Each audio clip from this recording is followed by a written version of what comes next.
Whoa!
Hello. Yo, there we go. Microphone. Please respond. Thank you. Yes, hello. What's up?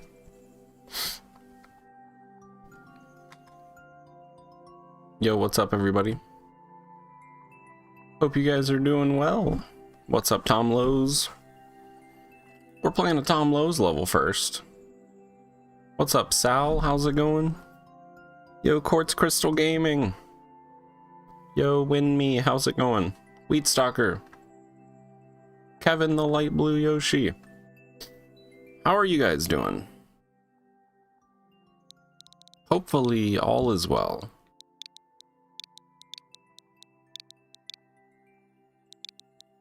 We are here to play the viewer levels.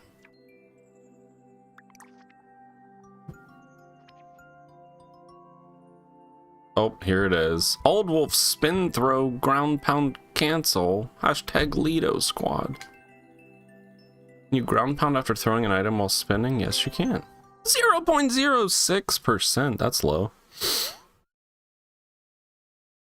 How's my day? Good. I took a nap today, man. I was pretty beat today. Got a bunch of stuff done though anyway.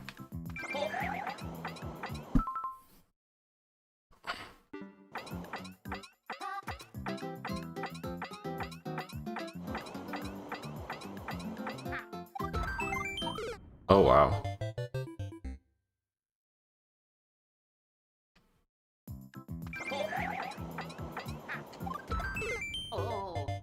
See, that's how you gotta do it. You gotta get right in there. No magic. Ah.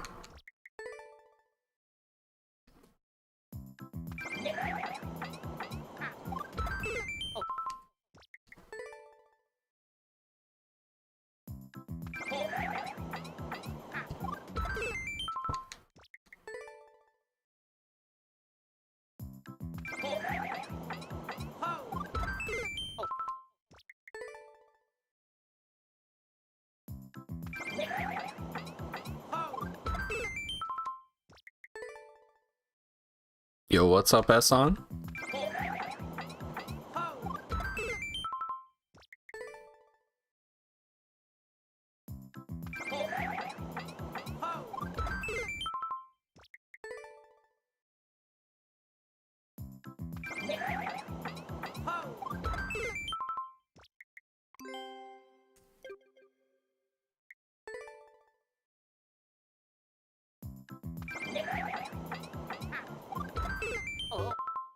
Felt like that one was gonna be it, but it was not it.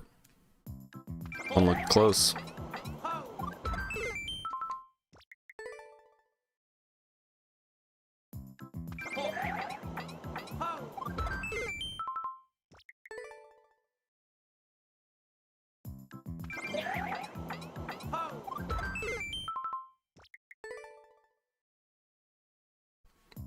My day's been all right. Not too bad.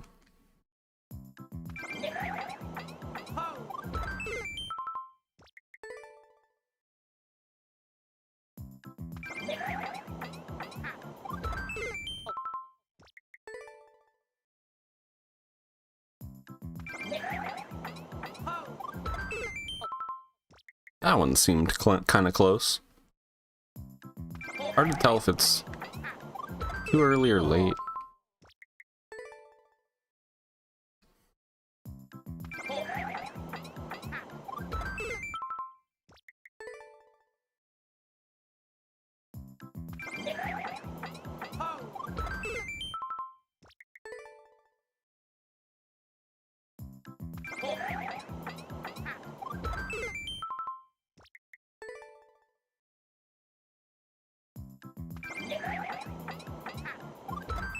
Oh.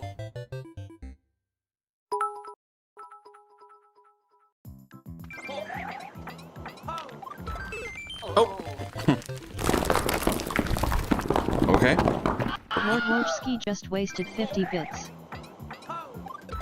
Oh, that Tier one 50 no close. hits in this level? Think again. Lord Woe, thank you for the 50 bits.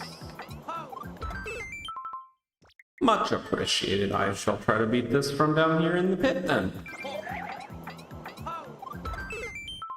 Yo, what's up in Mishima?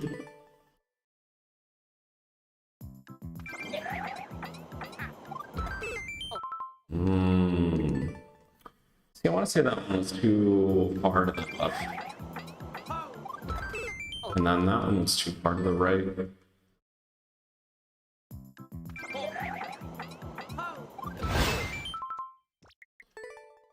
Dang.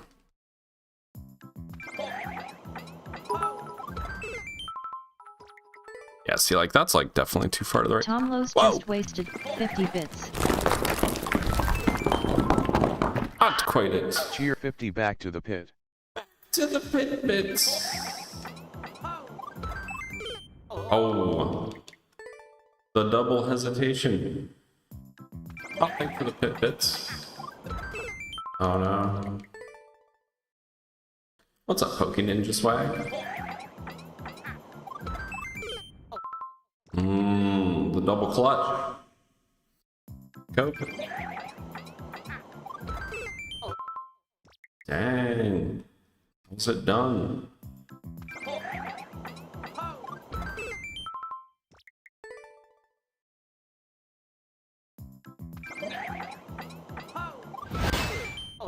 Oh no. Lido loved the concept of this, so thanks for the inspiration, no problem.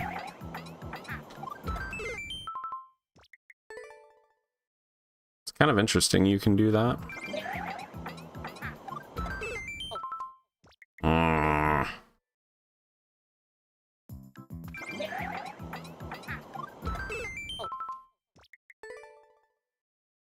Hey, Kingpin Larry.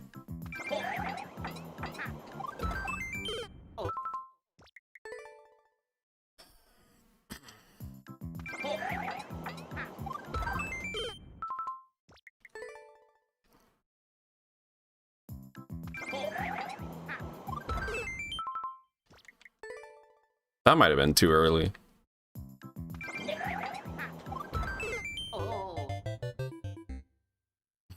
Whoops.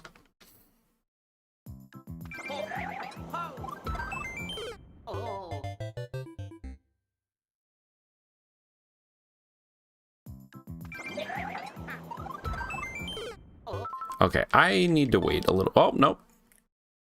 Nope. Dude, 5 out of 7,400.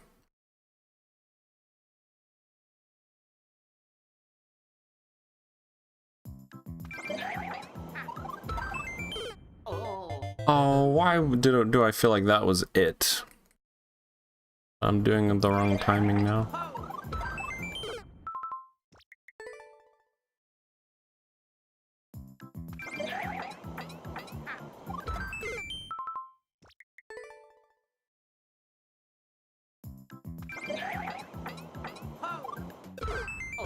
Oops.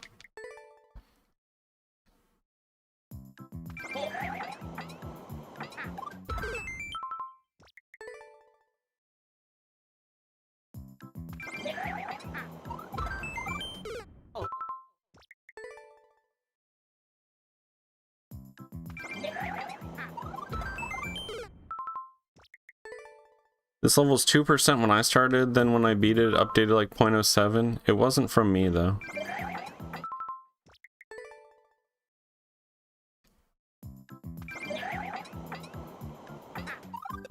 What the heck was that?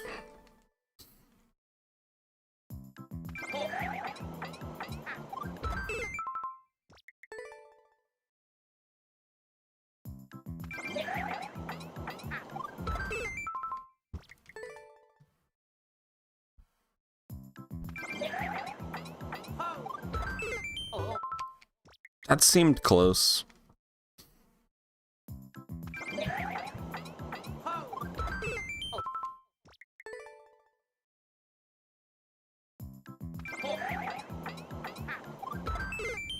Ah, that one seemed close.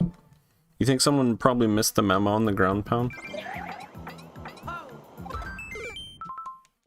Damn.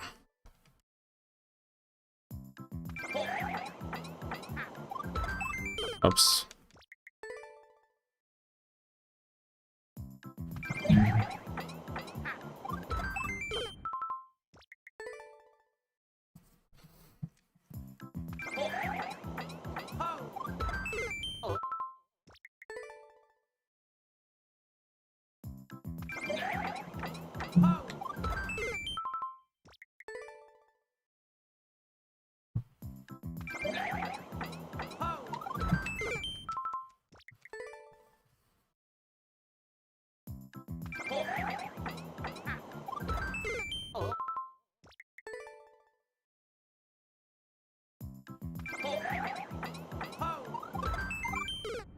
Ooh, the double clutch seemed like it almost helped.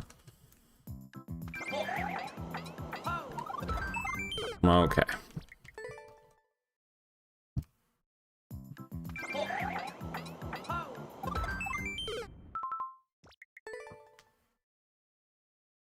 Yo, JD.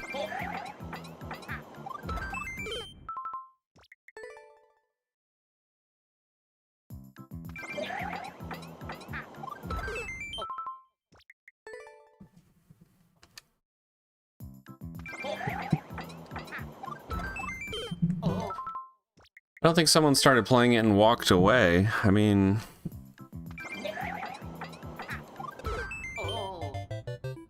that would be a death every 300 seconds? I mean... oops.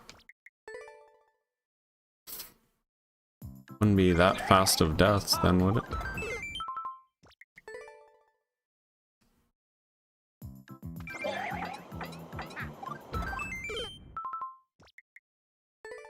Oh, the munchers, yeah, duh. Hello? Oh, that could be. That would be a lot of really fast deaths then.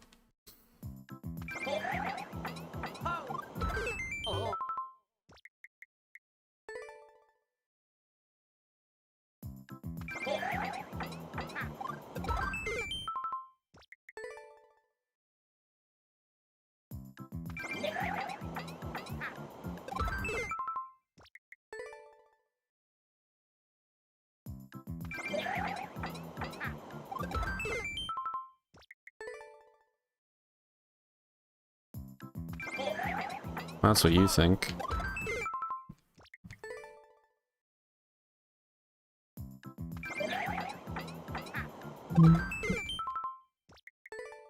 You can go through the fire when it's still lit, Kingpin Larry. I'm not hitting fire here.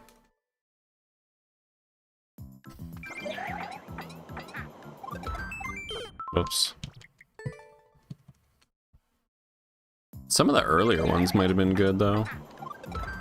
Oh, that one's good. Nice, dude. There we go. Couldn't quite sneak the world record in there, though. Pokey Ninja's too sneaky.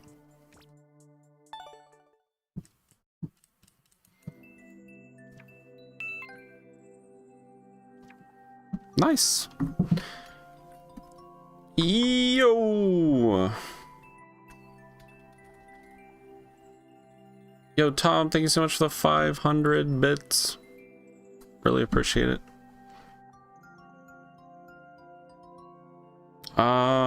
We got a level by Mr. Darwin Award. Yo, thank you so much for the bits, Tom.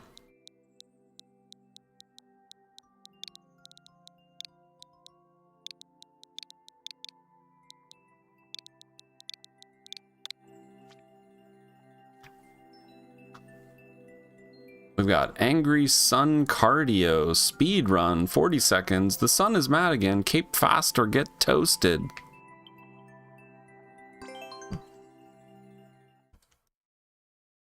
Oh yeah, time for me to just totally neglect anyone who chats on YouTube because I can't see it.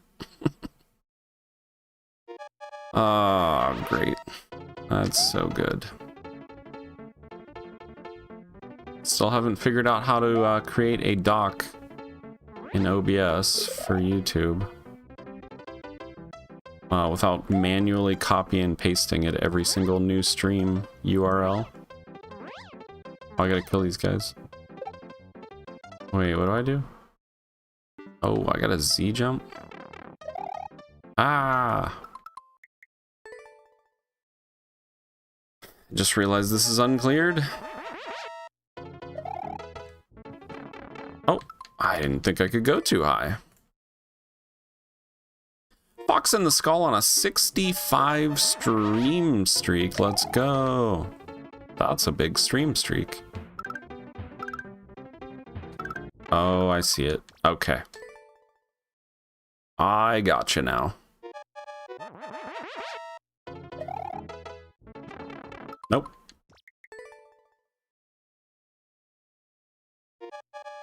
F, how's it going?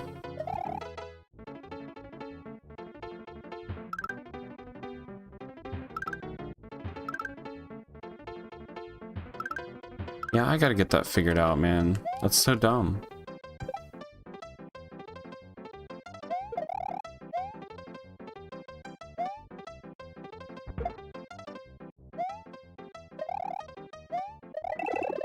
What in the... Oh, okay, buddy. Oh, I gotta like Z flight? Okay.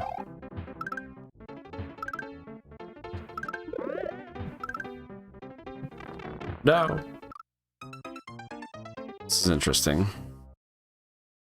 Win me on a 40 stream streak.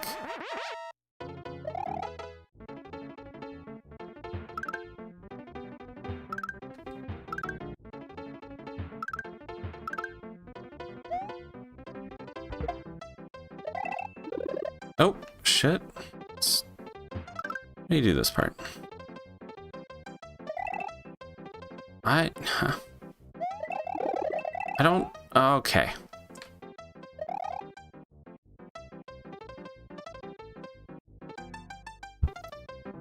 Maybe I just Z flight and then bounce on the first one.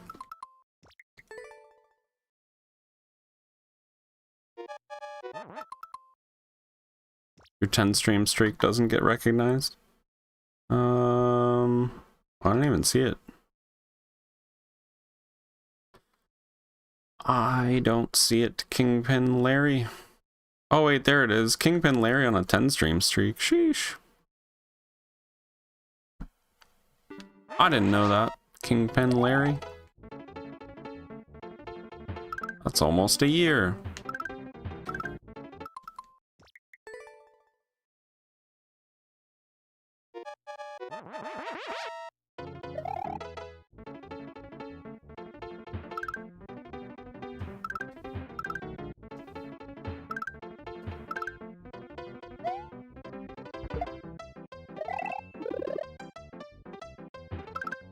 Ah, no. No. Oh shit. I killed the sun.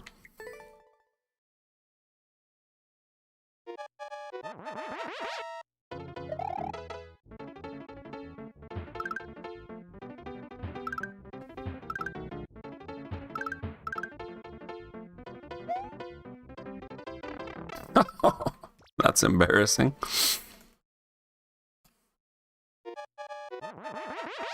Come on, Luigi, what are you doing, dude? Quit messing around.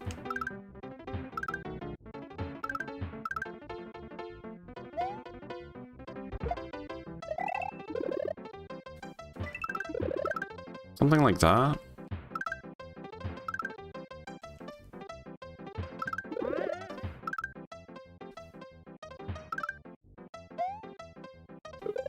Oh no, what is this muncher? Wait, what? Do I just fly over there?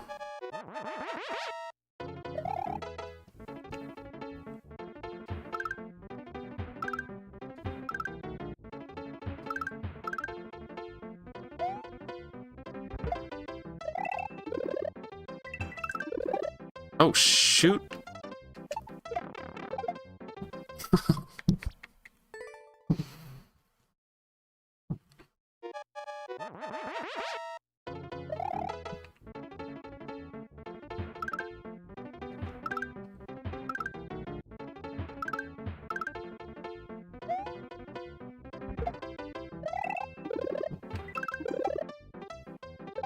Block at the top. Oh shit.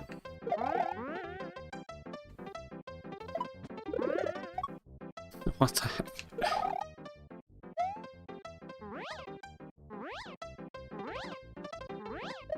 What? What?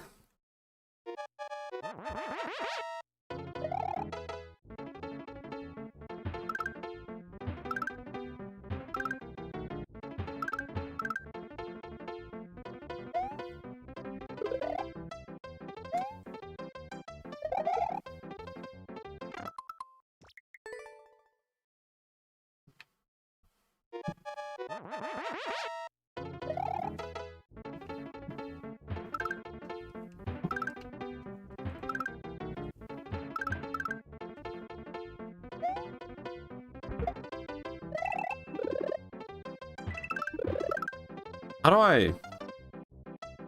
Maybe I go like this? Oh, oh.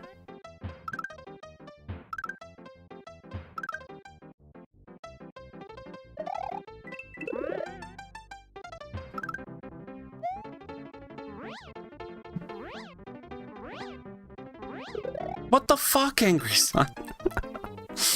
Well, I guess that timing's not gonna work anyways.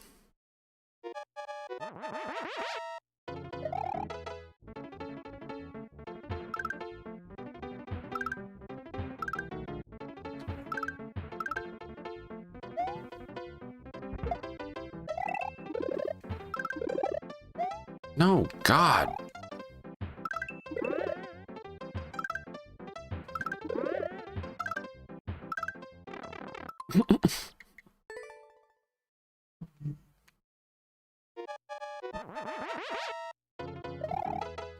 It went straight to the top block after hitting the 2.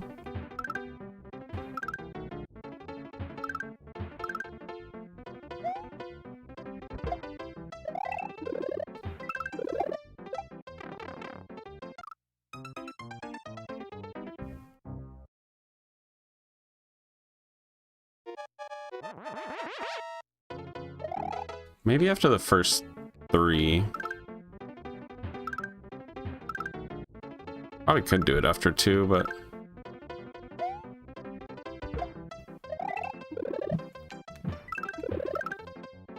Right here, if I go off this guy? Yeah.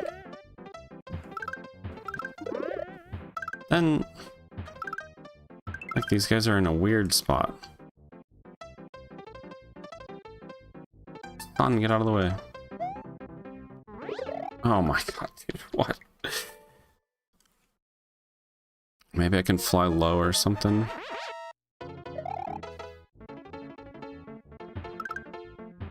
Avoid the sun at first.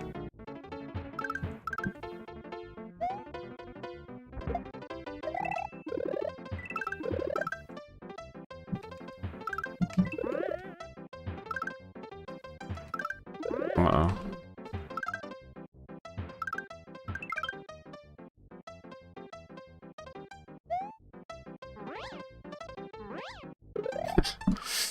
Yeah, like I could have flown low there, I guess.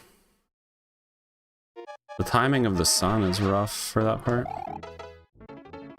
Maybe it makes more sense if I'm not slow. I don't know if I'm slow though. Not sure.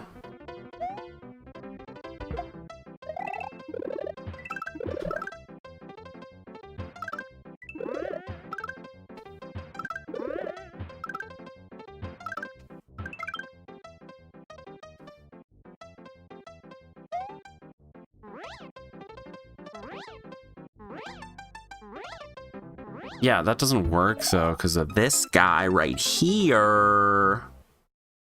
So what am I gonna do? Gotta be faster, maybe.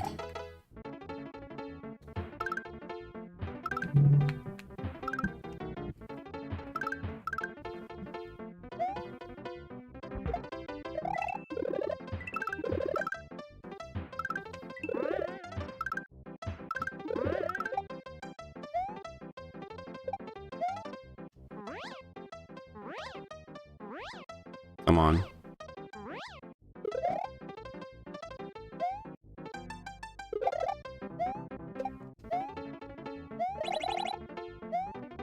What the frick? Okay. What's going on there, man? Jeez.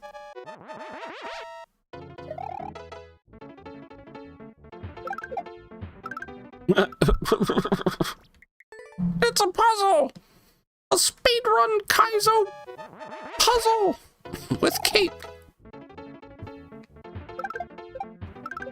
Oh shit, the Goomba cape carry. Yo, what's up 305? How's it going?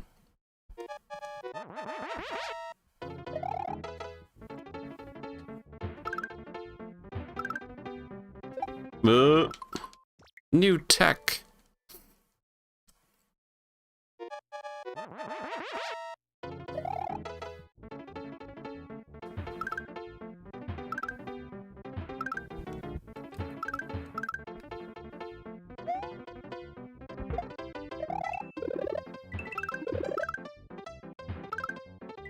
No, we'll pretend I got that one.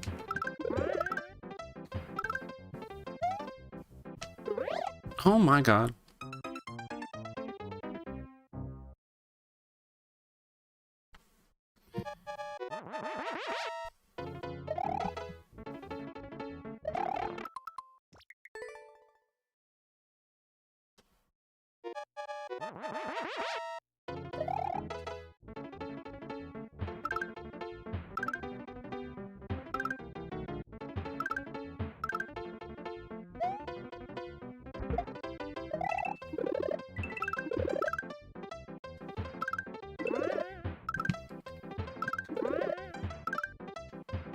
No.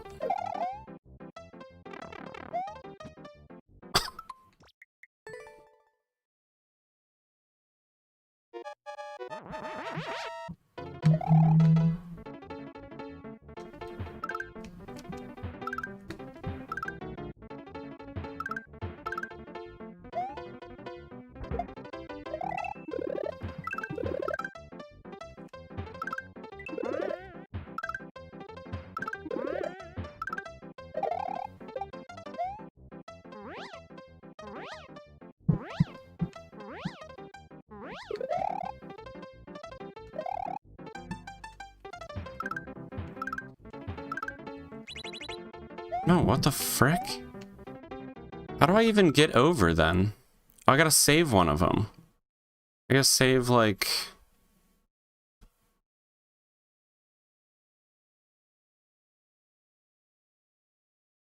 Or, I mean, yeah, I could just fly up to the bridge, and then bounce over, and then Z over on the way back. So I gotta be able to get over.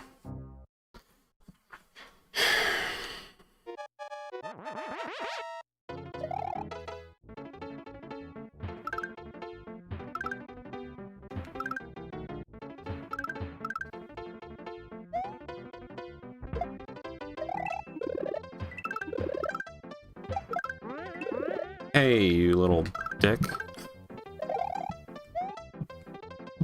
Oh, this isn't very good. Hey, got him.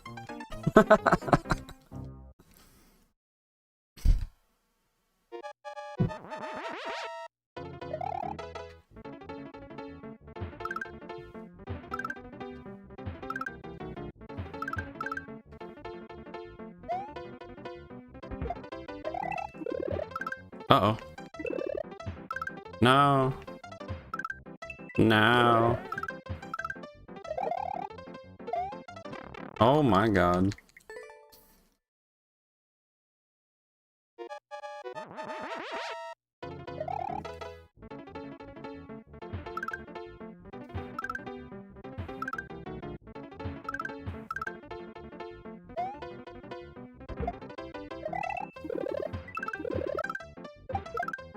Shit. No. Dang it.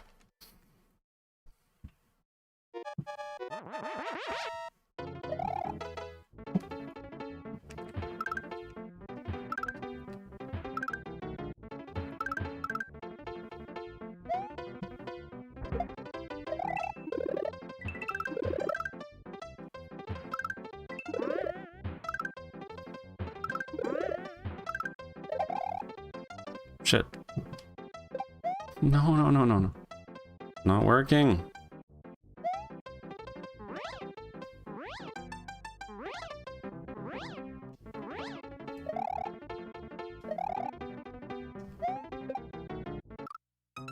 See, I could just go hit it and then ZZZ on the way back. Hopefully.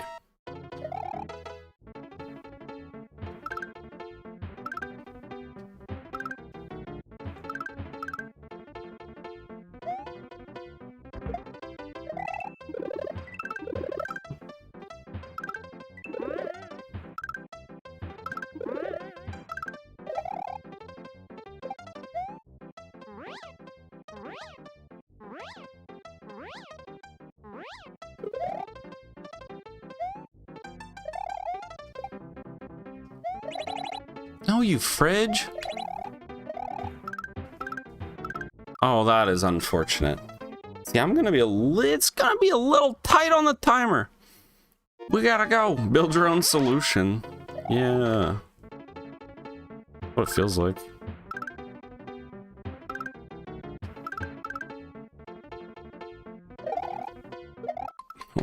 What am I doing?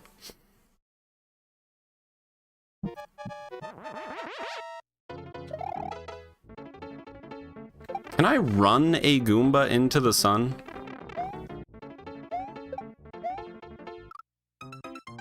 Can you just hit the sun with a Goomba? Is that a thing? Does it behave like a normal enemy in that scenario?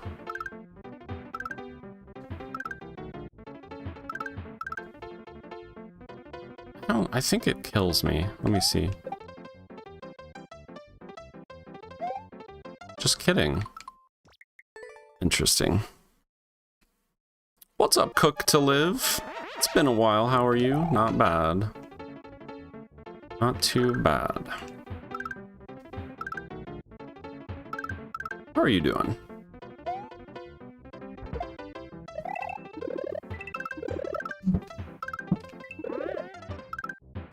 Nope. Okay, it's fine.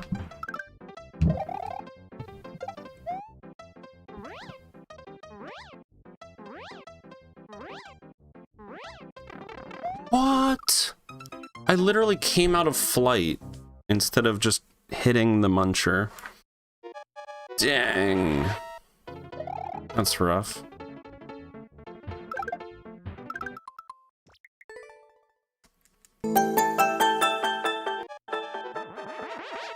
Yo, Chess WC coming in hot with the 83 months, Bosch. That's a big number. Yo, thank you so much for the 83 months. 83 months, that's crazy. Is that how long I've been doing this? Almost. Almost. That's how long I've been on this level.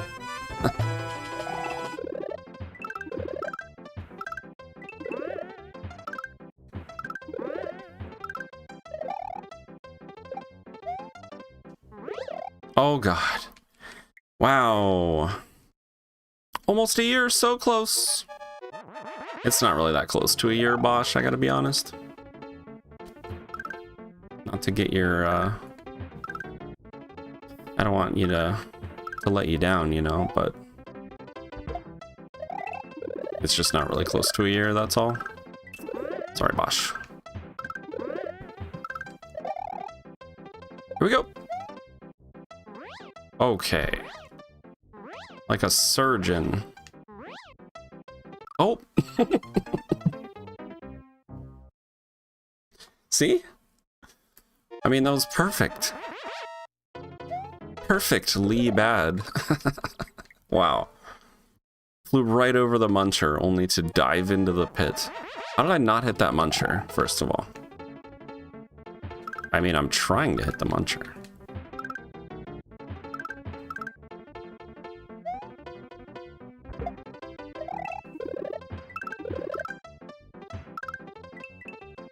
No. Get out of here. Oh, no. I was gonna practice. 99% impossible move, pretty much. I could not do that on purpose. Would be pretty difficult, to say the least.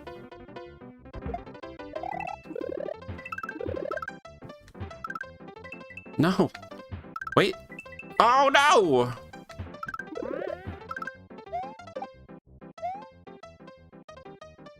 Yeah, we totally have enough time for all this. No! I still missed it. Okay. Here we go. In before there's just like a hidden Goomba at the start that we have to kill each time.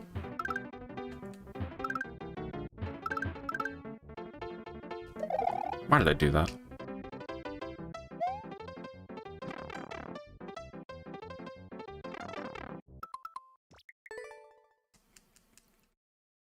The timer is quite tight. No.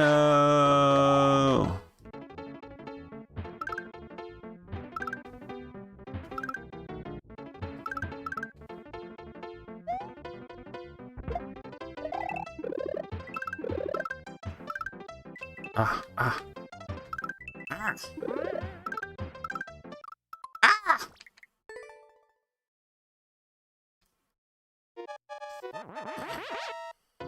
They're here.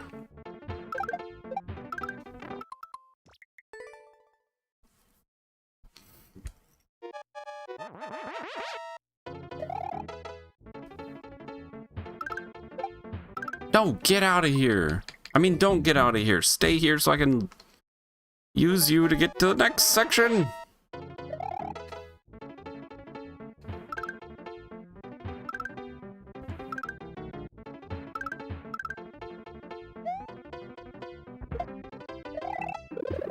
Uh-oh. No. It's not good. I kill the sun? Let's go. Okay.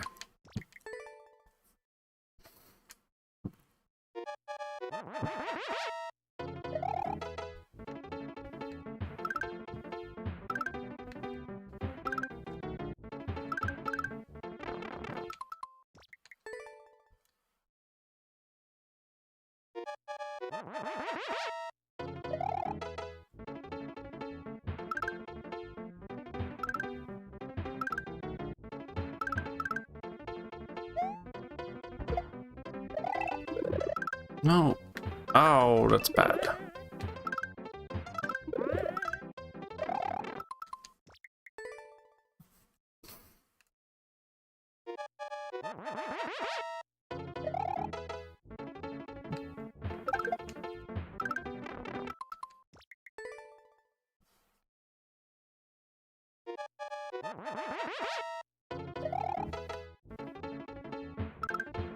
Whoops. That'd be nice if I could just go right then.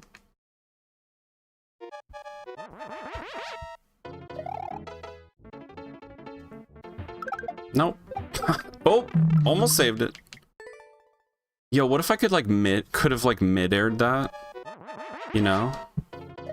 Like kept it afloat with the cape and then caught it mid-air? That'd be so crazy. I bet you could do something like that. How to force that though, I don't know.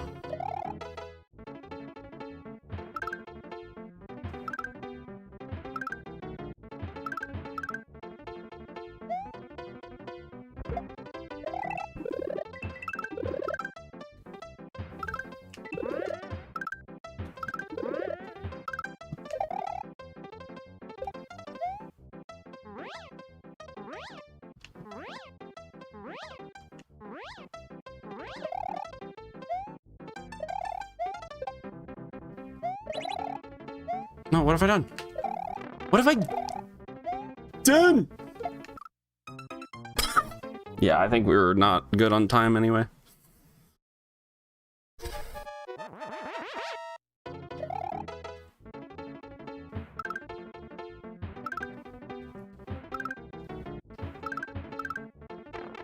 Oh, come on, Angry Sun.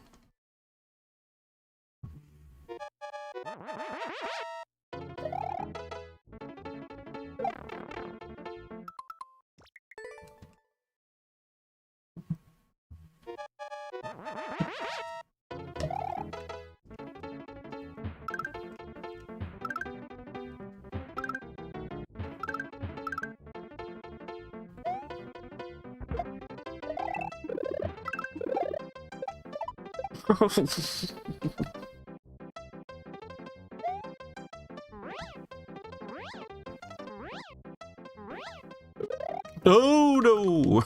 Okay.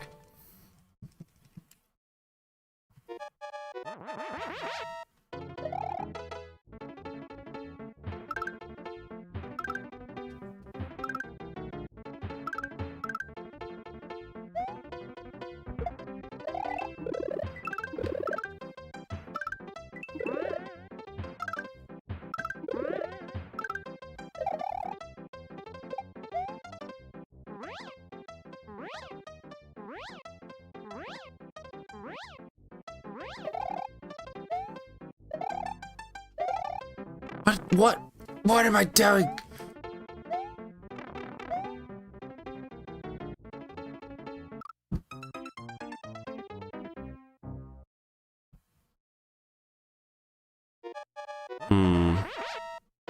Maybe I should just fly right there.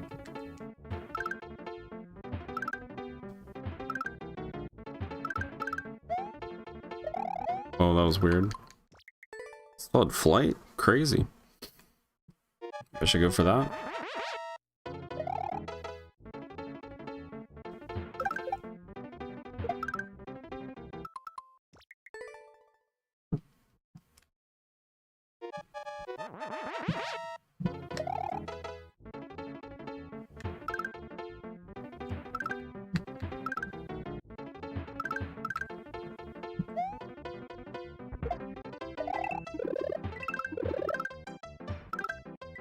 Nope.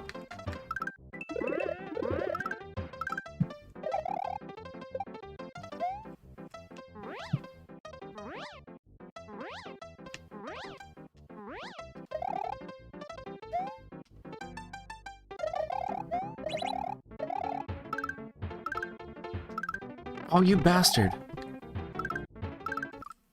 Oh, no.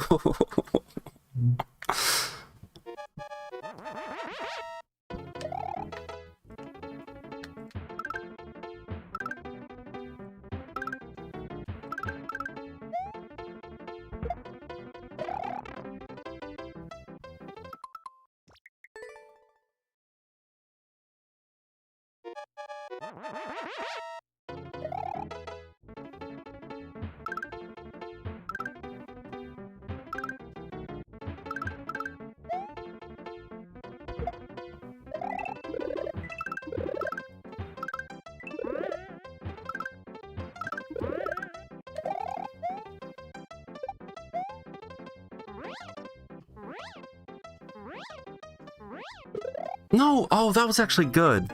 I had a good bit more time that time. Had a little head start on the Angry Sun cycle right there. Oops.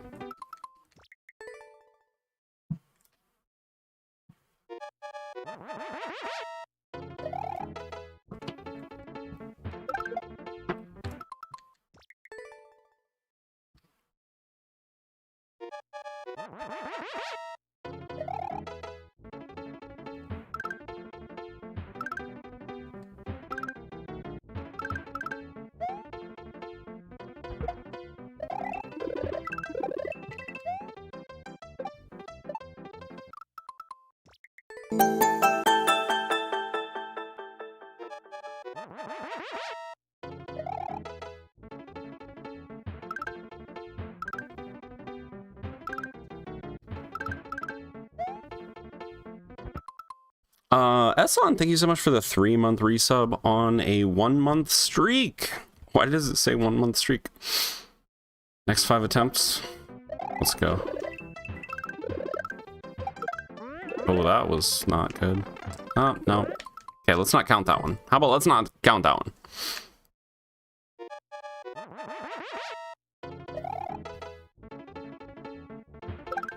Nope. Okay. I don't think so. I bet all my channel points. Damn.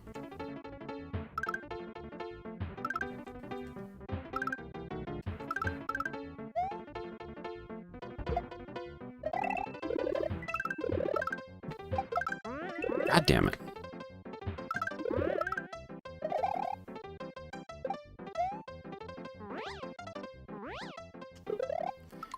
did have more time. Need to fly a little bit higher right there.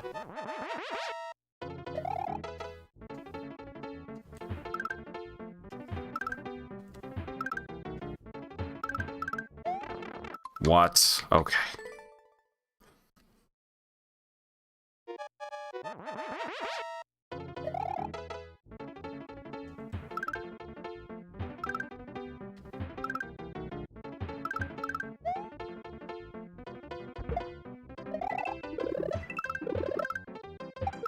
I keep going too fast right there.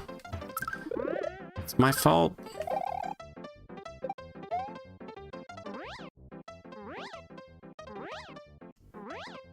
Okay, that was a little too much height. Okay, we're gonna get it though.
Oh, god damn it.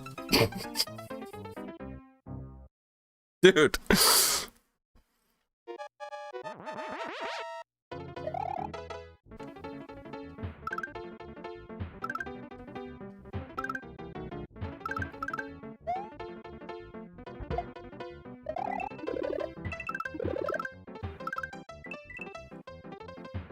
Ah.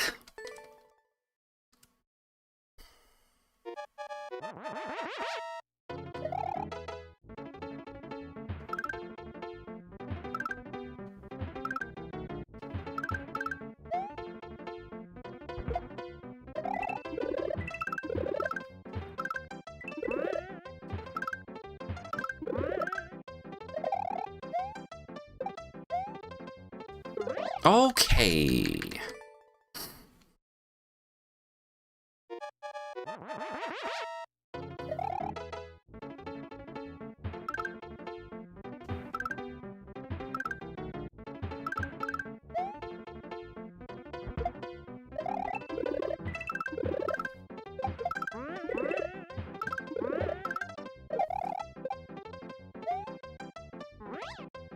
We're so fast this time. Almost too fast. I'm like to the point where the sun and the spikes are converging. That was a little maybe too fast. Of course, I messed up, so probably why I was that fast.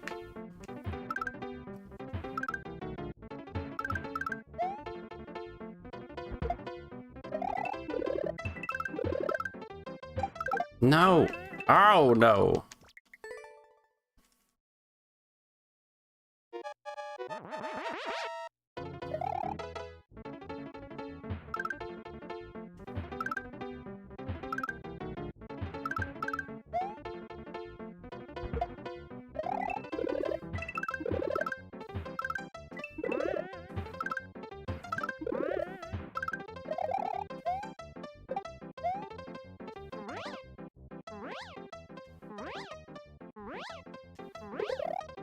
Okay.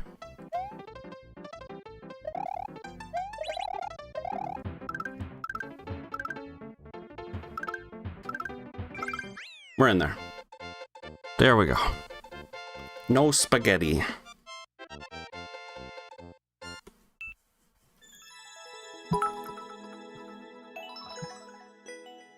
Pretty cool. Saved a second and a half, not bad. Timer is pretty tight though. Timer's pretty tight though. Tom Lowe's Oh my God, I just gotta wasted sneeze. 444 bits. Thank you so much for the 444 bits. Thanks so much.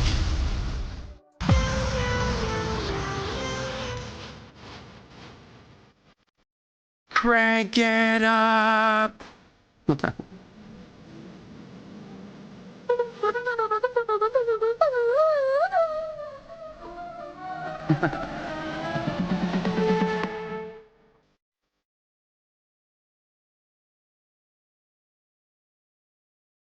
Yeah, well, let's go. Angry Sun Cardio Speedrun. That was cool, man. That was pretty cool. Took some figuring out, you know? I like that. Sort of had to route it a little bit. Feels like there were definitely a few different things you could probably do at the end, you know? I just kind of came up with my own thing that worked out.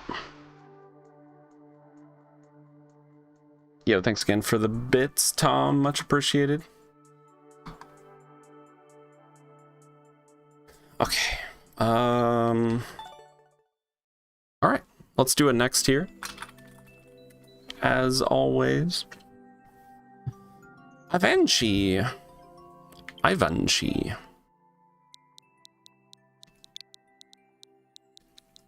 Ivanchi. I never know how to say that. Ivan.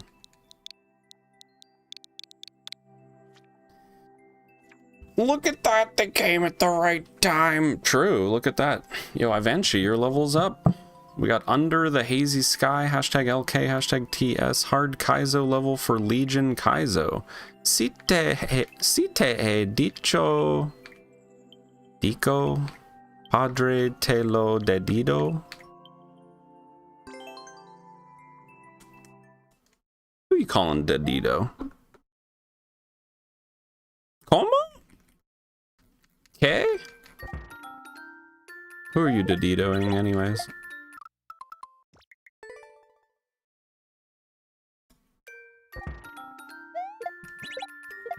Dedido made me do it. Shell jumps in 2026. Oh. Oh.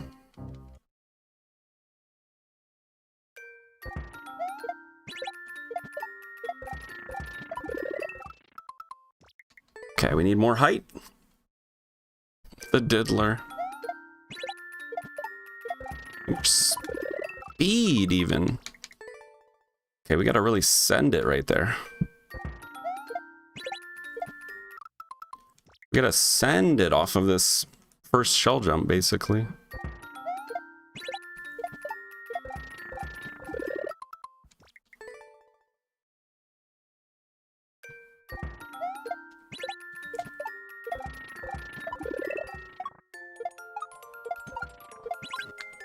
Wait, what? What? You! The Jiggler is here.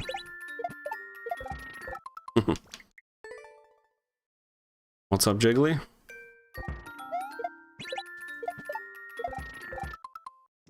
Dedido translates to I dedicate, so saith the Googles.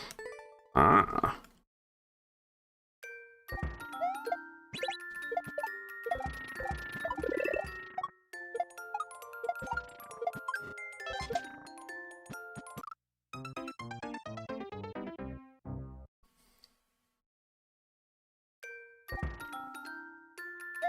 I think I get it. Is there a bug? I literally see no message on chat. Really? In Twitch chat, you mean?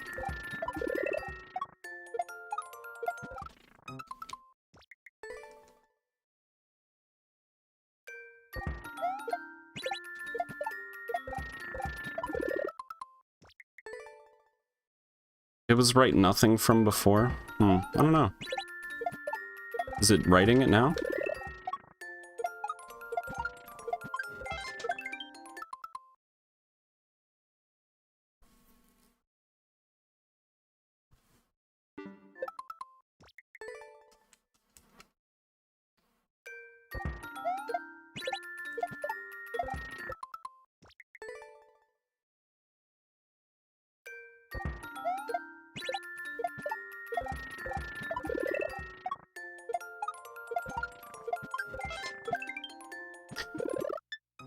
What am I? Oh, I'm throwing back left, I guess. It's like a, wait, it's like a very far back left shell jump.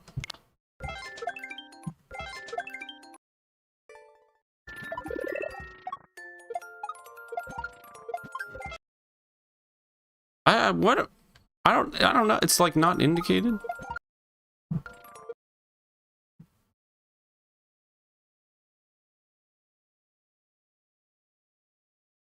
Why don't I understand what's going on here?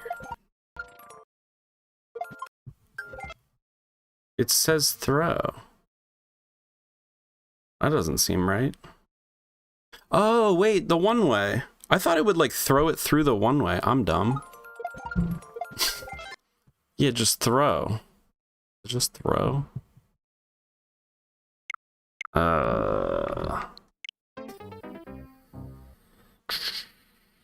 Donker.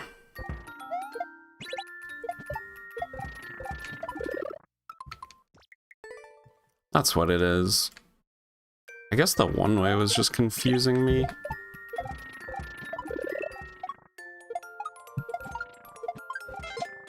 Ah. Yeah, oh, okay. There it is.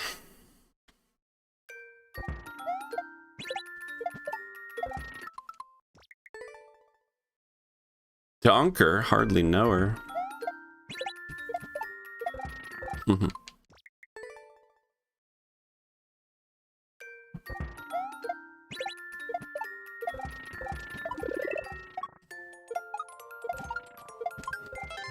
What have I done?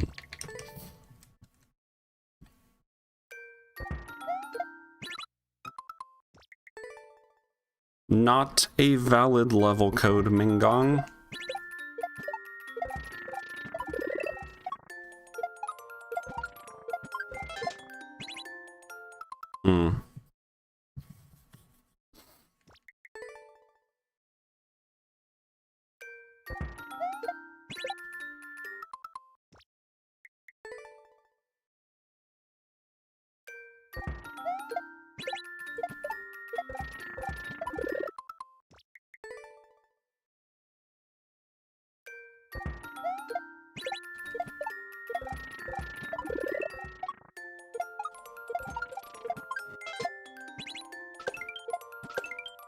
Oh. Okay, we need more height on that one. We're grabbing. Oh.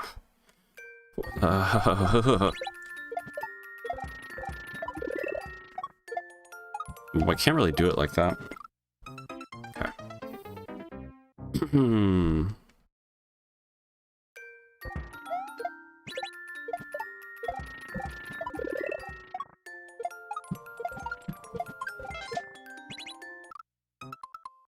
So I need a big shell jump here.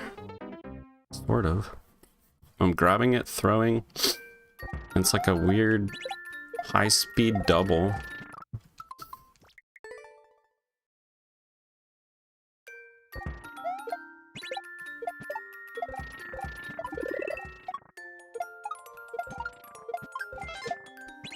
That's a little late. Okay. Very close. 3 practice doors. It's a 40-second level. With speed strats. Nope, that's late.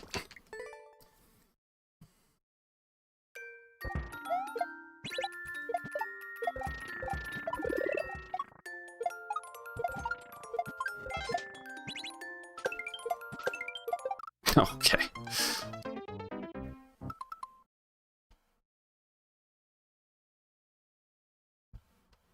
That's crazy, that part.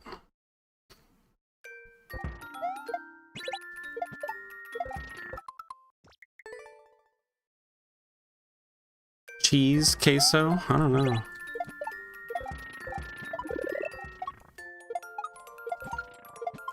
Seems pretty airtight to me.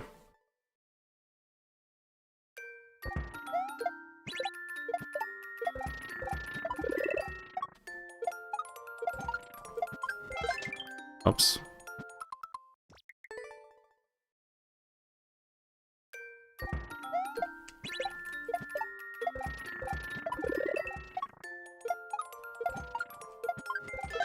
No, he wouldn't grab it. I guess I let go right before he grabbed it.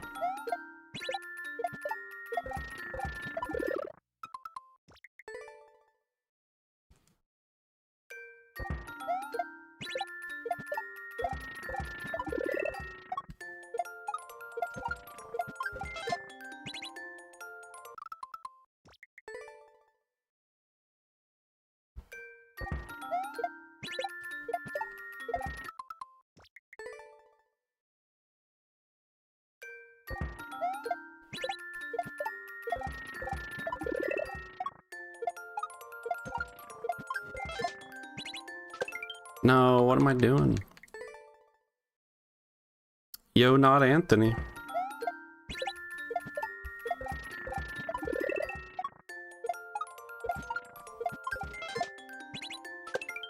What?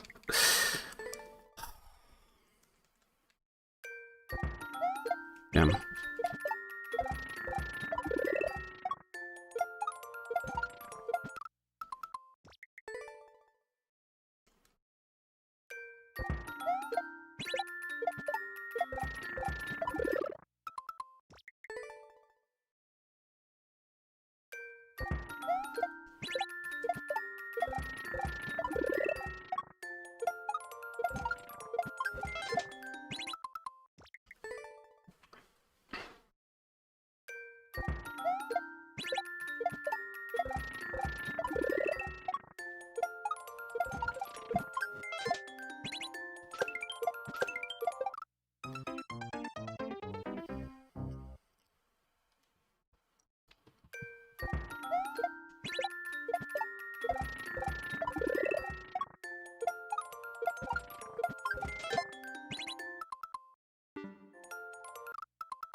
Oops. Do the Trump jump there. Yeah, grab the vine in between. Oh, I just landed in the little gap right there. That was kind of crazy.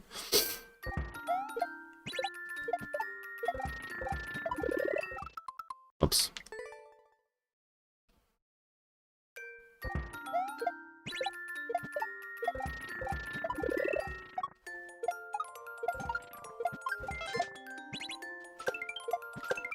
Oh my gosh, dude.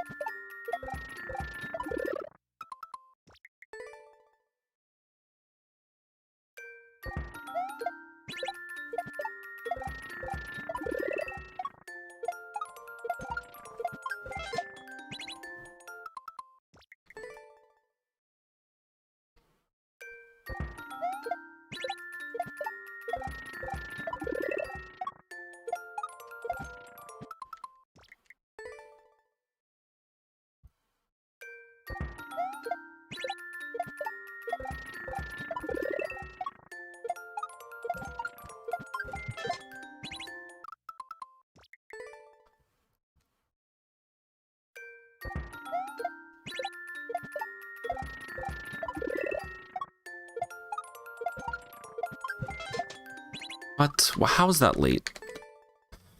That timing feels weird. Can't get it. I'm either early or late. I cannot get it. That's late.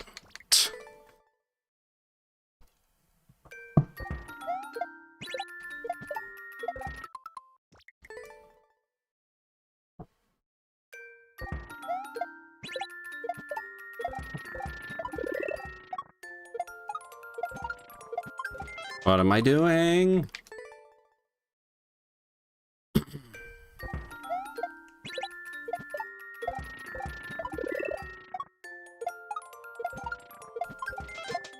That's early. See what I mean?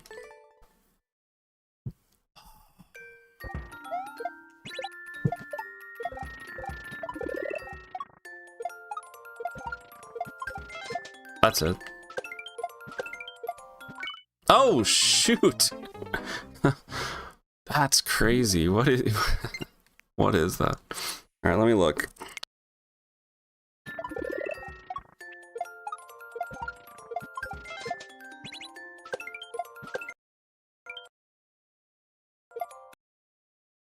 So I threw that late. Yeah, definitely. That's kind of snug. So I gotta throw that earlier. Right about here. Grab the other one. Bounce. Shell jump off the on-off. Boom. Grab it. Looks like there's a little juggle coming up, maybe. Don't know. Can't tell. Can't tell.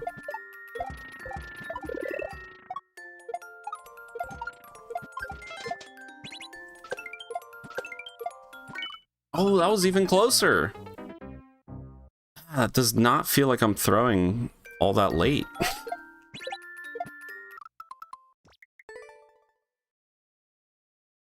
Alright, Asan, have a good night. Catch you in the next one. Take it easy.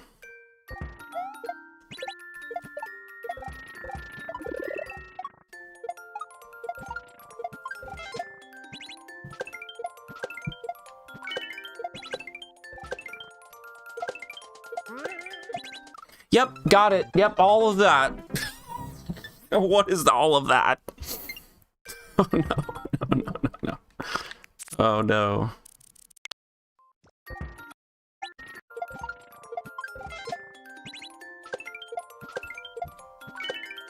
Hey, I did it though.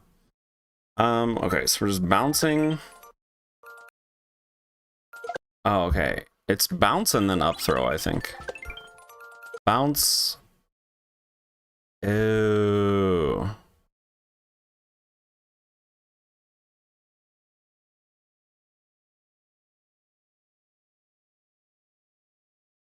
Bounce, up throw. Throw it back to the left. I don't know. That's a lot that's a lot that's going on right there. How do I...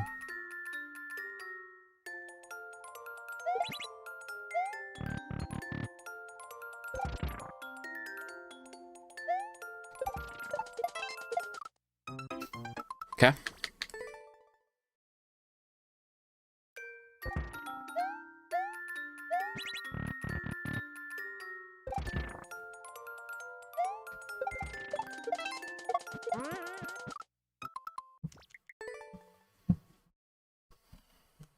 I think I get it, actually.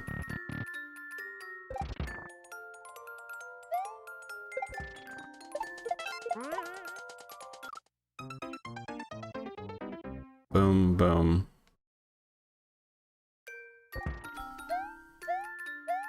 We'll see.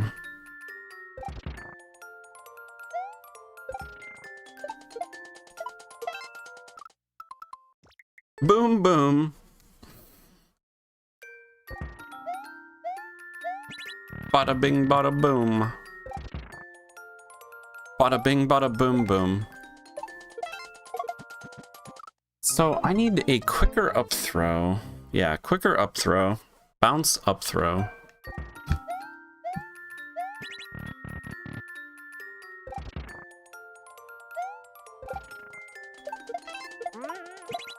Ah, shoot. Okay, okay.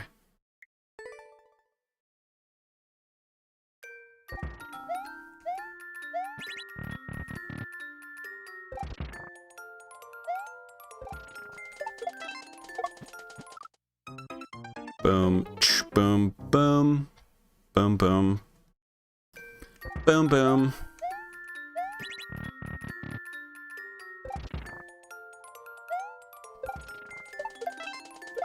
What the heck?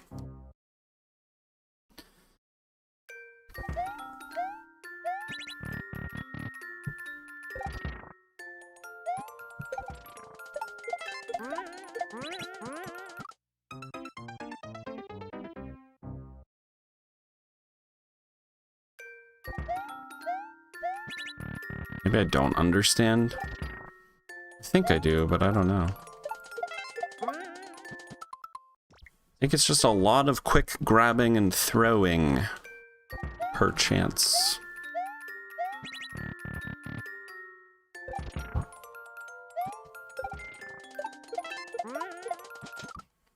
See, if I would have thrown quicker, grab the spring.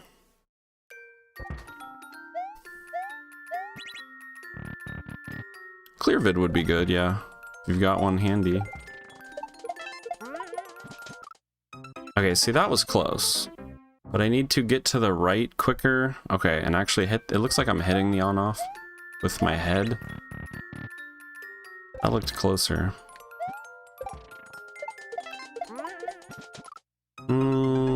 Damn.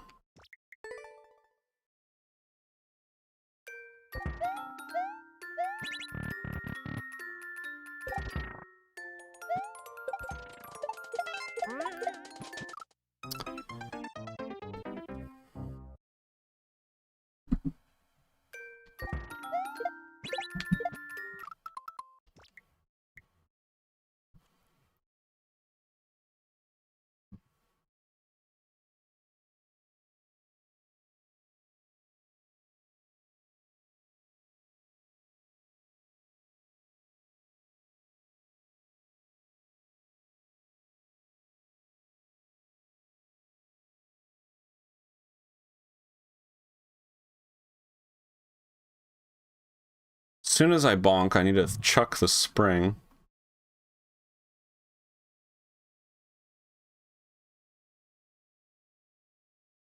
Okay, a little fancy triple item juggle there. Not too crazy, I guess.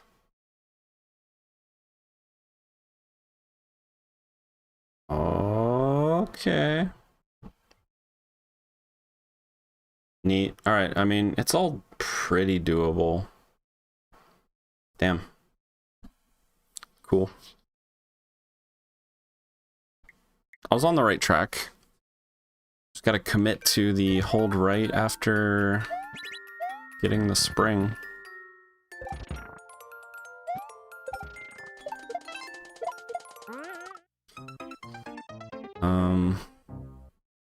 Or after throwing the shell, I guess.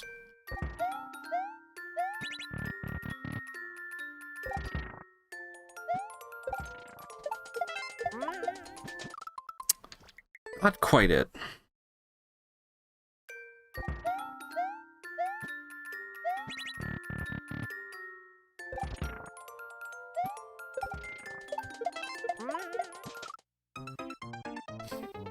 Also, not quite it.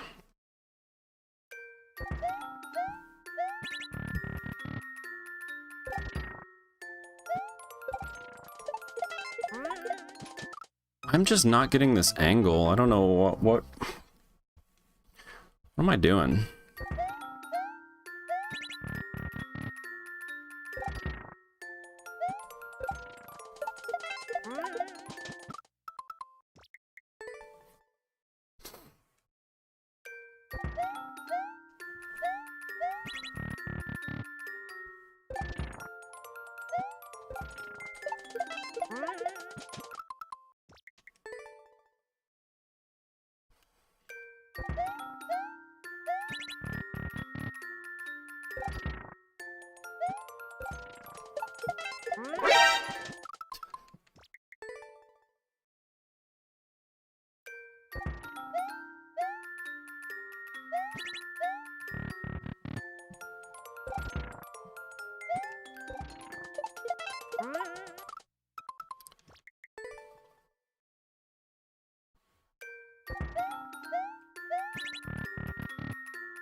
I think I'm holding left just a little too long when I'm throwing the spring against the sideways springs.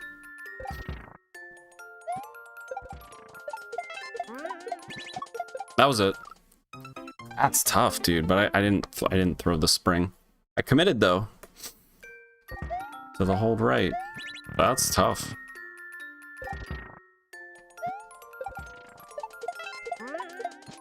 Ah.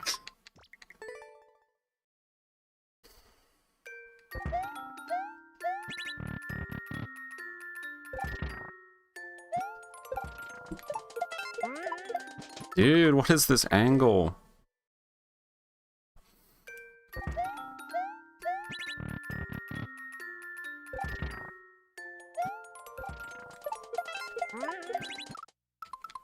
Did not recollect the spring, also overthrew the shell. Went too fast. Hit the on off though.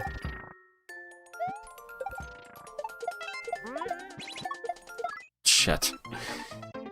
Okay.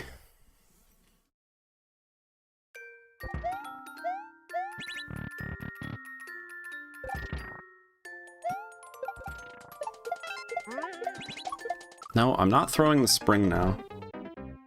Okay, final step. Well, not the final step, but gotta get rid of the spring.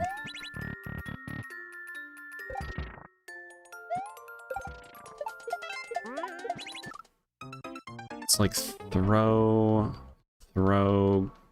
bounce, grab, shell jump.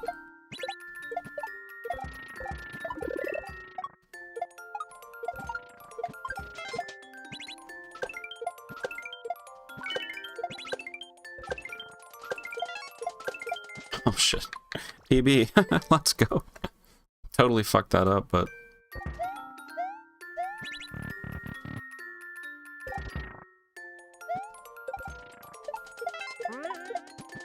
Damn it.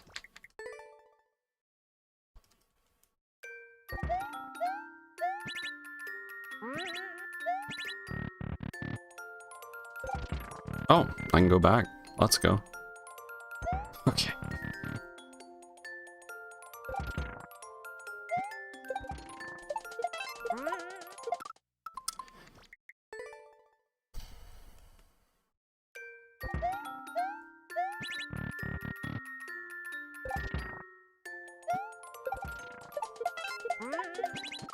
Ah, that was almost it. I was trying...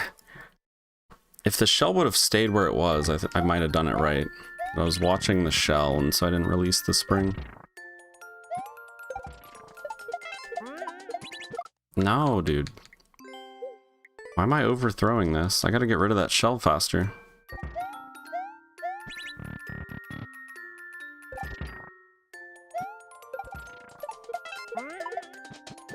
Shh, come on!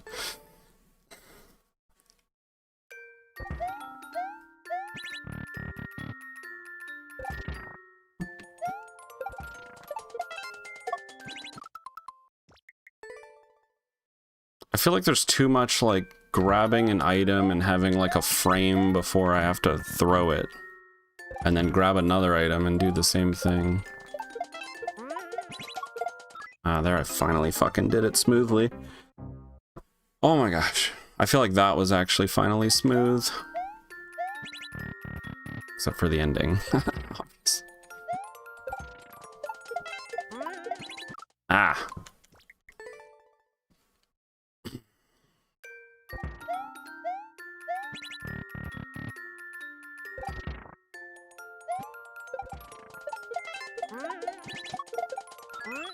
I wouldn't sight read this. I mean, I watched the video. I think the first part of this I was figuring out, but yeah, after this bit, I would have had to look at the video, I think, because it's definitely a lot of throw indicators and a lot of crazy stuff going on. I don't know if I would have been able to. I mean, I'd probably be able to figure it out eventually. Maybe. I'd probably end up doing something weird and unintended that still slightly works. It's usually what ends up happening with no guidance.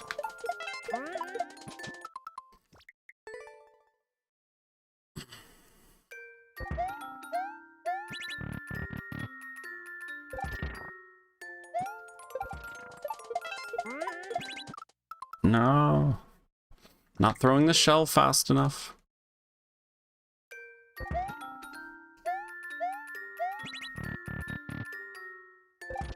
Let's see if I can get this part once. I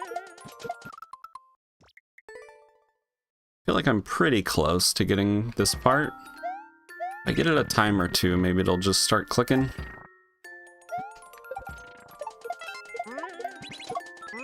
Oh, that was...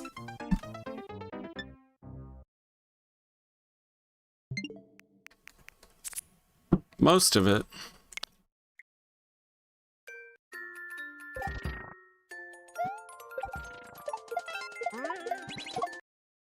Okay, I'm going right here. I need to get rid of the spring and then and then pull back. Just throw it right away and start pulling back.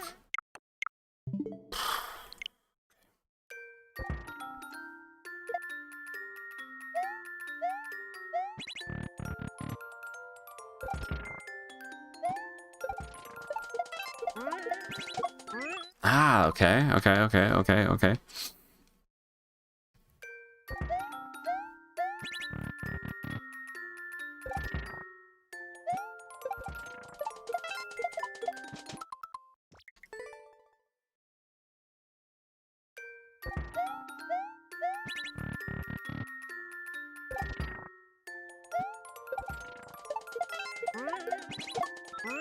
I'm getting closer. I don't know why I can't get it all together.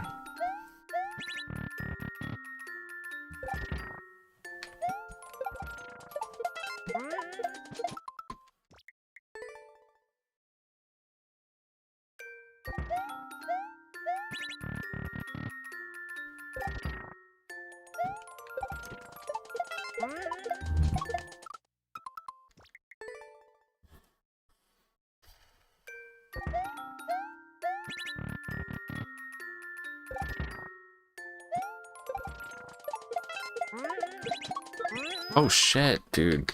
I actually looked like I knew what I was doing for a split second. Then I released the shell on accident. Oh no, that would have been it. Gotta pull back though. I am lacking the pullback right now.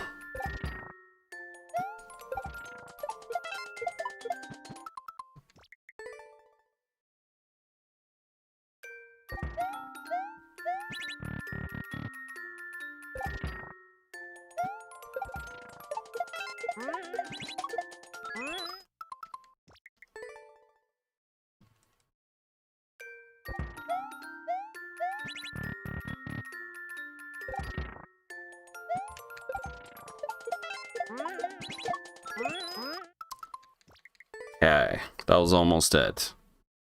That was almost it.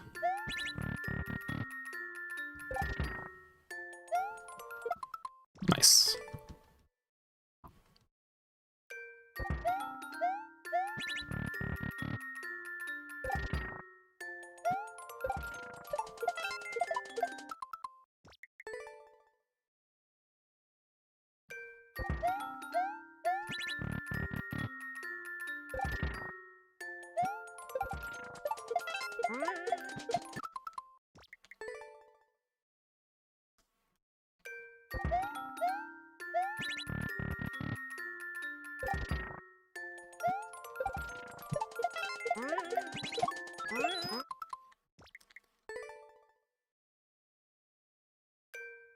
I don't know why this is so hard. I don't know. The movement, I guess. That was it. I was ready that time, but my shell didn't land. I was actually ready, finally.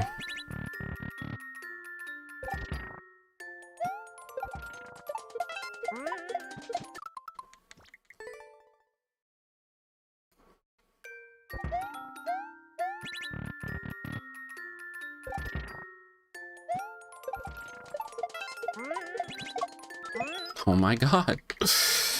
I'm such a mess on this one. This part. I don't know why.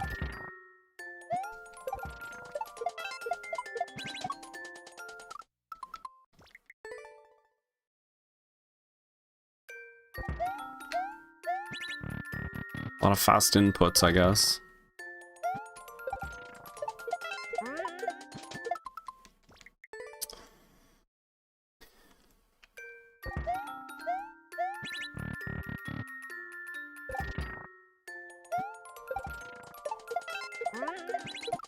Come on, Shell, dude. Am I really throwing that late?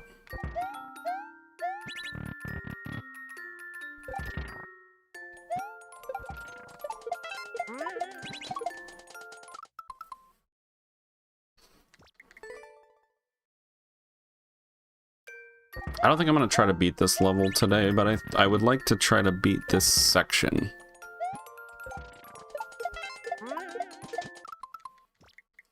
I'm very close. All I have to do is hit a shell jump once I finally get the movement down here.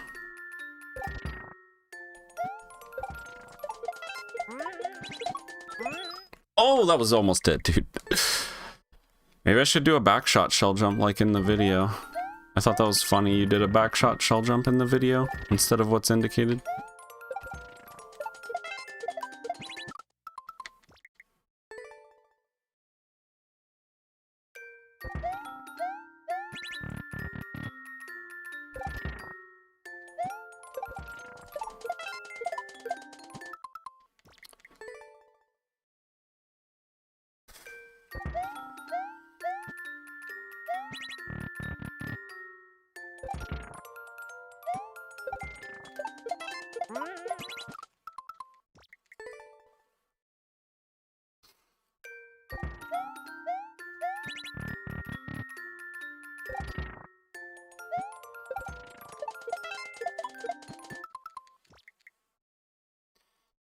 Oh my goodness. This is hard. I don't know. It's quite hard. Just have to get it once or twice.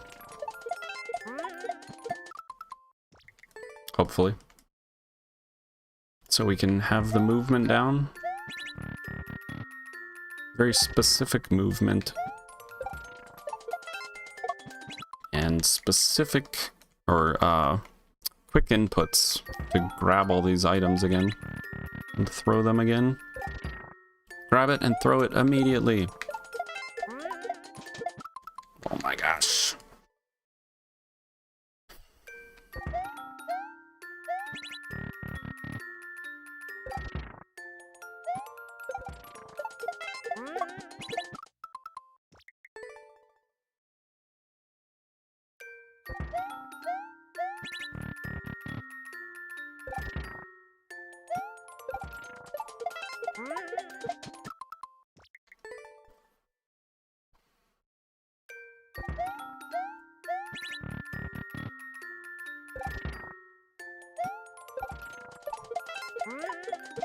Come on, this on-off, man.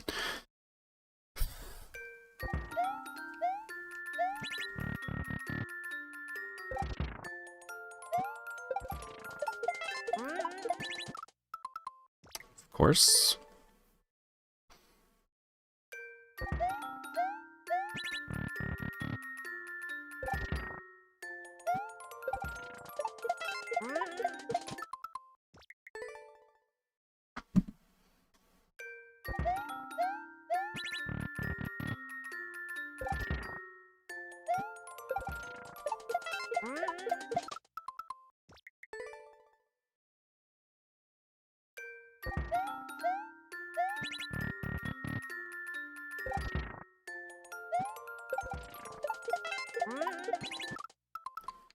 What? Why am I holding the shell so long? At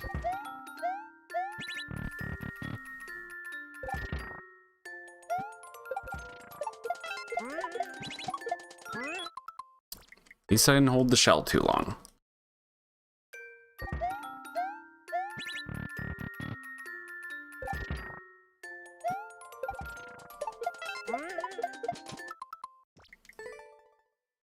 What's up, B-Catch?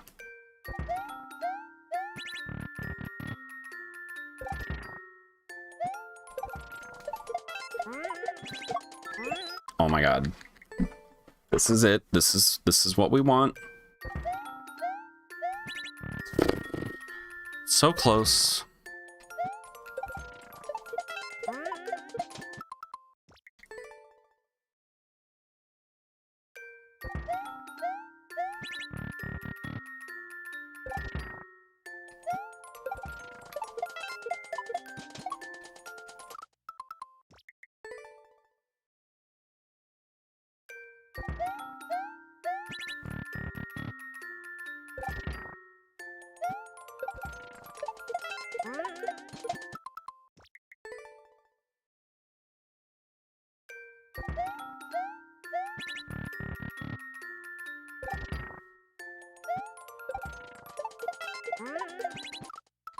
The shell. If I do one thing, if I get the movement down, I have thrown the shell too late. It's like, what the fuck?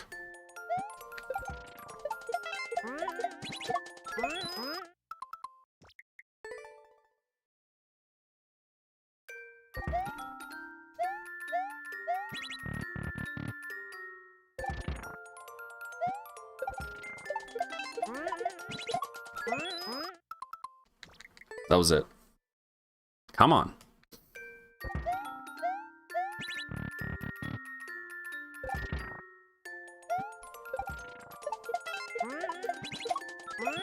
No. Okay, we're close now. Oh, why is that so hard?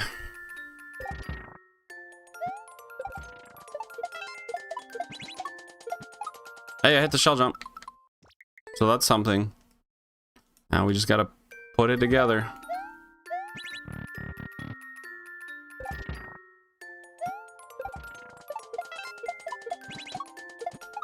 Hit the shell jump again.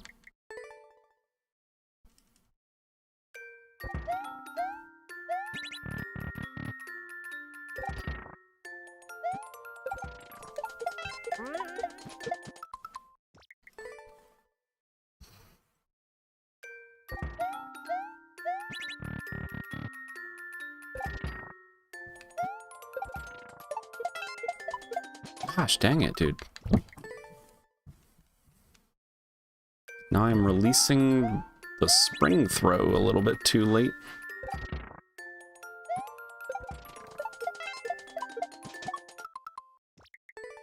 It's rated 5, you play enough so I can tell. A 5, huh? Damn. Pretty tough. Okay, none of that was correct. Well, some of that was correct. The first part.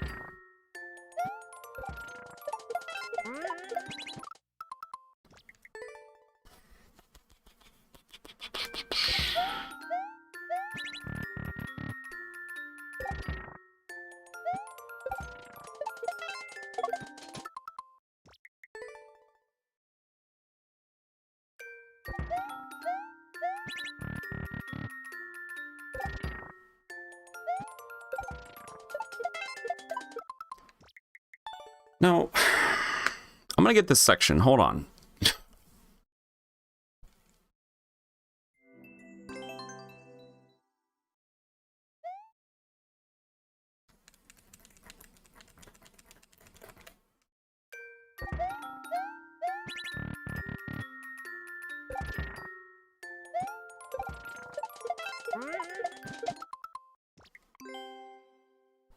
Let me leave a comment about how hard it is to menu in this game.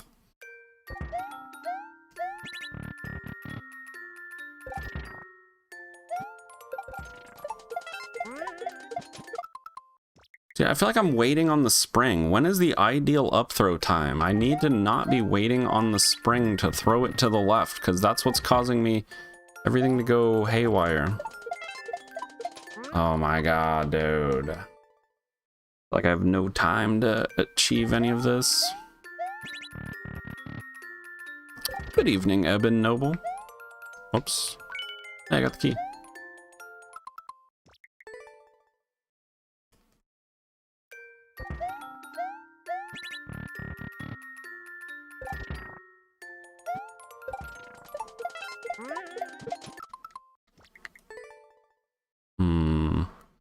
What if I stay to the left more at first? I feel like I'm drifting to the right. Maybe that's the problem. Oh my god, dude. Maybe I'm just not gonna get this right now.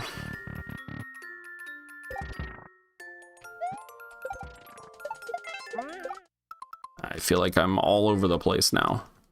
I don't know what I'm doing.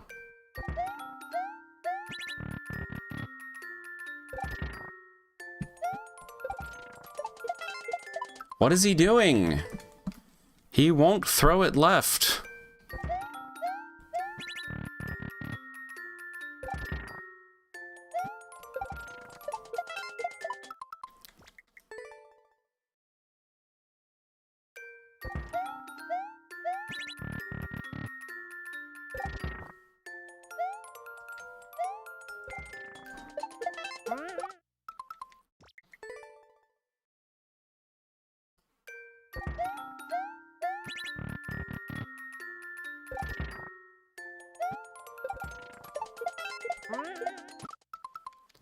Oh my god.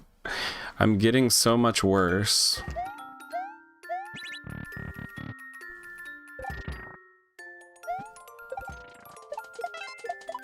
Oh my god, that little left-right flick that's happening. What is he doing?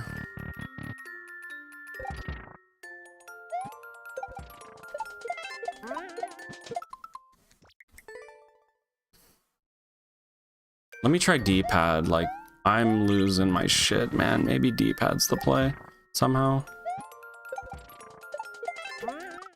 No, D-pad. D-pad feels bad. D-pad feel bad. D-pad be bad.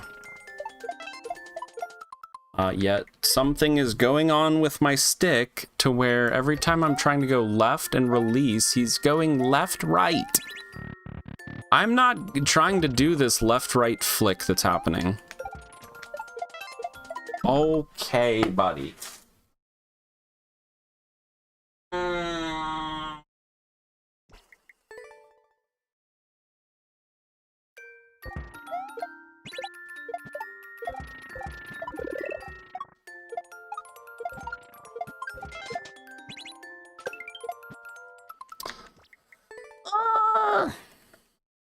No, Kevin did not submit this.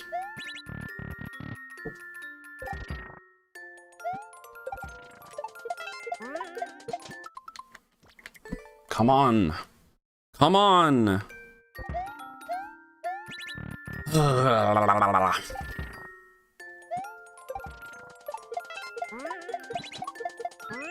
my god, bro.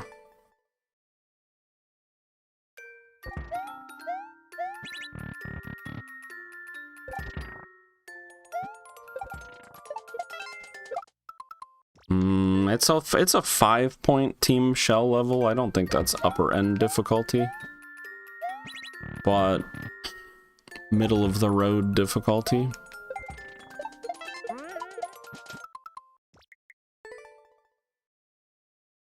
Moderate difficulty maybe is a better term.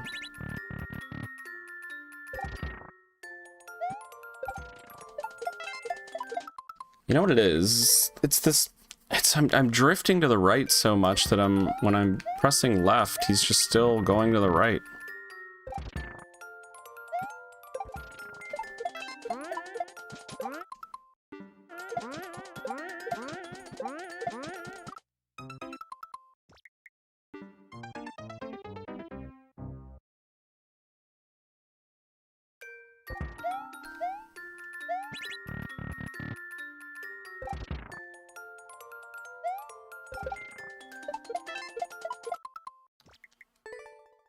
I think I've totally lost the technique here, guys. What the fuck? I think I'm embedding a lot of bad muscle memory or something. Okay, I'm done. That's it. I don't know. I can't do it anymore. I've lost it completely, dude. I'm done. Holy smokes, man.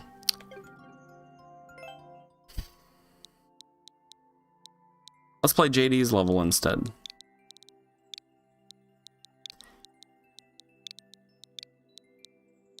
I feel like I kept doing the same, like, bad inputs. We need to stop that. We need to stop that. Alright, we've got Sweet Potato Casserole, Advanced Platforming with Moles, 1 checkpoint. Cheers to the Beast, 721. Booster with the 1 minute 5 second World record. I'm going to take a break here. We'll throw an attempt on this, but then I think I'm going to take a break before we actually play it.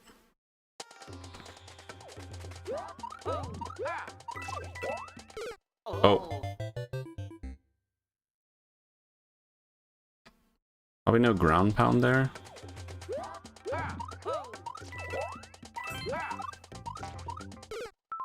Well, this looks neat.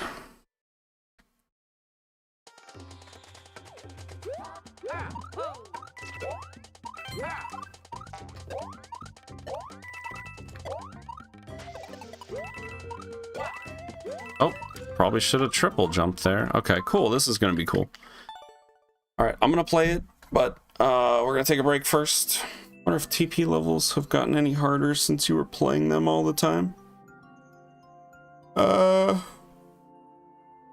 I don't know. Yeah, I don't know. There's a bunch of new ones. There's like 80 or 90 levels that were half a point to 2 points that I have not beaten when we checked the other day. All right, let me take a quick break. Chat, be right back.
Oh, okay, there we go. Microphone is back. You missed the TP grind at all? I enjoyed watching some of the light to medium light difficulty 2 to 6 ones played at your skill level, though the medium to very hard were just too damn grindy to be fun to watch for me, at least. If you ever bring back the redeem for doing a 2 or 4, I'll probably do it, though you might not want to do that anymore. We played Team Precision on Friday. We did a Team Precision tower. I think we made it to like a 6 or something like that. We got some rough water levels in there. I swear the only levels that ended our runs were like water levels. A 2-point water level ended one of our runs because it was just taking ages, and I'm like, okay. If I restart a Team Precision tower, I'm gonna blow past this, and like, and then I was beating 4-pointers faster than I would have beaten the 2-pointer. Just, yeah, like 2-point water level. Taking fucking forever.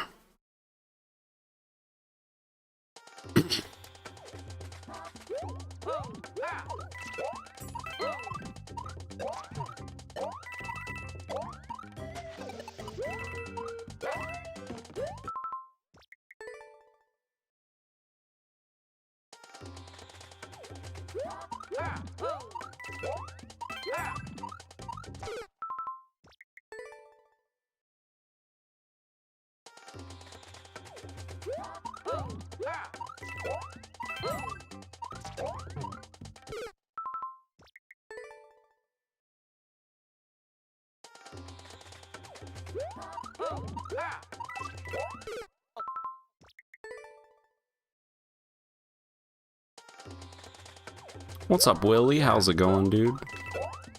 I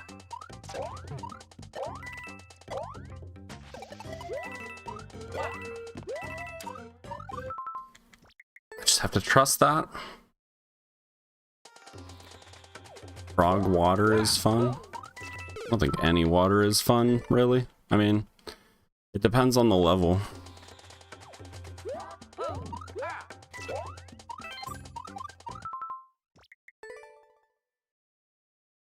I think you can make anything in water fun, but most things in water, in my opinion, aren't just naturally fun. I don't think water is naturally fun.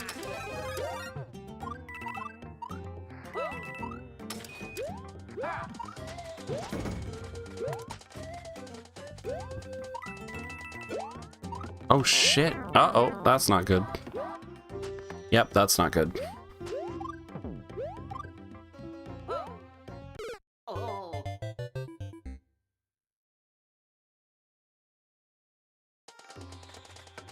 Doing lineups and slowly proceeding. It just takes ages. Everything is... You're basically... I feel like water levels have no flow to them, which is hilarious because it's water. And water flows. But water levels have no flow to them. Like, I understand you're not going to be able to build it like a new soup speed run. But water levels are just like... It feels like you're sat there like for ages, just like, you know, doing the doggy paddle, trying to like get the lineup exactly, like trying to find the lineup. It's not like Precision on land where you're just running and jumping at stuff and just resetting if you get a bad jump. Whoops.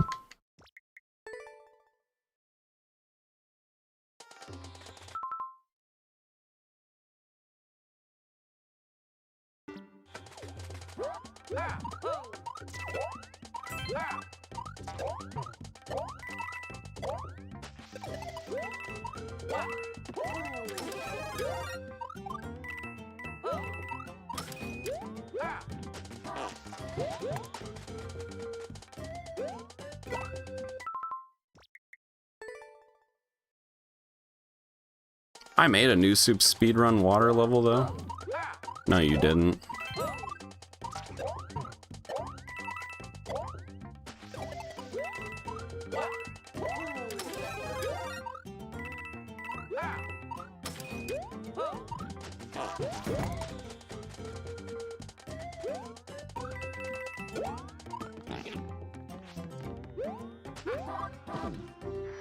Oops, god damn it. What is happening here?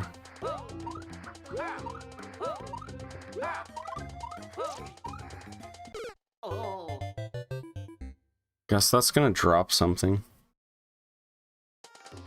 Holy smokes, I feel like I gotta be fast there with the iframes.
What?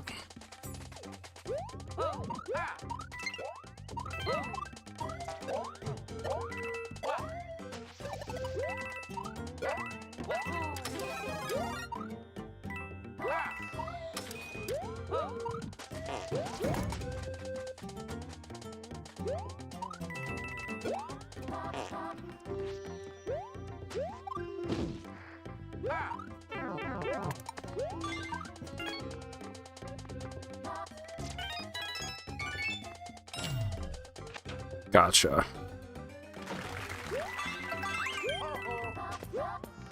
There we go.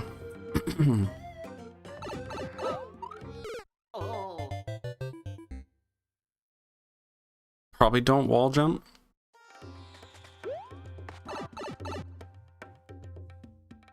Oh wait, I guess I have to. Okay.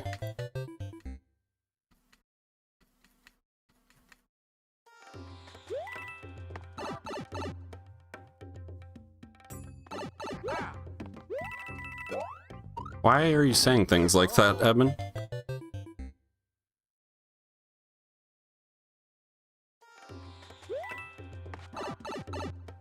Is it within my skill range?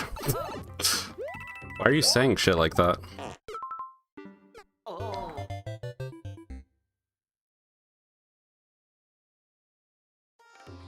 Hopefully it's within my skill range.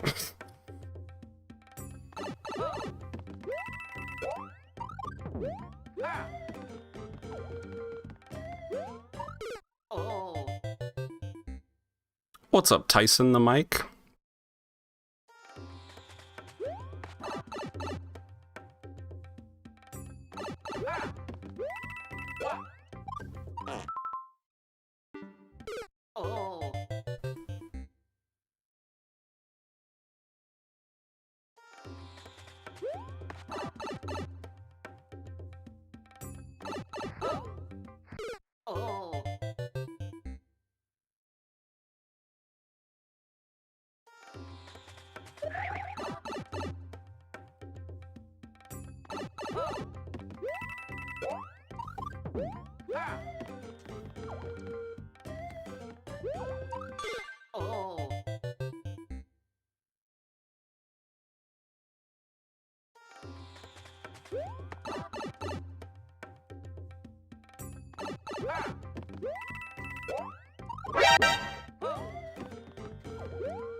Whoops. Little extra twirl there. Yo, what's up? I like chess. You still with us, Eben Noble, or no? I mean, I guess you just don't want to talk about it. I feel like you intentionally fucking troll me Like, all the time you're saying some dumb shit, man. You are constantly saying shit, like, to try to irritate me. Fairly confident. Who put you up to it, is what I want to know. Who put you up to it? That's what I want to know.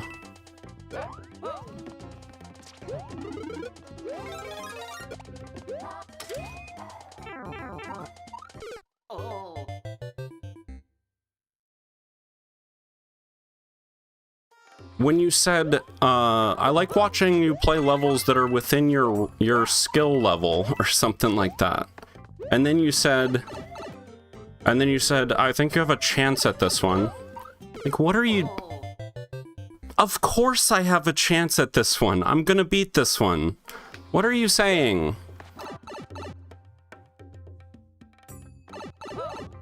What are you saying, dude?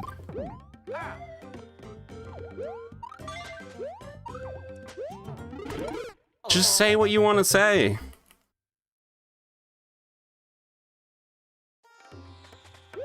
I meant within a human upper skill level. I don't follow.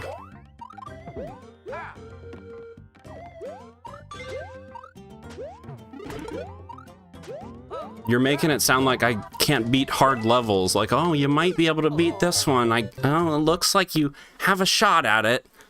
What the fuck is that supposed to mean? Of course I have a shot at it. I'm one of the best players in the world. I don't fucking care what you say. I don't care what you have to say. I feel like you always say stuff that sort of tries... It feels like you're trying to undermine that or something. It's like... I can beat the hardest levels in TP, probably. But I don't want to, because it's going to take 80 hours. Like, I don't want to do that. It doesn't prove anything, in my opinion.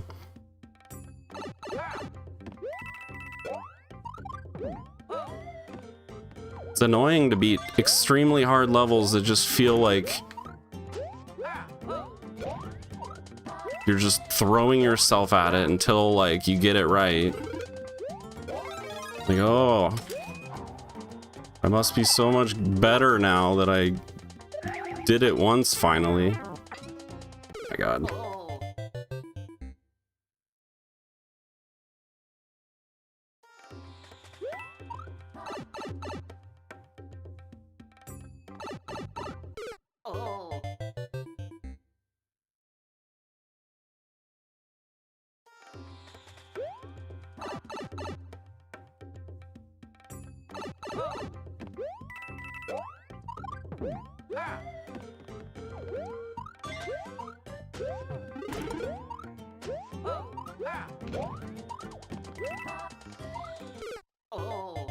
I keep thinking this Monty Mole is like stacked on a muncher. He's not stacked on a muncher. He's moving.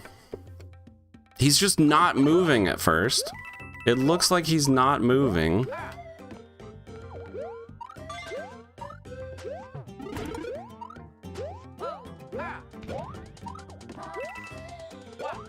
It's literally just hold right and it works. No.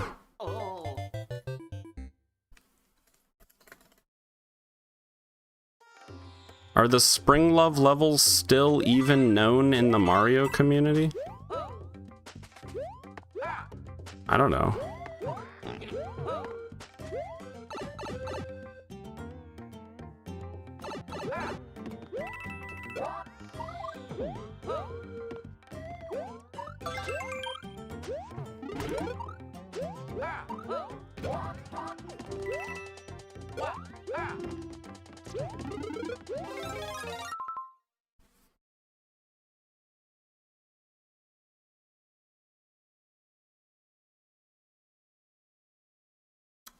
I see what you mean. It's sometimes the way that you word it, it feels like you're trying to undermine my skill level. I feel like you say stuff but don't necessarily expand on what you're saying. And if taken a certain way, it feels like you're just... I don't know. But I guess you're not really trying to do that. The hard ones are too grindy to be fun to watch. Yeah, they take ages. No, it's a very, like, by the time you get to the end of a crazy grind, like, your audience is smaller and much more niche. They're the super hardcore, you know, like, extreme challenge Mario fanatic crazy fucking insane players. Oh my god, what are we doing? No.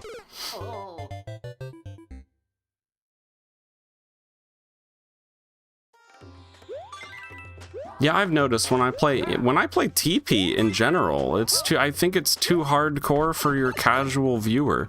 People don't like when you grind a level for 25 or 30 minutes. Sometimes, you know, depending on what the level is. It's probably just not very, like, grinding Team Precision is not the most flashy or exciting thing to watch. It's not like Kaizo. I think Kaizo is much more fun to watch. But if you're grinding a super hard Shell Kaizo level, it's only fun to watch for so long. If a lot of progress isn't being made and stuff, it's hard to watch a grind.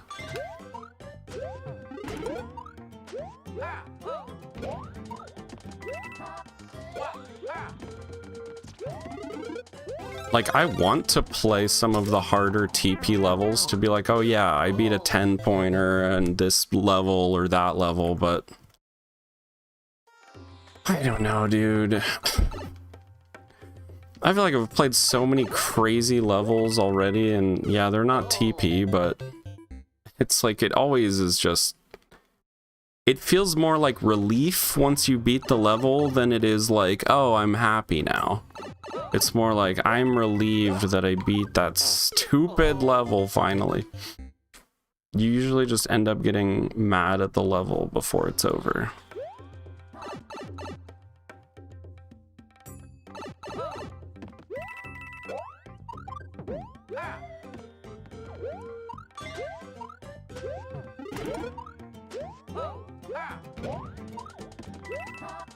Here we go, here we go.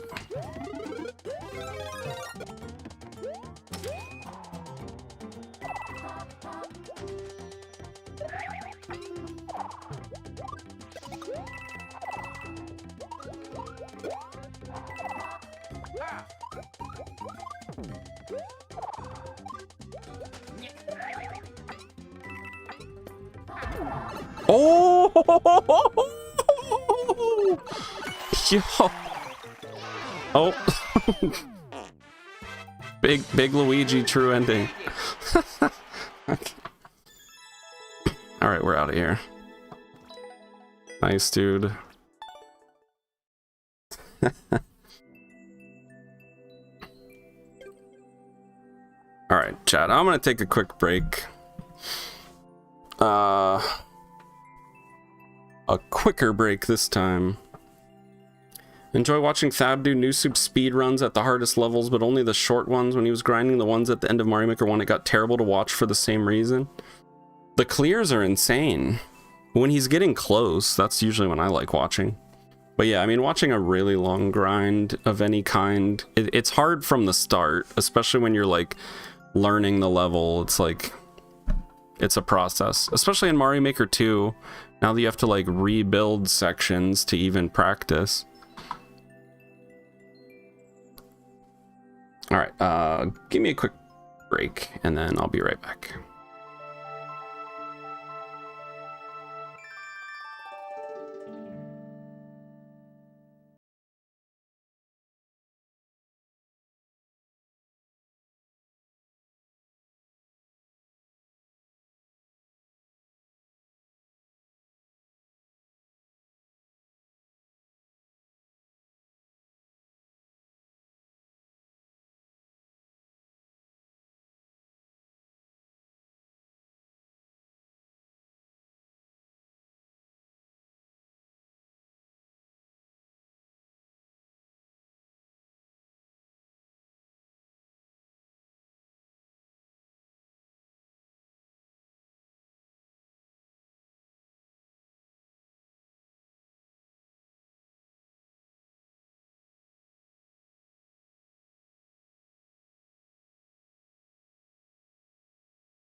Yo! I think if I get a faster computer, it will fix my microphone issues. So I think it's just a communication issue between StreamerBot and OBS. But yeah, I don't know. How's everybody doing? So how are we feeling? We got a Mr. Twister level. You want a Switch 2 yet? I don't have any reason to buy a Switch 2. I need 3 good reasons and I don't have one.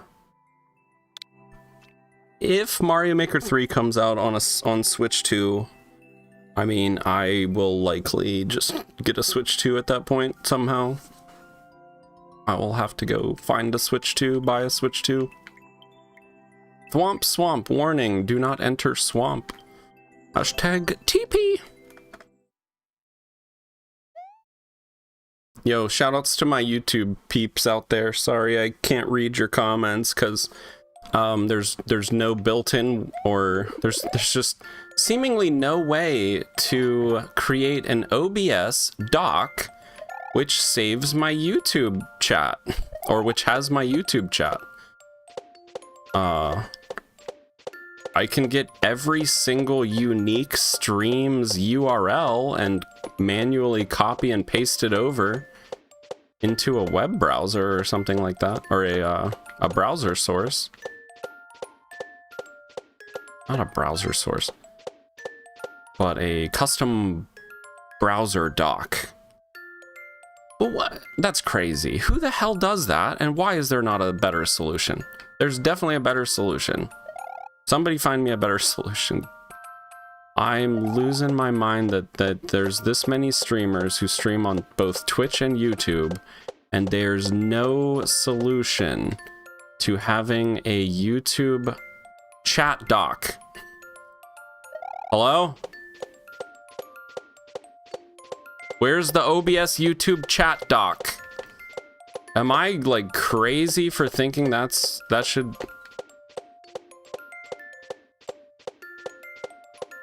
No, that's not making it. Need a little tap jump. He probably uses the Restream combined chat doc. But I don't want the Restream combined chat doc, because then I feel like I also have to have the OBS or Twitch chat doc anyway, because the Restream chat doc doesn't have like your emotes menu, it doesn't have your bits leaders, it doesn't have like, you can't / and use Twitch commands, you can't @ anybody. It has all kinds of functionality that just doesn't work. So I need my Twitch chat box, and then I was like, okay, it would be nice to just have a YouTube chat box right next to it, so when YouTube chat comes in, I can read those, and I can read Twitch chat separately. That's fine.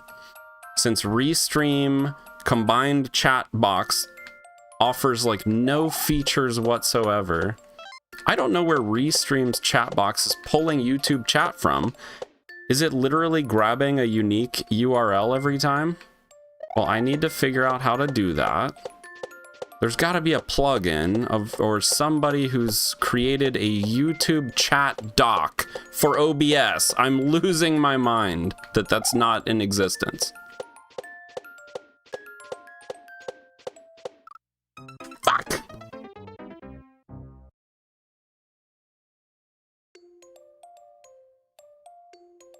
Maybe he's got an extra monitor and uses both Twitch and that. He definitely uses / commands frequently and doesn't seem to be delayed in doing it. He probably just deals with having the Restream combined chat and like no... Well, I don't know. Maybe he uses the Twitch chat box and the Restream chat box. I could do that. The problem with that is I still completely miss YouTube chat because I can't separate only the YouTube chat. I need something where I can see only the YouTube chat separately, or together, but let there keep the Twitch chat box functionality. Like, I don't know, man. It's crazy. It's crazy out here.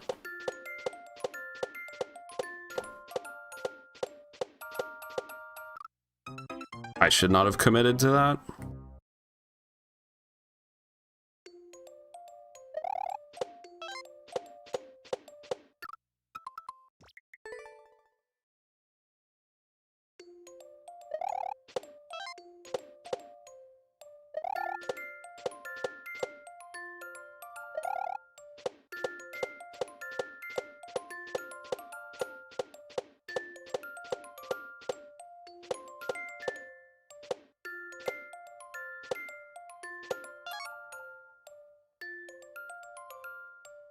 Oh.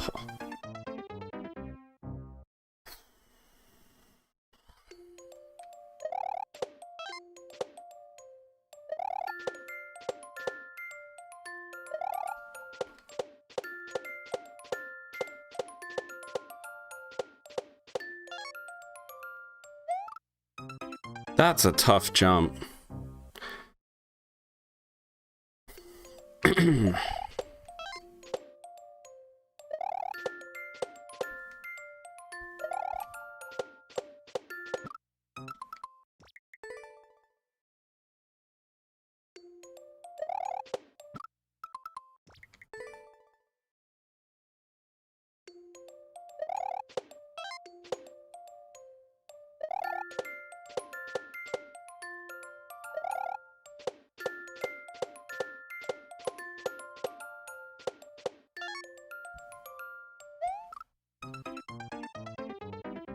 What spike did I guess I hit the spike on the right? Oh my gosh, dude, what is that jump?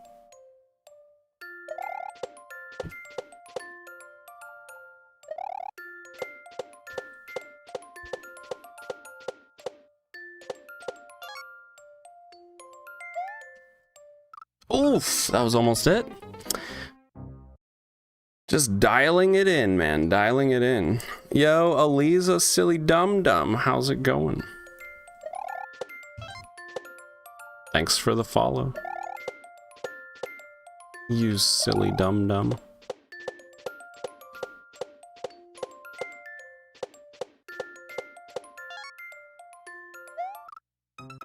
So you can... Wow, this is very specific, this jump. Apparently the Stream Elements SE Live can give you a YouTube chat doc. I know he uses Stream Elements, so maybe that's it. Maybe if I log into my Stream Elements, like through YouTube, and then grab the chat doc URL from there.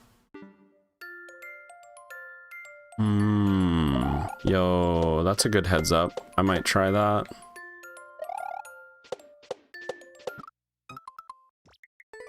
That might work.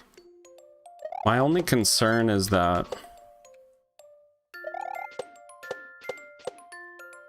I don't know if I'll have to like...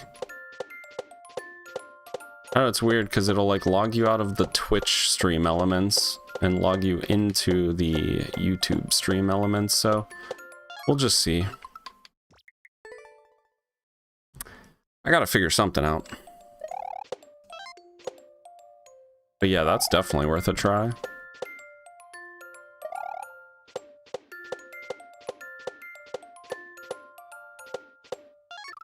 Damn.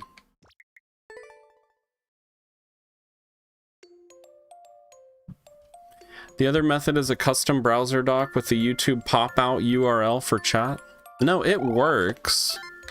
But that pop-out URL is unique for each stream, so I would literally have to manually go grab the stream URL off of youtube.com/aldwolf/live/ whatever unique stream URL, you know what I'm saying?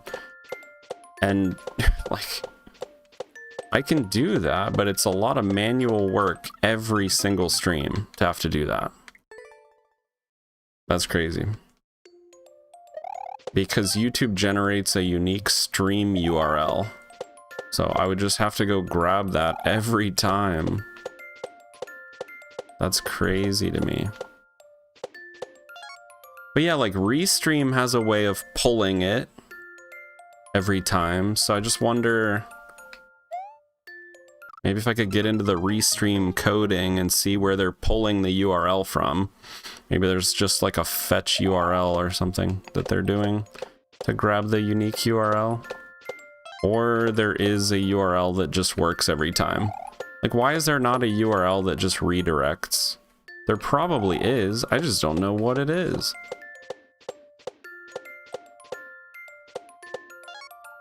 Like, I should just be able to use a URL like Aldwolf, you know, youtube.com/Aldwolf/live something, you know? And then it'll redirect to the unique stream URL. There probably is something like that, but... well, there should be, but I don't know. No! Dang, dude. Yo, what's up, JD Vision?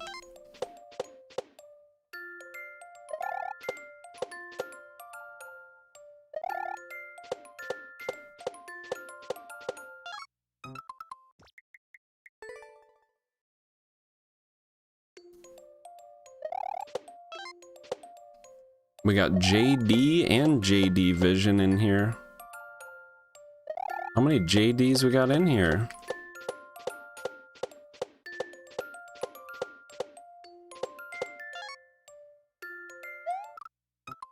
This jumps hard.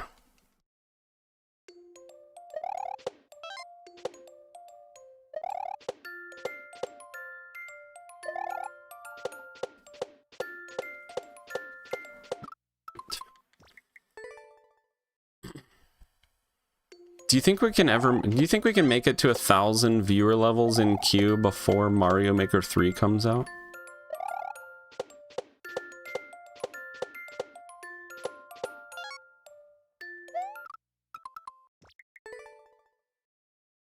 There's a few guides on using a combination of TamperMonkey, JavaScript, and a local proxy server to do it. Basically, bring a URL from the local web server into OBS custom browser dock, and then use your JavaScript running on that local server. URL goes out and grabs the YouTube pop-out chat URL from the live stream, so you can automate it. Holy smokes, man. Somebody just make a fucking plugin and charge $5 for it, and you will become a millionaire overnight. Well, no, I mean, I don't know. People just need to find out about it, though. Jeez, man. How does somebody not have a simple solution for this? I mean, that sounds like simple enough, but what a pain. Somebody just make a plugin that you can download, you know?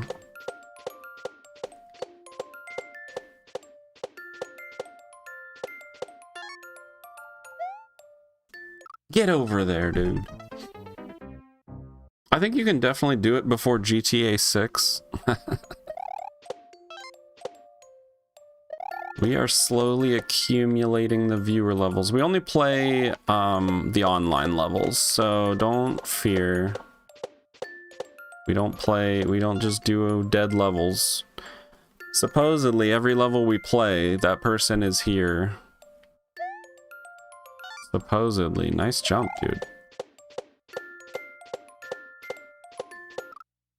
Wow, I feel like I need to go all in one motion to the vine. Because you really need that 45-degree angle going on there with speed, you know?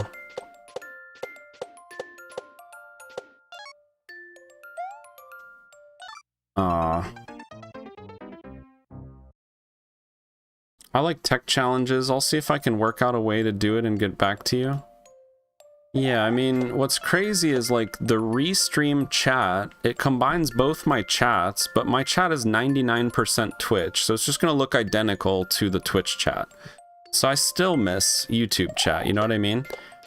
The Restream chat should just have a feature to only display the YouTube chat, but it doesn't.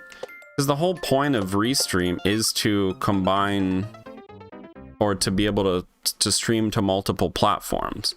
And in essence, so they figure, well, most people would just want the combined chat, but I mean, they're missing out on all the Twitch chat functionality. So it creates other problems.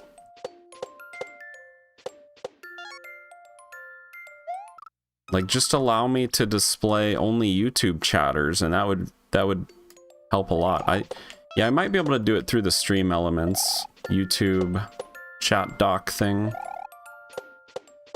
That'd be nice. Oh no.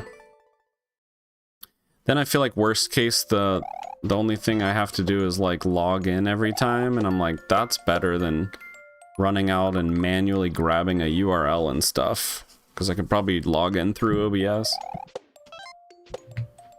Like to the Stream Elements YouTube section. Dang it, dude.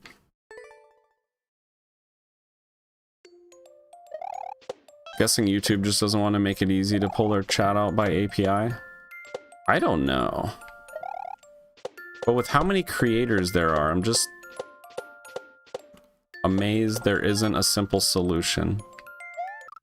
Like a very simple solution by now. There might be. I was trying to get some answers, and I was even talking to ChatGPT about it. ChatGPT gave me a few different URLs to try, but none of them just redirected to, you know, my Twitch chat, or my YouTube chat, I mean. They just didn't really work right. Can always ask Roy.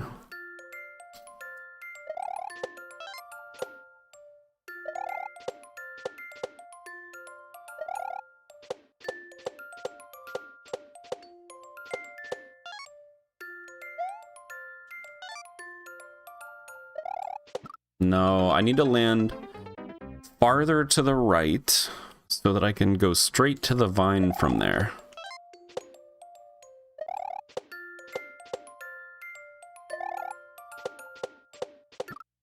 Damn.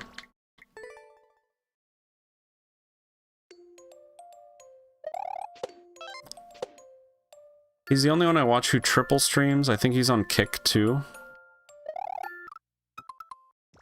Really? I feel like Kick is not good for Mario Maker. But, I mean, it doesn't hurt. But, I don't know.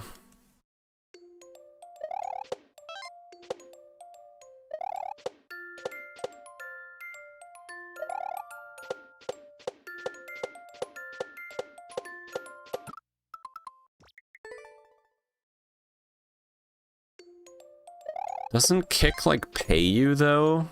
How does that even work? There's gotta be some requirements or something. Does Kick pay its streamers something?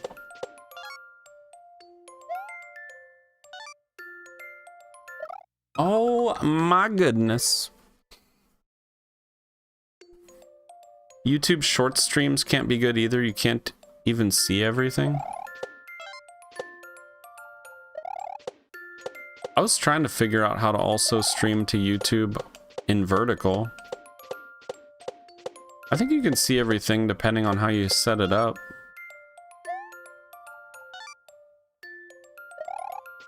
There we go. There it is.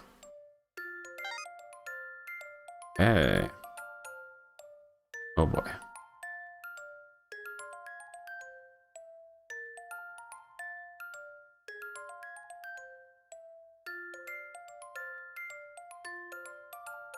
Wait, where do I go?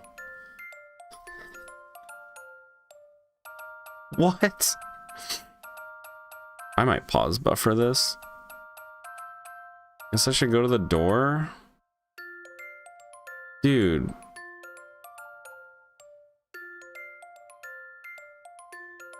What?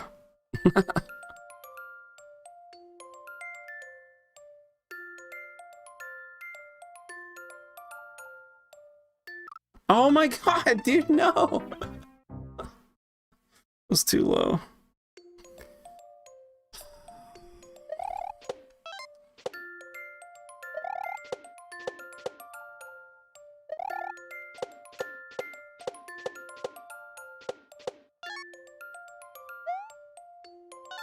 Oh my god. And we're back. How do I do this? Okay, definitely not going in that gap. That's not going to be the play. Catch people doom scrolling and convert them.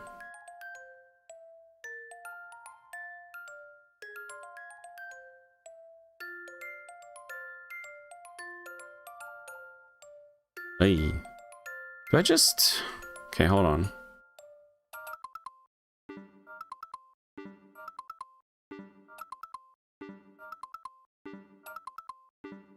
Yep. Okay. Okay. Okay. Ew, this jump looks suck.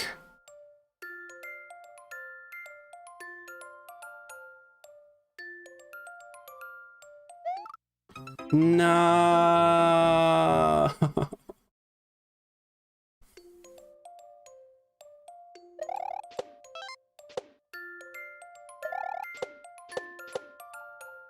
How's YouTube streaming monetized? Is it the same as Twitch?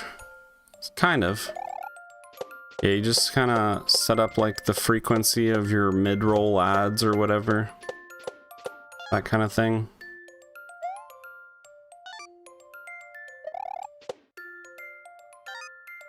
We're back again though, dude. We're back again though, dude. Come on. Gonna pause buffer this. I don't even care. This part is sketchy as anything.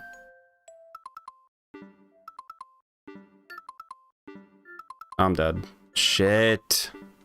Oh, I'm not dead. Wow. They're a partner equivalent? Well, there is no affiliate equivalent, so yes, I am a YouTube partner now. There's no affiliate on YouTube. You can't make money until you make YouTube partner. This jump's harder. Maybe we just... I had to do it. Forgive me, Lord, for I have sinned. Okay, here we go. And here we... Okay, he's got a parachute. We can slow down now.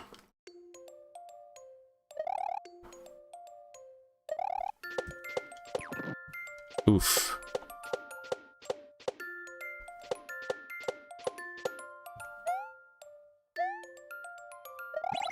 Nah, I was a little too slow. That's tough. That's what I want to do, though. That's what I want to do, but faster.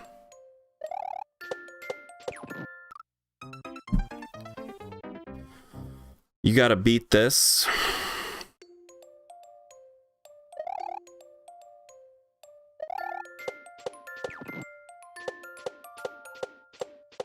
That was too early.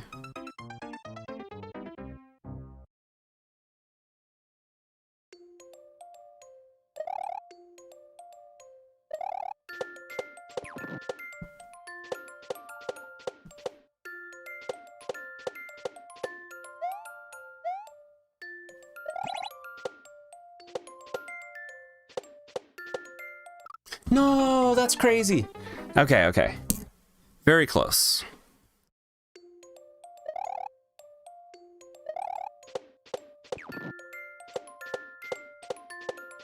No, it's too early too. Maybe 7 little bounces there will line up. Sometimes you just gotta count the bounces, you know? Like 1, 2, 3. 4 is probably better there, but we'll do 4 there and 6 bounces on the next part. We need 10 bounces total. Messed it up. Oh no, we need... I don't know. I don't know. 1, 2, 3, 4. Oh shit.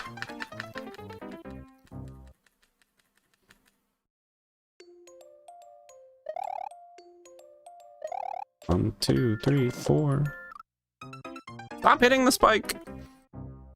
And then we do 1, 2, 3, 4, 5, 6, I think. 1, 2, 3, 4. Son of a bitch. 4-7. It might be 4-7. I mean, 7 probably is fine.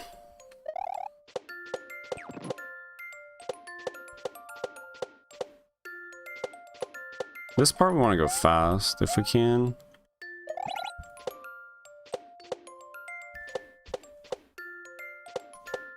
No! I thought I was dead. For some reason, I thought I had to be fast, like at the end, or we'd get closed out of there. But that was not the case. Very nice. Thwomp Swamp. We are in there. Very fun. Very cool.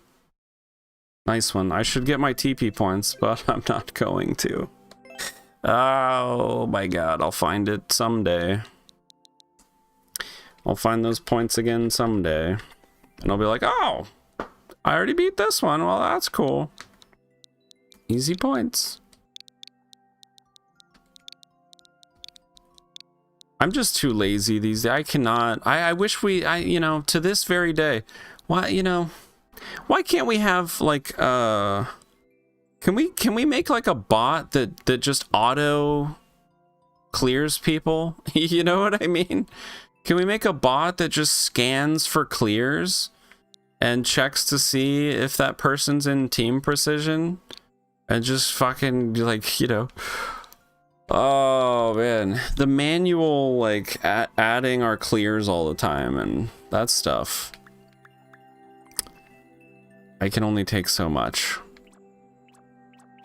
I've become very undisciplined with it. I can't add my clears anymore, man. We got a Stiff Biscuit level. Holy smokes, dude. What were we playing the last time? Should we go oldest white flag? Was that what we were doing?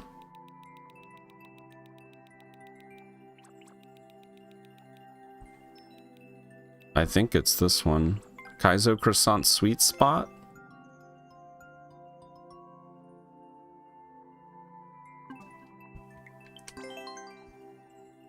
We should probably just go back to it,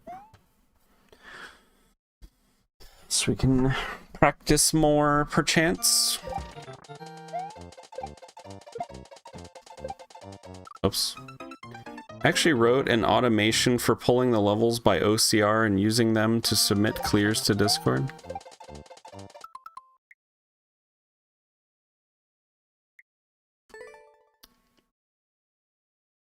Interesting. Oh wait, I'm doing this wrong.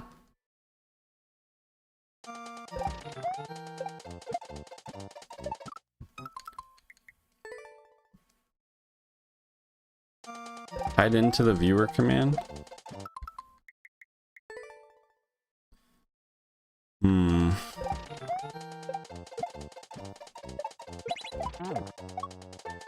We just need a bot that's looking, that goes through all the team precision levels looking for new clears all the time.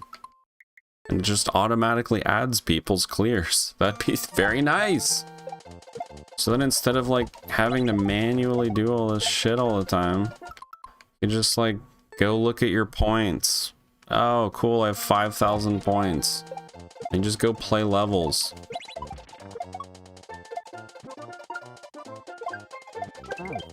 Oh, that was so good, dude. Ought to grab that thwomp. Grab that thwomp. Yes, grab the thwomp and throw him. If I ought to grab that POW, throw it at the thwomp. That B-switch throws crazy. That would be futuristic. What do you mean? We're in the future. Now's the time. It would probably exist if there was a bookmark site. Exactly. That was in the past. That's what I'm saying. We kind of had that, dude. Exactly. We had features that contributed to helping with stuff like with automation stuff. The bookmark site. Exactly. I mean, there's likely a way to do it, to script some kind of bot that does it, that will scour the entirety of the TP catalog, and then anytime anyone adds a new level code to the database, or it has a way to pull that and add it as well. And it just continue. I guess it would just every so often it would just check for new clears. I don't know. It would be very nice though. It would be very, very nice. I've thought about that for a long time. I guess I never really said anything, but it would be so nice to have that. Not sure how familiar you are with how the level viewer bot works, but it's a hacked switch. Every time it goes down, Nintendo has banned another switch. Yeah. Yeah, I knew that. I knew that. I could easily automate the maker team stuff like you suggest. If you can pay for all the switches, I'll need to keep it running, as Nintendo actively fights me, but no one can afford that.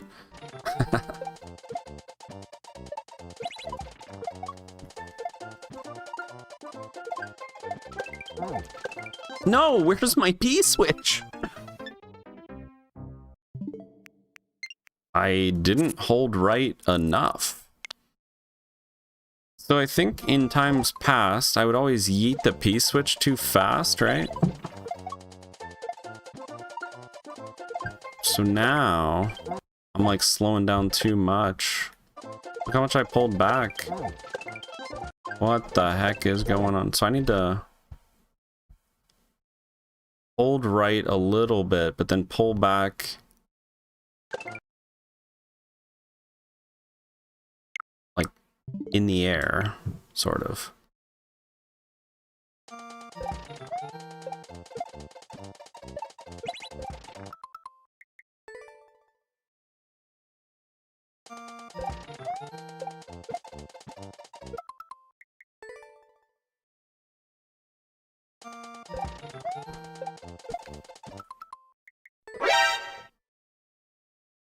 Yo, what's up, Sody Blocks? Oops. How's it going? Bear in mind, we only play online levels and we only do next here usually. So the queue is not nearly as massive as it seems. If you drop your level in there, there's a good chance we play it today or definitely next week. Who knows? Who knows?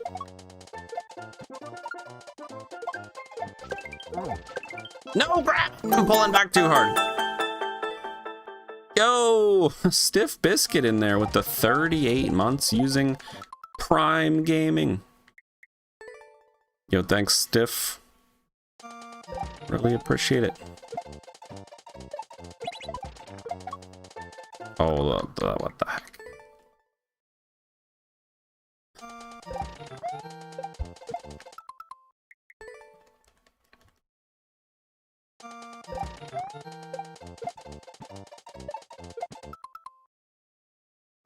Unfortunately, the only way you can only get the data from a Switch running Mario Maker and Nintendo's automated tools that look for suspicious game use to find things like Wazulis.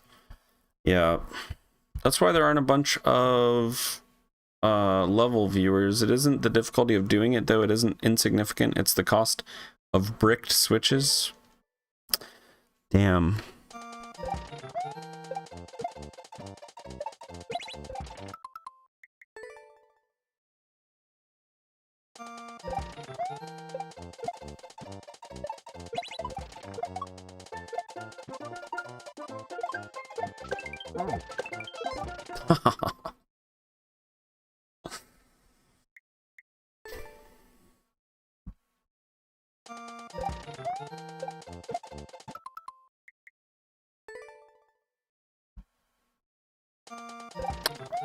Yeah, probably. I don't know. Does it say on the Wazulis site if they have like a... Whoops, like a PayPal or anything? The early Switches are $140. Hit the sweet spot. Yep. I kind of got to go straight up with the P-switch and chuck it over there and then start moving right away after. Like, I need to just kind of slow down, but just casually grab the P-switch and go up with it. throw it and then sort of speed up. I can see it in my mind's eye, what I need to do.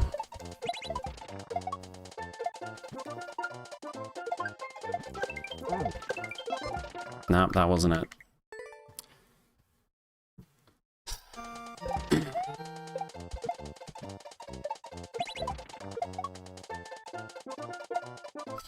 Big delayed drop right there, buddy. Huge delayed drop.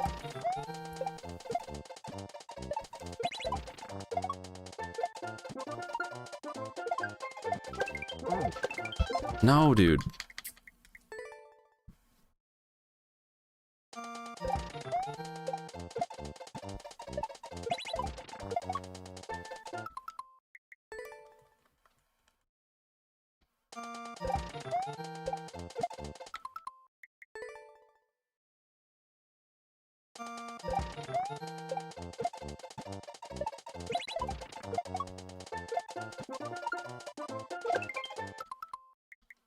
It's a little too far to the left that time.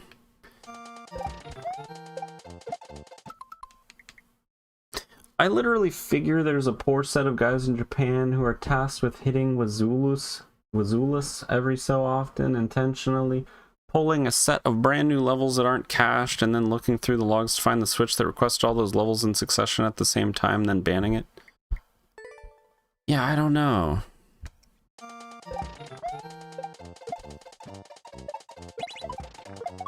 This is another thing that you would think that they might try to automate. Like if they were trying to fight, you know, hacked switches and stuff, accessing the API. You'd think they might not have to have a team, but I don't know.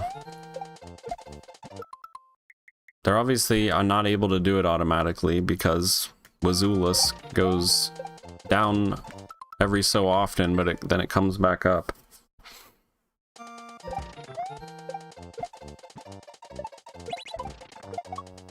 Seems like they're fighting a losing battle. It's like... Oh, man. That seemed closer.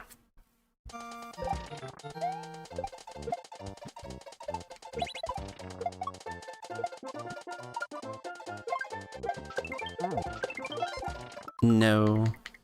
Could also throw slightly early and maybe that would work. Throw on the way up kind of thing.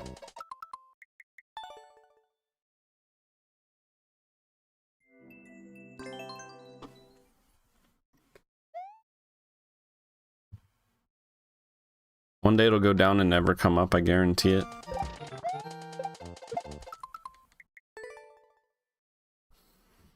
Yeah, it could be.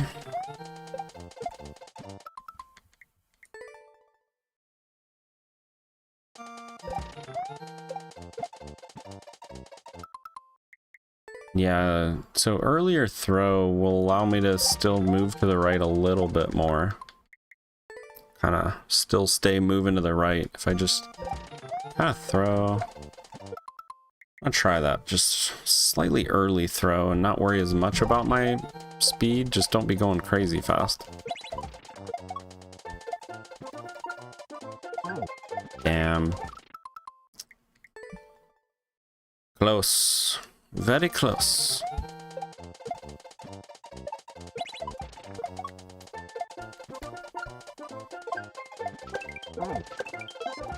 Oh my god, dude. That was worse than ever.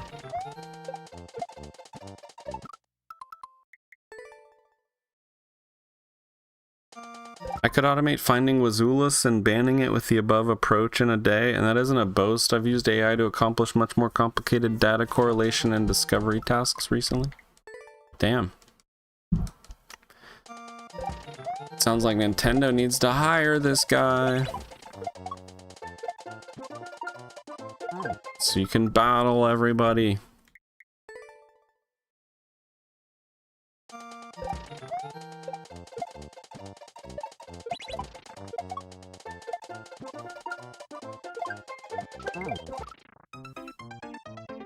Look at that tiny POW. Did you see the tiny POW that was still on screen?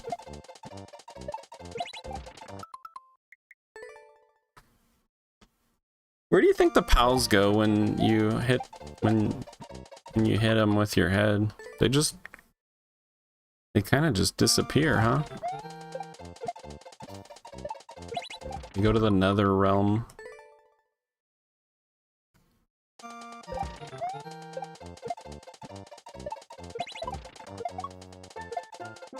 Oh.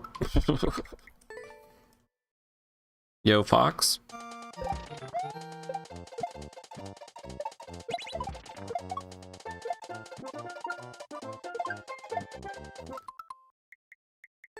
Can anyone really shell jump in 2026 though, really? That's the real question. I don't think it's even possible. What kind of ridiculous statement is that?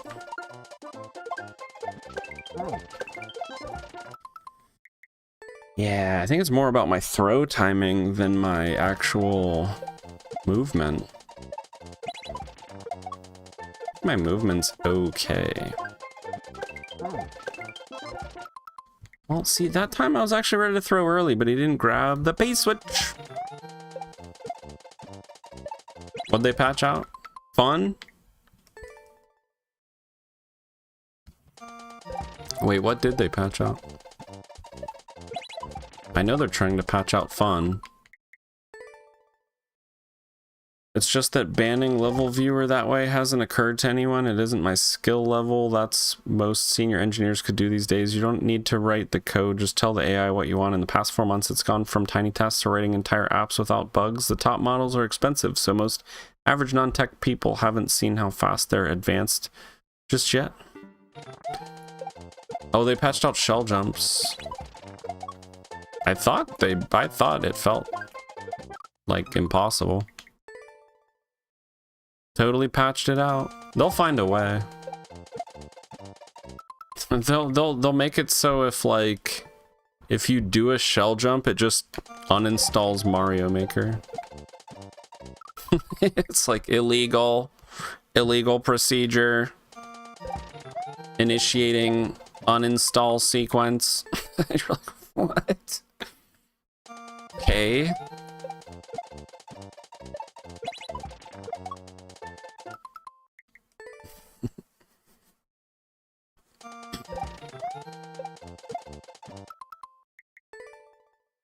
If you haven't heard, the latest models can accurately do the job of entry-level lawyers now.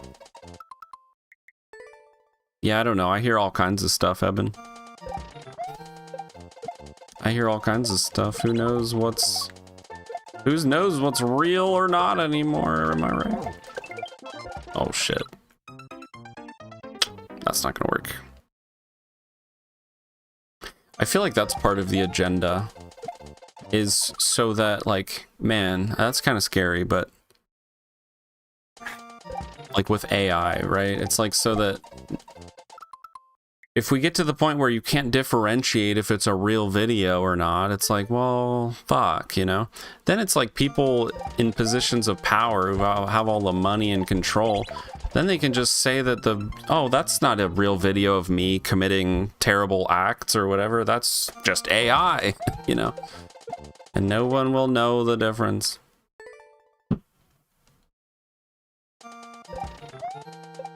Oh, that's not real. It's definitely AI.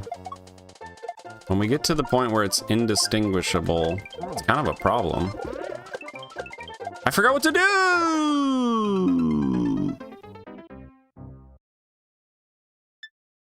Totally forgot what to do.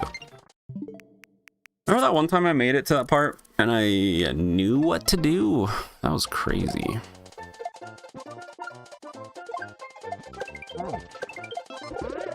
That was such a good P-switch throw. Oh yeah, so I'm just backshot shell jumping? No. Oh, this is my, yep, this is my basket shot. So I need to get to the right a little bit more. And then we're big bouncing. Chucking that one up. Grabbing the next one. Wait, is it, Man, I forget how that works. Let's just get back there and do it again.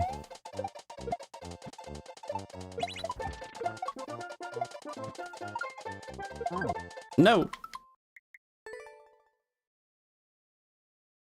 They will fake the moon landing again for sure.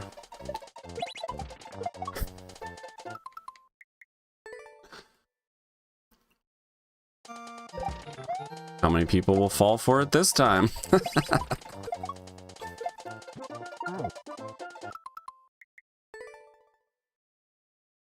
Yo, what's up, Chris Jaw?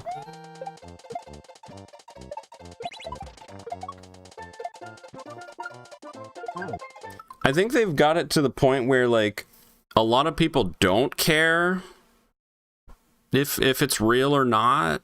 So, like, it doesn't matter if they, you know, if they tell you one thing and do another.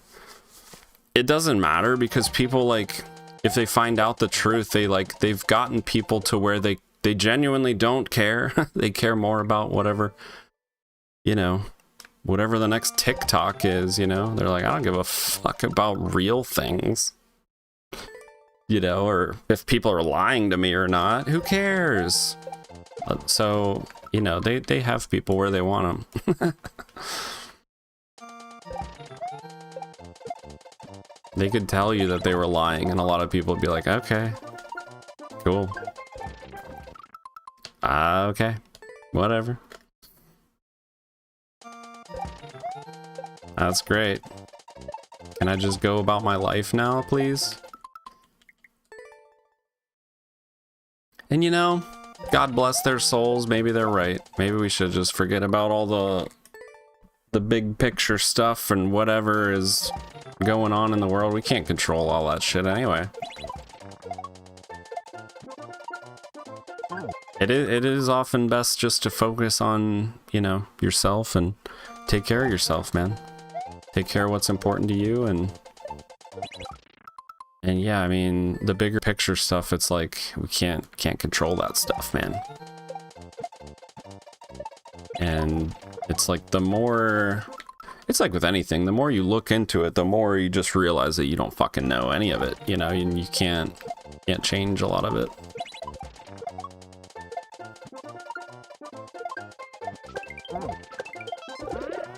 Oh! Okay, boom, boom, up throw, grab it. Why do I forget what to do for that part?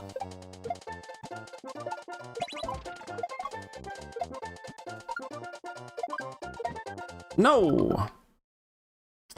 Kind of the problem when the AI reaches a point it can make you question reality. We're screwed because society is a pretty fragile thing. Trust is one of the foundations. Without it, we can't live together. No, that's, yeah, man. It's when authority is gonna start using AI and saying it's real. That's when we're in trouble.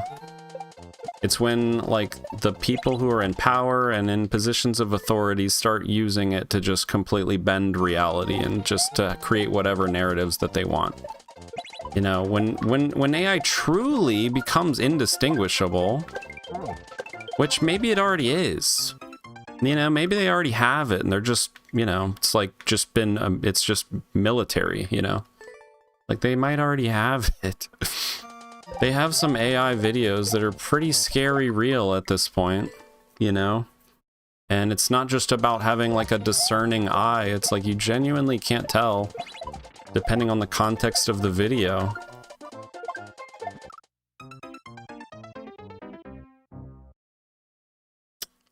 It's a double shell jump, but it looks different. Am I doing max jumps there? It's like all lined up to... Oh, yeah, I'm grabbing the second one, throwing it. Okay, yeah. Wait, I throw the next one. I throw the second shell to the right.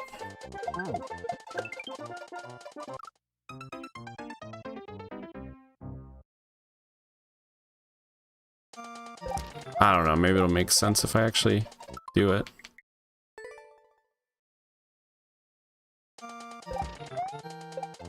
Cult of personality and force of will.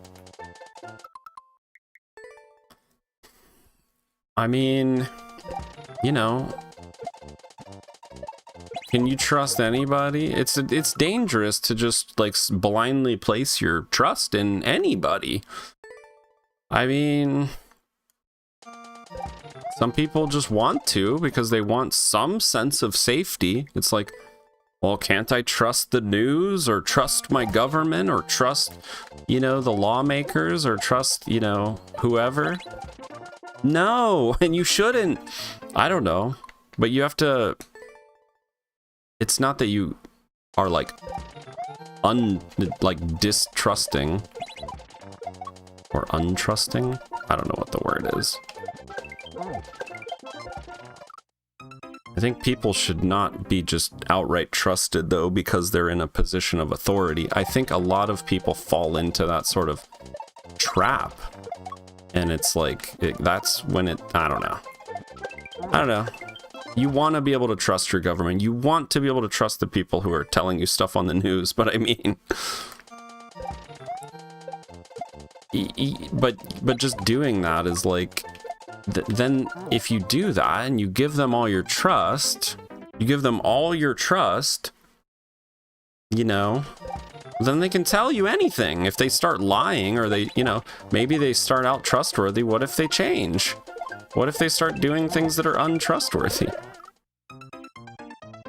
Then you're just still blindly following what they're doing or saying, you know? The agendas can change, you know? People can change. Somebody who's trustworthy could turn around tomorrow and not be trustworthy. You know?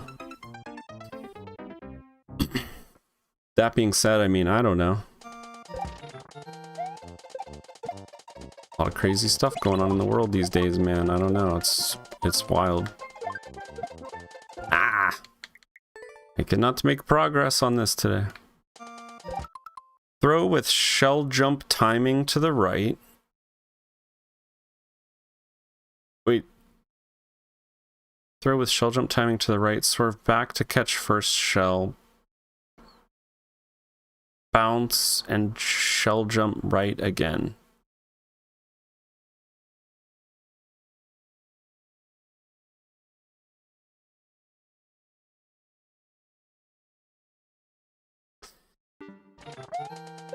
I think I know what you mean.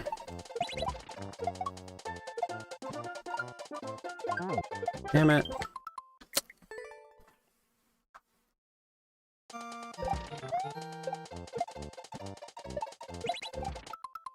I offend a lot of people, you included, because I trust absolutely no one without proof. Lol, you got me mad. I didn't believe you about that one tile wall jump. It isn't that I don't think you are very likely right. It's that 30 plus years as a professional engineer has taught me to distrust all absolute assertions based solely on a single voice, no matter how experienced. Fair enough.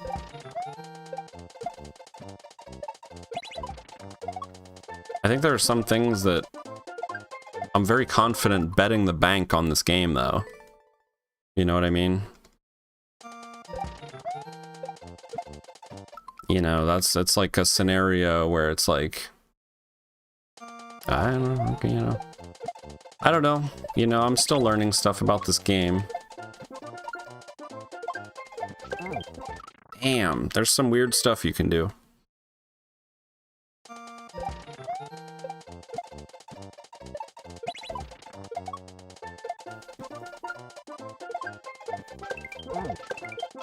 No. Wait. Is there some weird way to actually get that to work jankily? Collect a coin and use the P switch anyway? I don't think so, because well, maybe. That'd be crazy, though.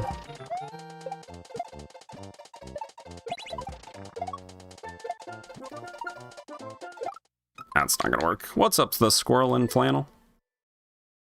Good evening, Old Wolf, and all you gamers out there. Wait, there's gamers out there? Who? I don't see any. Just kidding. I see a couple. I see a couple. I see a couple names. Oh my god.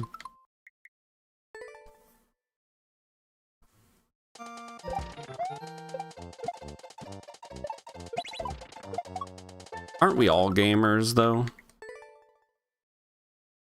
Have we not all gamed from time to time?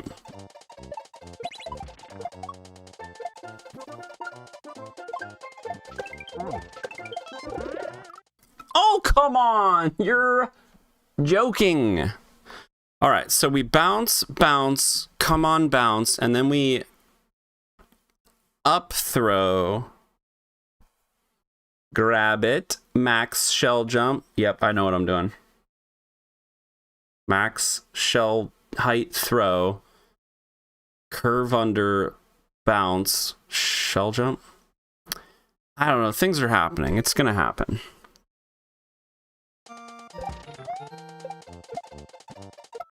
No. If by gamer you just means somebody who plays games. Exactly. No, you need the naked Koopa to shoot out to the right.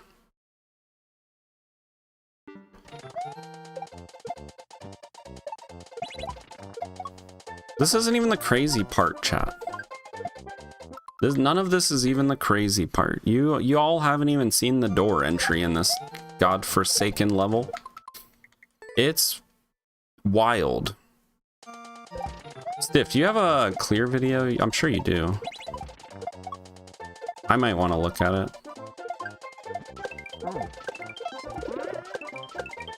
No, I'm not doing that. Oh, poop. I should practice that, I guess.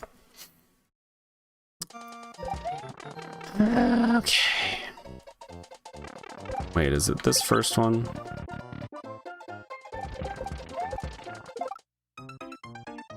No, it's not that one. Middle door, I believe.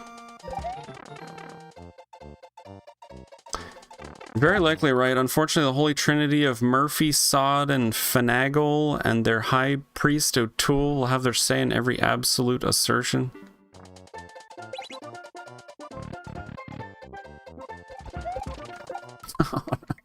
Oh, no.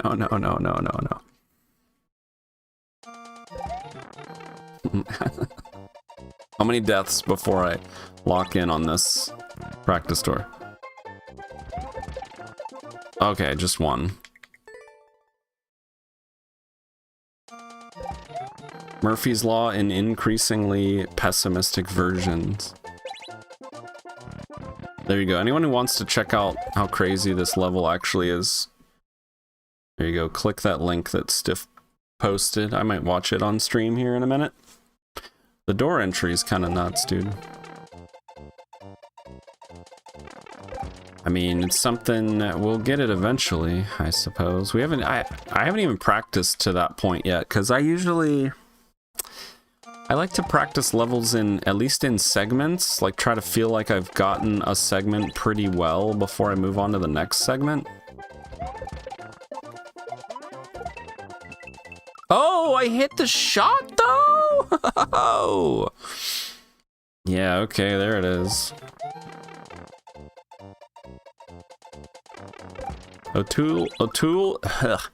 O'Toole's corollary is Murphy was an optimist and the universe terms toward maximum perversion. Trends toward maximum perversion or terms?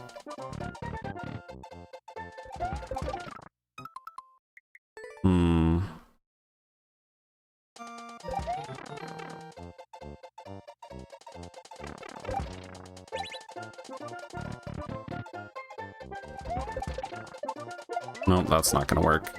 That was close. Closer than I thought. Tens. Oh, tens. It's been an autocorrect. That's gonna work. Oh, it just didn't quite work.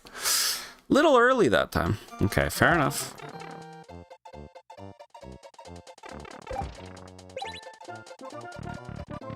If it can go wrong, it will, you mean? Anything that can go wrong will go wrong? I don't really believe that, though. I mean, sure, lots of crazy shit and bad stuff happens, but not all the time. Just because bad stuff can happen, it doesn't mean it will.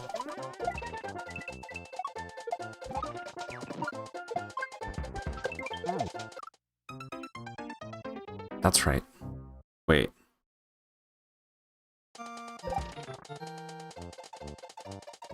Throw early, just grab POW. Head to the right?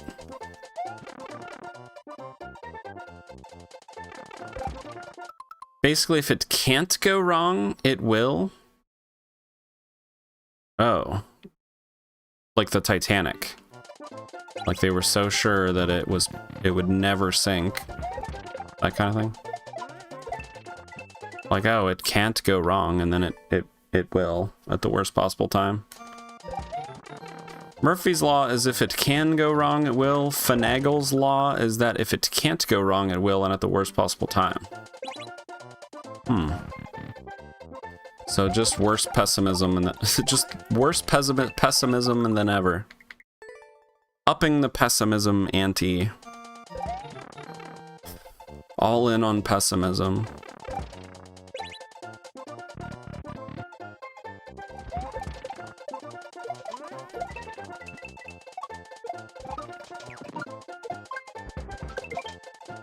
Oh, hello. That was good.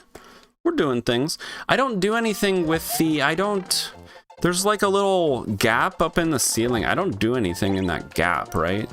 That's right above the POW area. Whoops, hello? Hello? Finagle and O'Toole are popular with military and engineers. We hear a lot of things expressed as being impossible to go wrong. Usually that's just a lack of imagination of how it can go wrong.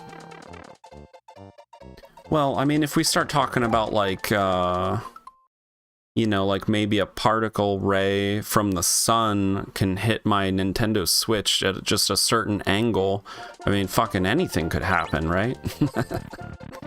Now we're getting creative, right? But the actual, yeah. But yeah, I mean, some things are beyond something really mysterious happening that's glitchy. Titanic was a good example, actually. I thought it sounded like a pretty good example. Thank you. Uh-oh.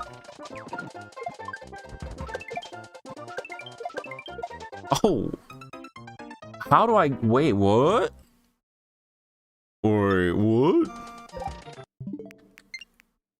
How do I get enough height for that part?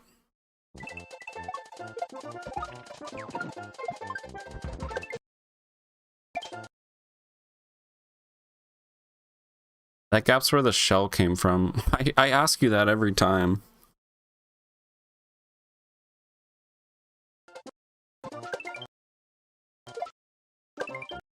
I just drifted too far from the wall, that's all. So I need to... I should probably do a little tap bounce right here. Boop. And then, like, up throw. Keep it tighter. Shell jump. POW drop next to the door. That's so sick. Alright, actually.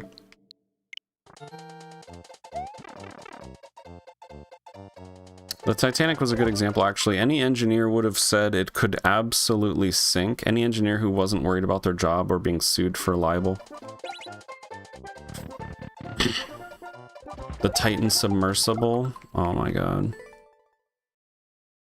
That guy spat in the face of those guys.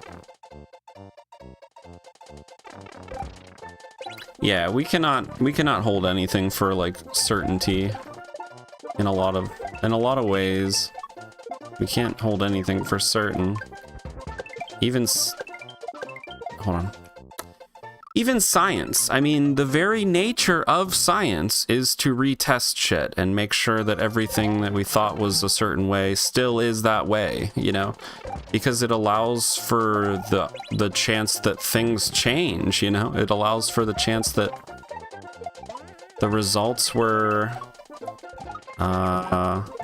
short-sighted or incomplete, or, you know, we got a different result this time around. So yeah, I mean, you know, nothing should be a certainty. It's just we have to rely on things to be a certain way as much as we hope that they are. No! You're past the next practice door. Oh, well, yeah, true. But, you know, we're embedding this section into our muscle memory. But yeah, I could take the next practice door now. For fun.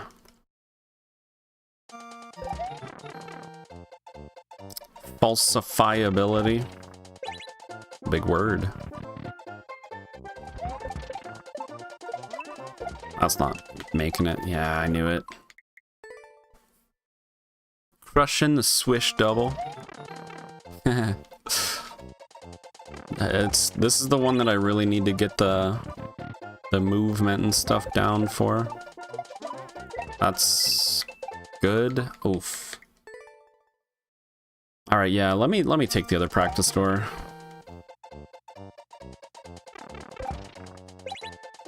It's time.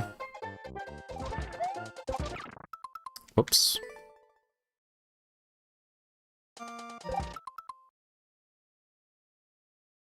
We can assume science is trustable only so long as we agree that a truth is something we can repeatedly verify using the scientific method, and that science actively rewards people finding that existing science findings are wrong equally to new findings.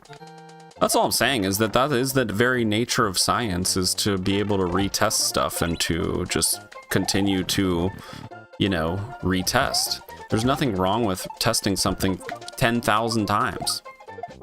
Because that's what science is, you know? Sometimes there could be an anomaly, you know? And then we say, well, we ran the test 10,000 times, but one time there was this crazy anomaly. So one every 10,000, something crazy happens. So we have to include this in our findings, you know? That's what it is. And we can't say, oh, 100% of the time this is what happens, because, oh, we ran the test again and something crazy happened. That's all it is. It's just the nature of science itself. It's about confirmation, you know?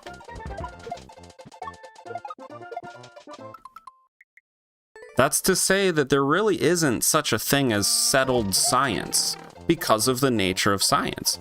You should be, you know, continuing to verify all these things and so on. And that's what, you know, scientists do.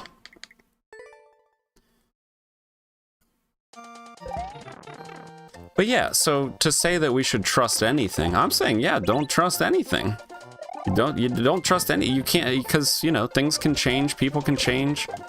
I don't know, man. You trust the things that you think you know, and then just move on, I suppose. Make the best decisions based on the things that you can perceive to be as close to the facts as they can be.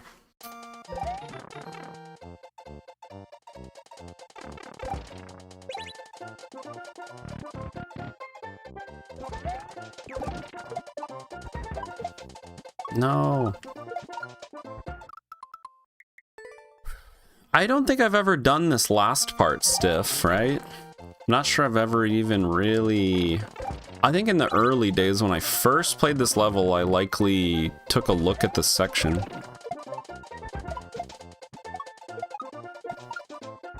We need a little more speed. Got a craft night I've got to head to. Gonna head out shortly. Craft beer night? Or arts and crafts? Or craft food making night? Oh, what? Old Sticky Pals. I know. Oh yeah, the Sticky Pals. Arts and crafts, lol? Just gonna doodle and enjoy vibes? Wait, it's not arts and crafts with craft beer as well? And witchcraft going on at the same time? Well, they're not triple crafting it then. Yo, take it easy, Stiff.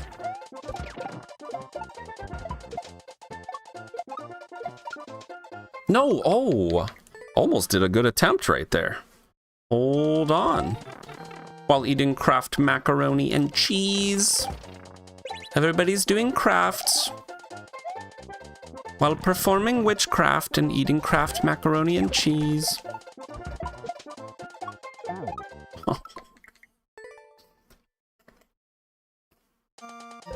And drinking craft beer, of course.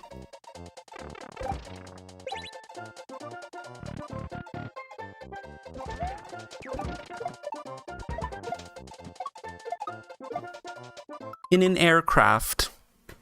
Or a watercraft. Witchcraft, Lara Craft. Witchcraft.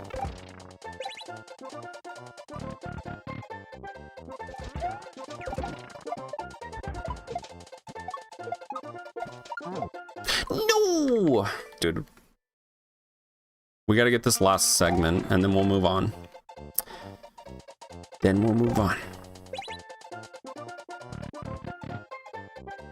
The ego makes scientists care more about fame than ethics. Yeah, well, it's not just... That's human nature. A lot of times,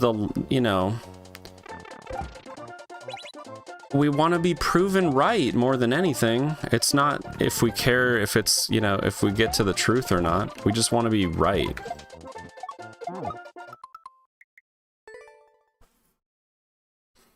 It's like the psychology with stock trading. It's so easy to, it's so hard, sorry. It's so hard to be a good like a stock trader, a day trader, because of the psychology involved. You have to be wrong. You have to be super okay with being wrong and being immediately very wrong. That's hard. People don't like that. People would rather be, perceived as right than be actually right sometimes. It's, people care more about some people care more about the perception of things than the way things actually are.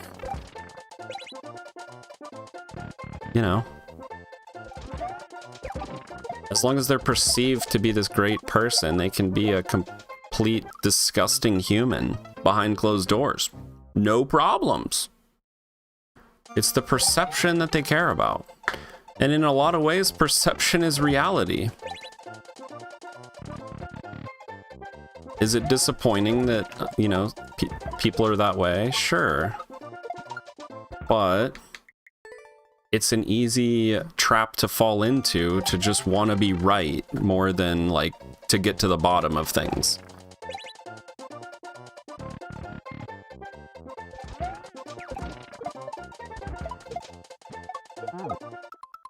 The ego gets in the way a lot when we think we're right about whatever. When we think we're right about whatever. The ego will get in the way because it's like, well, we already know. We already know the answer. That's probably why you got mad at me when I was talking, you were talking about that one tile gap, and I was like, it's just not possible. Because speaking in absolutes is it's annoying in some ways. When people are just saying this is possible, this is not possible, that's not possible. What's funny too is there's a lot of things in this game that are just barely possible. And so in a lot of times I will say I don't know because so many crazy things are possible in this game. I mean, look at that asshole that started the myth that vaccines cause autism. He's likely responsible for tens of thousands of deaths at this point. It's only getting worse. Meanwhile, literally no research has agreed with him. His data has been proven to be wrong and he still refuses to recant. That's the ultimate scenario of a scientist selling his intellectual integrity for fame. Yeah, there you go. Now measles is on the rise. Oh shit. Not good at all. I got the chicken pox as a kid. I don't think I ever got the measles though.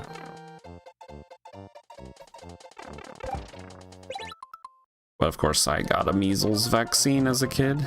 I've known a few research scientists that authentically enjoy being wrong and get excited when the data shows they were wildly wrong, but it's not an easy thing to achieve that.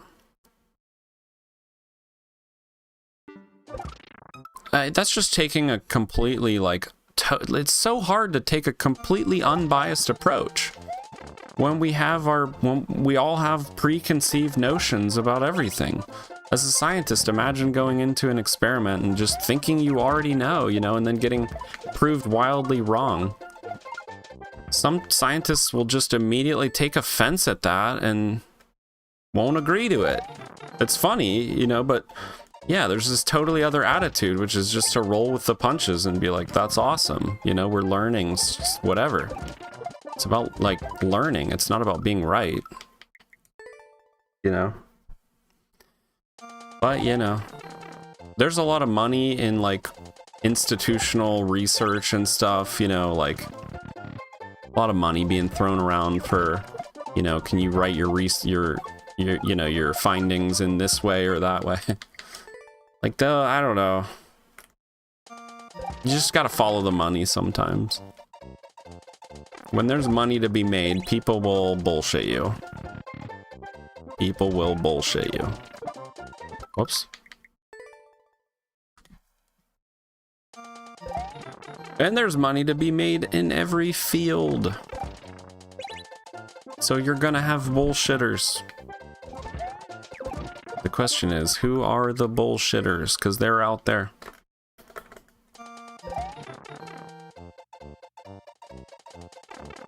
Follow the money.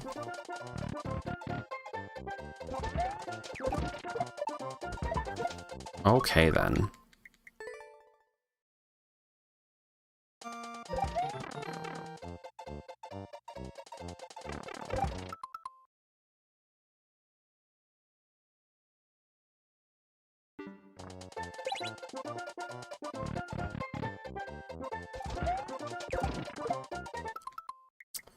One time, dude, one time we gotta get this crazy POW drop door entry with the sticky POWs.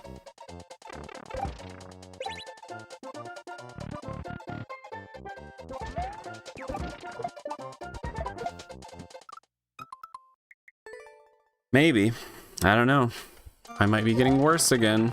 We were playing a shell level earlier and I all of a sudden just couldn't do any of the tricks that I was previously doing. It's like I lost my rhythm. Oh, that's so close. Higher POW drop and that might have had a chance. This door entry is really something. It looks super cool. I don't know if it's actually as crazy as it looks. That's what we're trying to find out. Ah. Just gotta get that POW in just the right spot.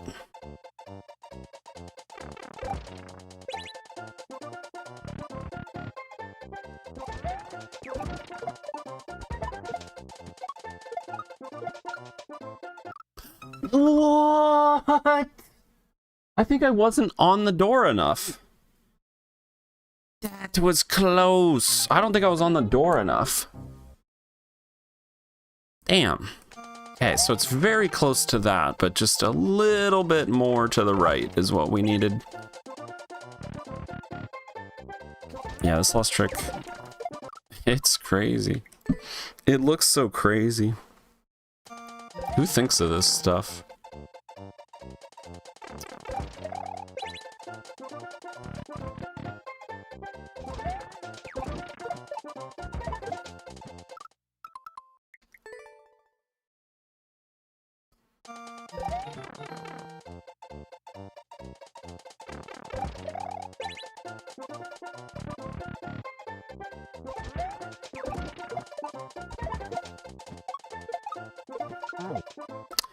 Yeah, I mean, I think a lot of people just kind of fall into like a position of...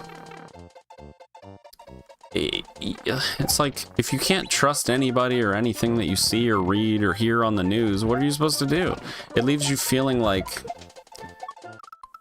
you know, I think most people are just have a tendency to believe what they're told and what they're shown and what they're said, and it doesn't even necessarily have to come from an authority figure. It's just they take people's word for things, and they, you know, they trust people. And that's fine, you know, but I think you just have to take everything with a grain of salt. That's all, you know? You can't just say this, that, or the other because so-and-so said it, it must be true. That's a, you know, that's the dangerous pitfall. You know, but I think people are like, well, if I can't just listen to the radio and trust that the news is telling me the truth, and, you know, what am I supposed to do? I don't have time to go do my own independent research and this, that, and the other, you know? So if I'm not going to believe what they say, then I'm not, where am I going to get my news from? You know, that kind of thing. But I think we all just have to understand that the news can be, they're not always, they're just people. People don't always tell the truth. You know, people lie for a variety of reasons. Also, as you know, the news has a lot of public, they can sway public opinion. So, you know, there's gonna be an agenda there. Whose agenda is it? What are they trying to achieve? Are they really just shooting you straight, or are they giving you a certain segment of the news that they want you to hear? They didn't tell you the whole story, you know, but, or they only told you this, that, and the other news story, but they didn't even cover that other news story, you know, because they wanted it to be perceived a certain way. They might have a financial reason to get you to believe things are a certain way. Financial incentive, man. Follow the money. Oh, come on, dude.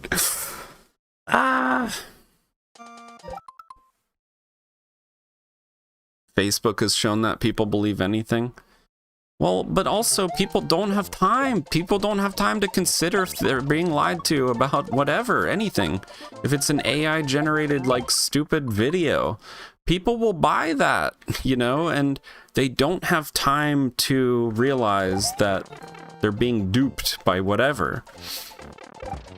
You know, people will they just go with it because they have to go about their days. Not everybody can think so deeply and look into everything and, you know, make sure everybody's telling the truth and doing this, you know.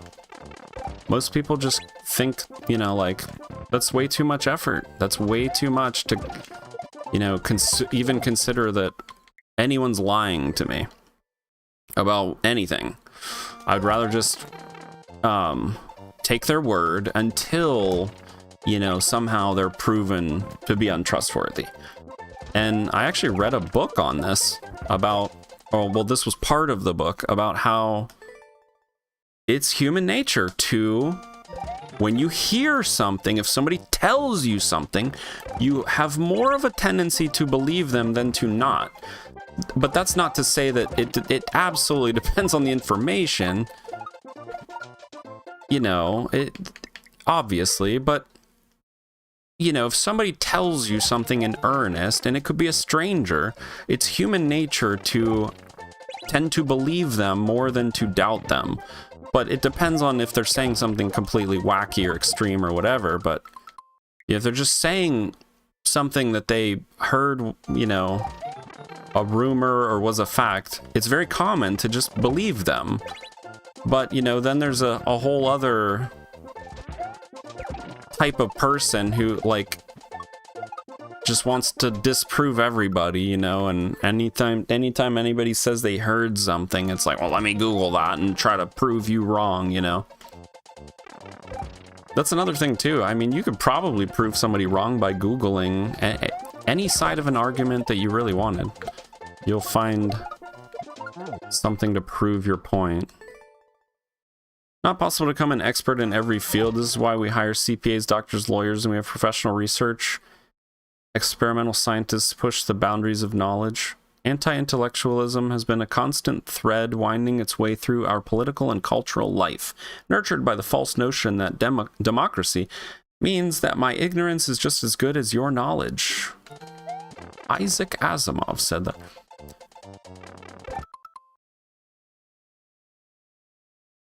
It's funny, almost no one thinks I can watch a video on building circuit boards and go hack my Switch and make it more powerful, no matter what anyone tells them.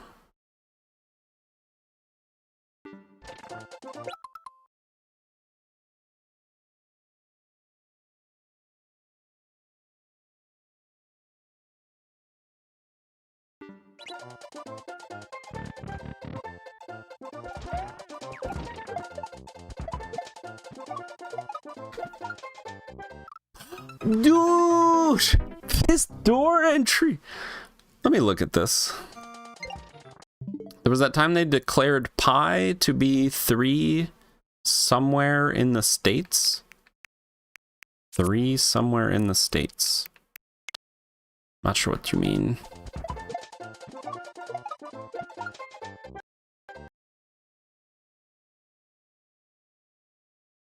I must have just been a frame slow. Like, this must be a death frame, basically. Because this looks like I should be on the door enough. I must need one extra, like, frame, you know?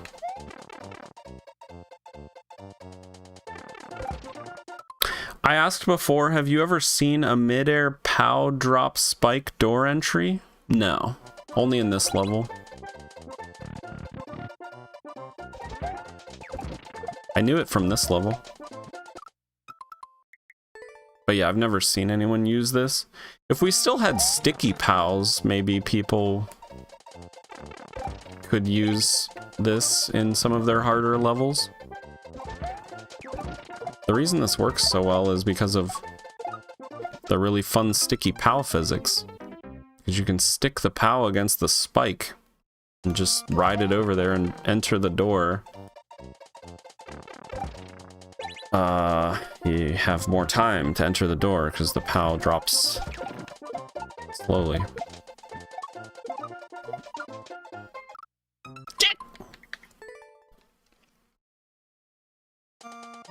Shawshank Redemption. You were watching Shawshank Redemption? Shawshank? The Shawshank? Japan floor? Japan floor? The Shawshank? The Shimshaw? I watched almost the whole thing. Nice. It's a good one.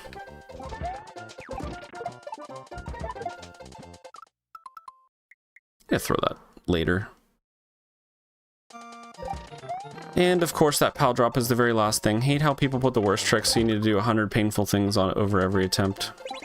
But at least Stiff offered practice doors in this one. So you can at least practice it until you feel more comfortable. But yeah, it's pretty brutal. I just need to be a little bit more to the right when I'm dropping. Little bit more speed. Problem is I can't have too much speed because then the POW doesn't hit the side of the spike. You know? Need the POW to still hit the side of the spike, but I personally... Luigi needs a little more... He needs to physically be to the right more somehow. So maybe like an earlier POW drop, but then speed up. I mean, it's just very specific. It's not like I can stand on the... It's not like I have all that much room to stand on the spike and enter the door. But I have to be over halfway on the door, basically. Like, can't get a door entry here. Shouldn't be able to get one here. Yeah. So, see, I'm basically halfway on, in my opinion. You look at, like, the middle of his head. I mean, I don't know.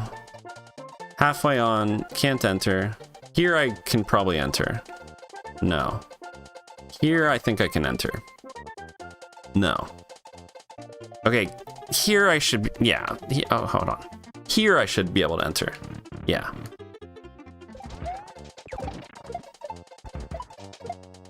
Well, so that just goes to show you. I need to be kind of kind of far onto the door.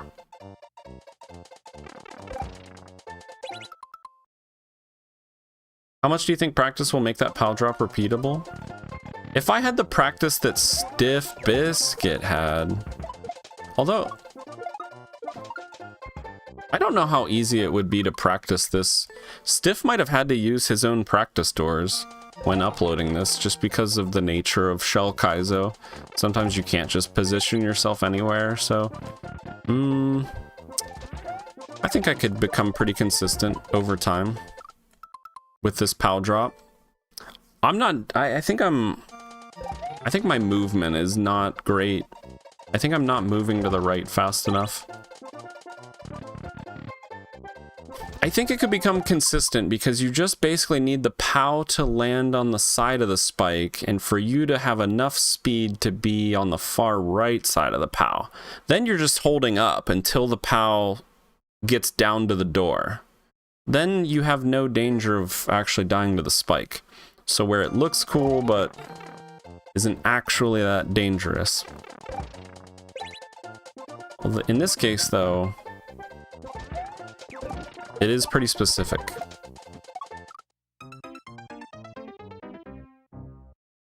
Yeah, it's tight. I don't know.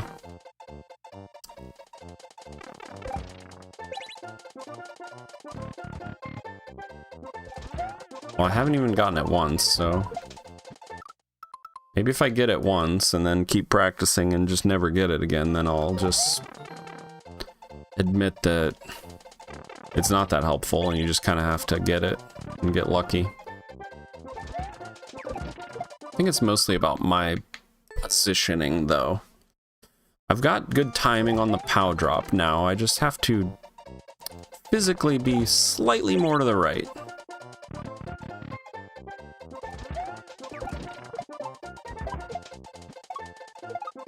Oh my.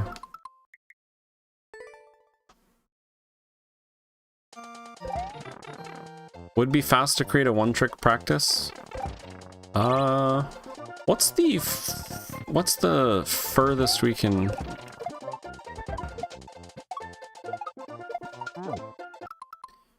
See, I don't know. I feel like you kind of have to do this whole sequence for it to make sense practicing it.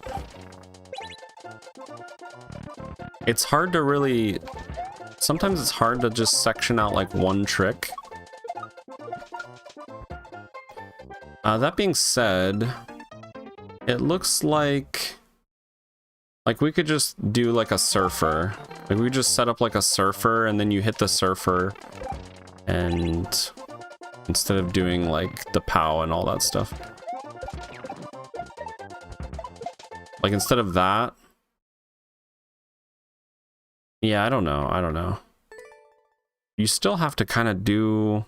You still have to have a POW in your hand. You'd have to do either an... You don't know how to simplify it. You could just put the POW on a cloud or something, make it easier to grab. Damn.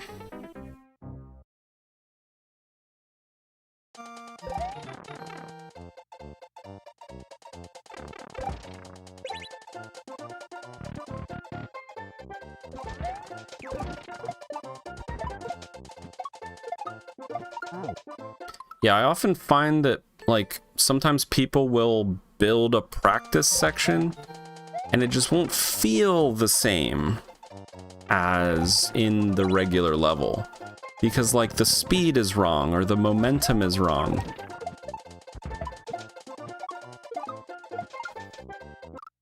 You know, like in the real level, you get like more speed or you're coming off of a different type of jump or whatever, and so sometimes it's hard to build practice that effectively feels the same as the level. Oh, that should have been it. I needed to run to the right a little bit. Damn, that's so close. That is so, so close.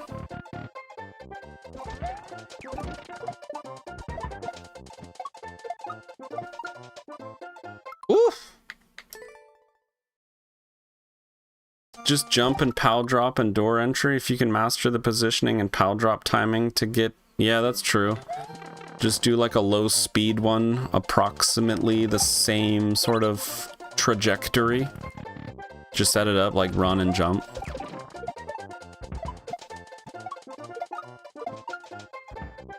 Yeah, like so where we would bounce on the shell right there, instead of a shell that we're bouncing on, you could just put an enemy to bounce on and start with like low momentum just to get the same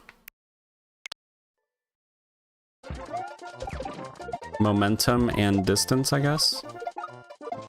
So right here where I'm bouncing on a shell, yeah, instead you could just do something, just put an enemy there and just put flat ground. And see, I don't have a lot of speed, so I'm actually starting from like a standstill. So you could actually just set it up where it would make sense to just fall straight down, land on like a Goomba instead of like the shell. So you could set this up where you just have like a little place where you fall down a gap and land directly on a Goomba, and then you have a POW in your hand and you go that distance. That would be good practice, actually.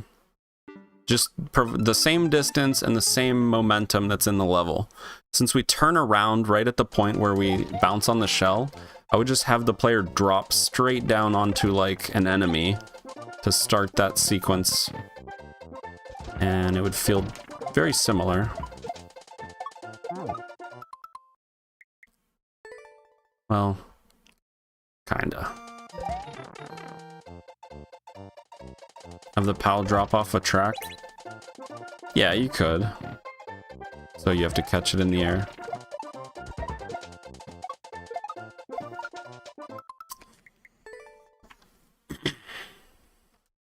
I just want to get this one time, but the actual door entry is pretty tight, man.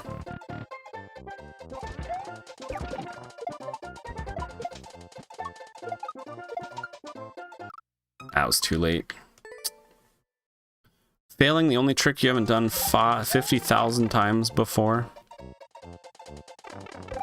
Yeah, sadly, I don't think it is a trick where if I get it once, I'll get it a bunch.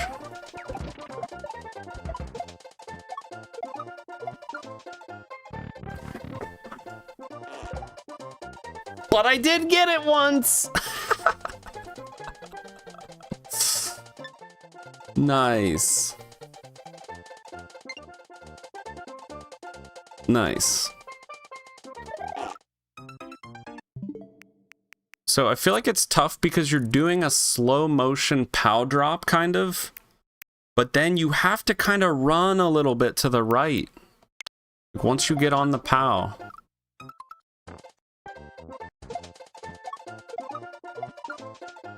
See, I ran. Look at me running. I'm running to the door. You see that? Whereas before, you just drop and land. Oof. I barely made it. I'm just on the door. Yo, that's sick. We did it. Let's go. Alright, I give up now. We're not gonna just... I'm not getting that today. But, I have beaten every section of that level now, dude. I can absolutely beat that very soon. Let's see if we can get another one in here, chat, before we all fall asleep. The squirrel in flannel.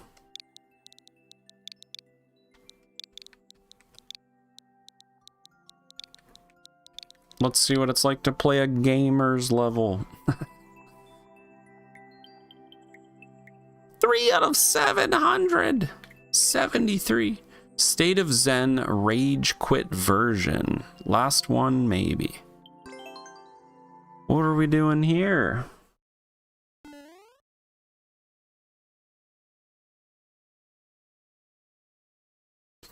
Oh man, I gave you this one. It's a rough one. Grab all 4 coins. Oh, I know how to do this. Oh my gosh.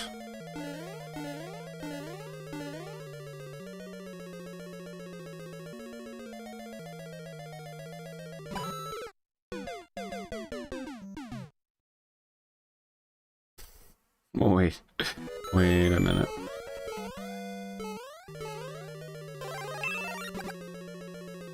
Oh, shouldn't have done that. Damn. Hold on, hold on, hold on.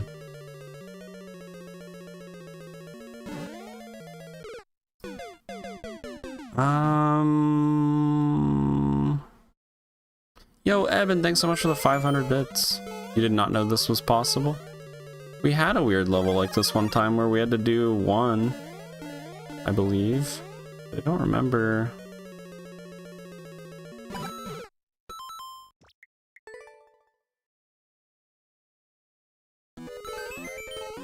I don't like that I have to backtrack once I get the fire flower. Why are we wasting all that time?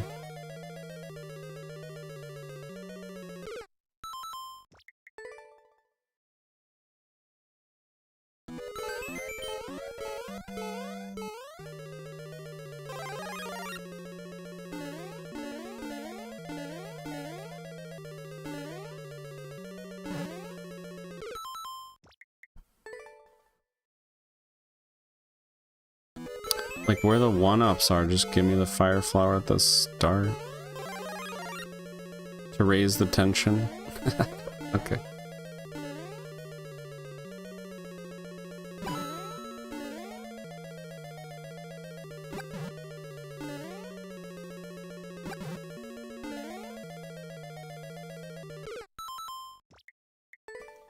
There you go, I got one. Got one.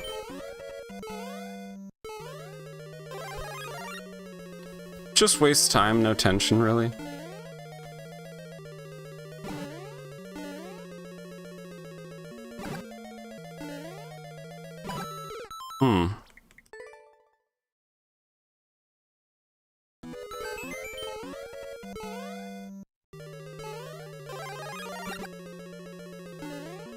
I gotta quit doing that. Shooting fire on the way back. Oof.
I got two of them that time. Yo.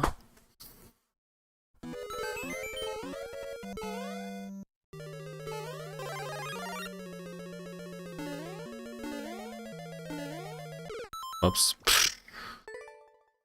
Just trying to reposition. Not the best. Not the best. That was not the best. I don't know if it is. It might be, actually. Let's see, if I jump a little bit early, I shoot the ice, but don't get the coin. I don't think it is 1 frame. I'll give it 2 frames. I don't know.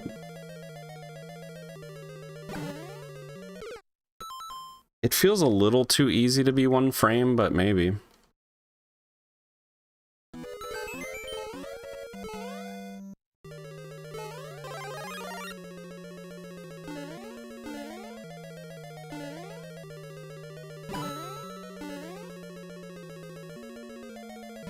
Oh.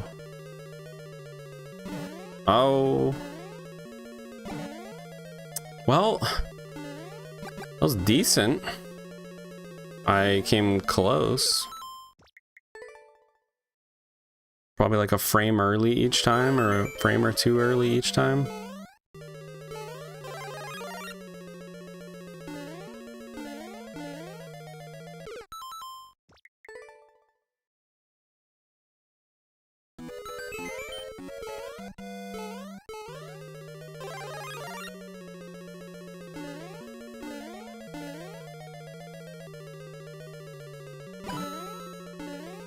Nah, it cannot be one frame.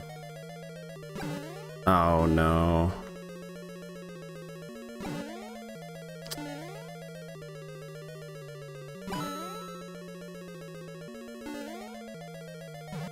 Does it matter if I'm positioned right at the edge?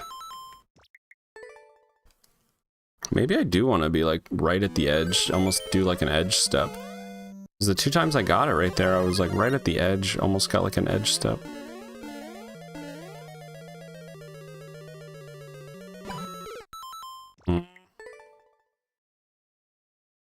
Still doing good to you? I think I can get this. I think I can get it.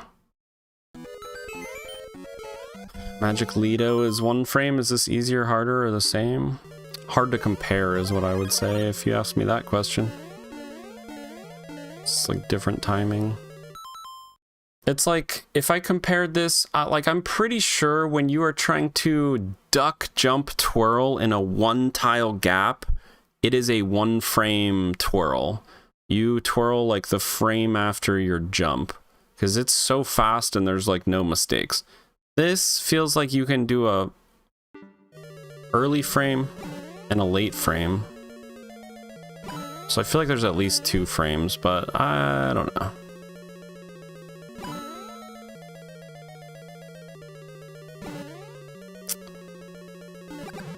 Some 1 frame tricks end up feeling pretty easy though. Like a buffer jump is theoretically a 1 frame trick, but you actually have 3 frames that you can achieve the timing. There are 2 buffer frames before you land that you can buffer a buffer jump. This is just 1 frame, really?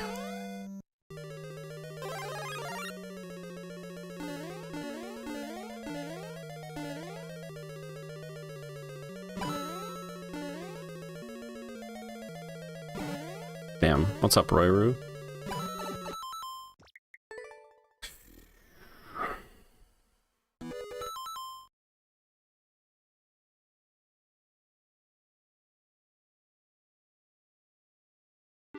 Magic Lido is like a new soup. Pixel perfect ground pound, where you always have a frame that works. Like it could be, you could run and jump as long as you have are a magic distance away. The game will calculate your speed and there will be a frame that actually works to hit the ground pound. In some instances, if you're up against a wall and you only run like 4 blocks or 5 blocks and then try to hit the ground pound, there is no frame that works.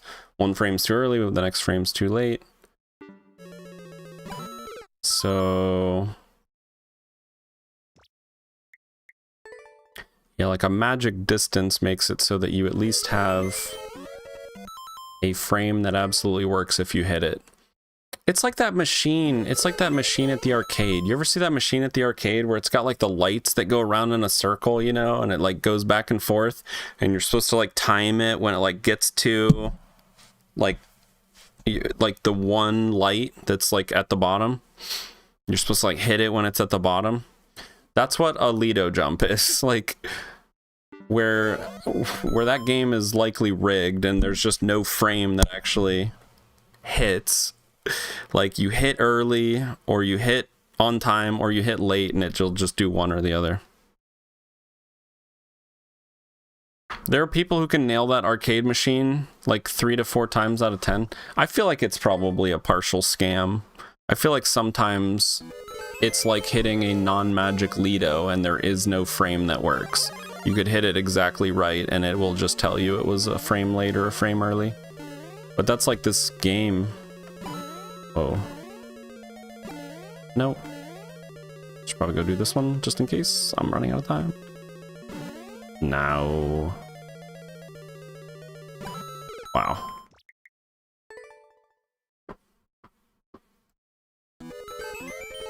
Some claw machines let you press the button early and grab things better. Yeah. Or some of them will be like delayed. You gotta know all the tricks. Most skill machines have timed payout? Oof. I believe it.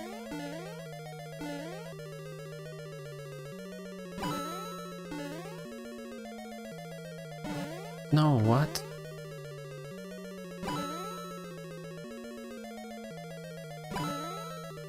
Does my positioning matter a lot?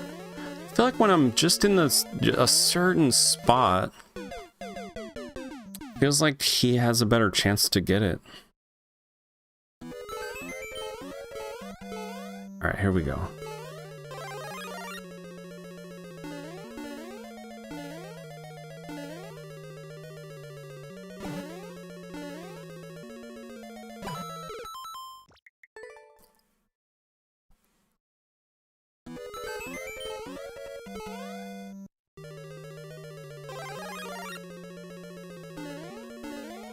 Arcades are casinos for kids.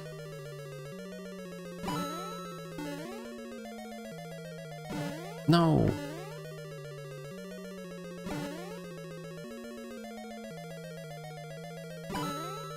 Yeah, I think I need to be wider. I don't know how much it matters.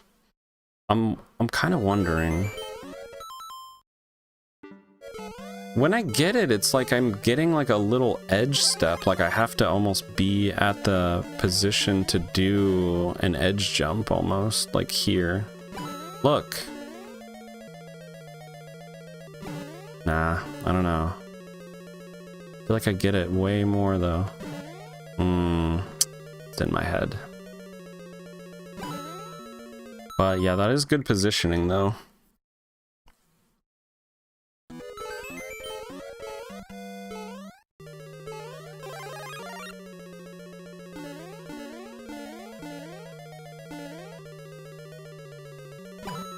See, right there, it just, it felt like I was not at the edge enough.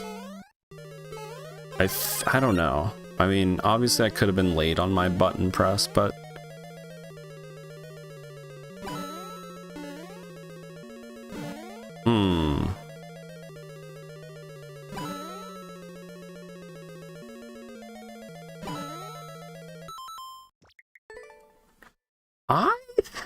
I gotta say, when I get it, it feels like it's more than one frame. Maybe I'm just getting a little lucky.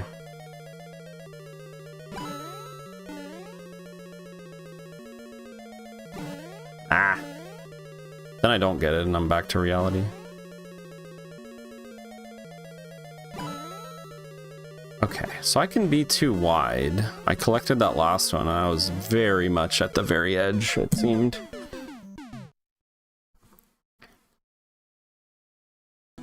Well, I have a lot of experience doing a lot of 3-frame tricks and other 1-frame tricks, like jumping off P-switches and shit like that.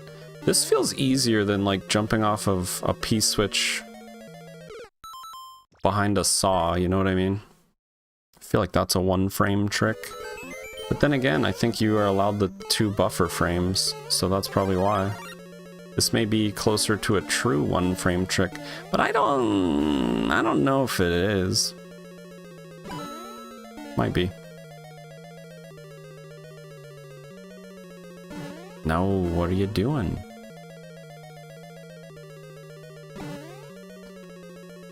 Huh. Yeah. Yeah, it must be. Every time I get it 3 times, though, I'm like, I don't know. But yeah, once you start getting, like, the same timing, I should be able to get it at some point. Once I start getting the timing, it's like time attack shit. Like once you start getting the timing, then you can finally repeat the timing, even if it is like a 1-frame trick. Yikes. Rage quit version.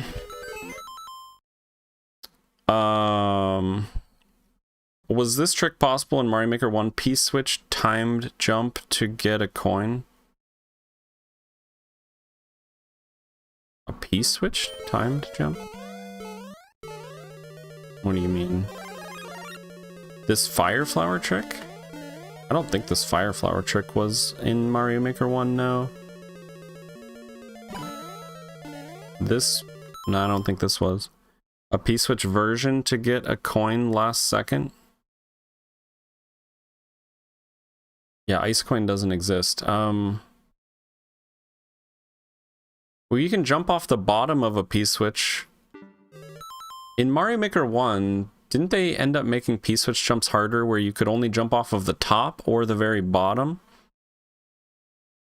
So you could collapse a P-switch and collect a coin, if that's what you mean, and jump off the bottom of it.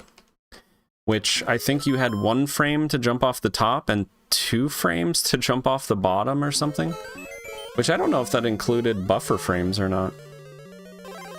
Probably, so there was actually like 3 frames for the top and 4 frames for the bottom. Whoops. I mean at the end of a P-switch timer on a brick block. Oh. You could probably... Yeah, I mean... I'm not 100%. That sounds like something you could still do in Mario Maker 1. Like a last second jump, collect the coin.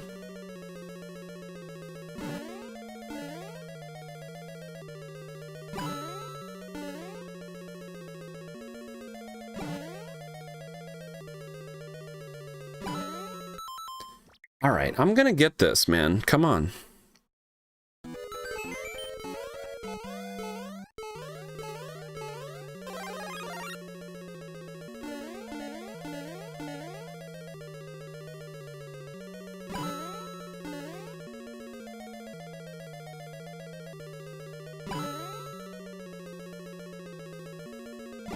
No!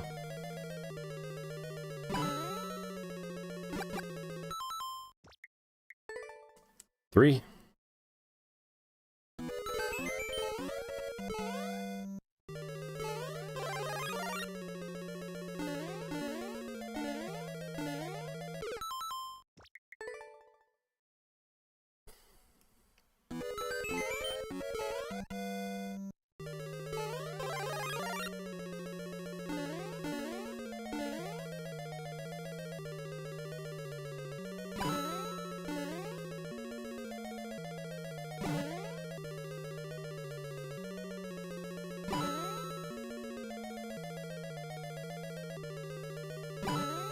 Three again.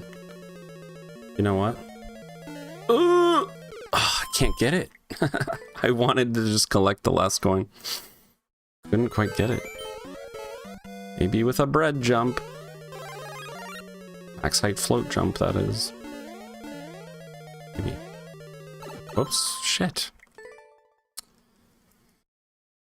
Yo, what's up, Captain Napalm? Welcome in.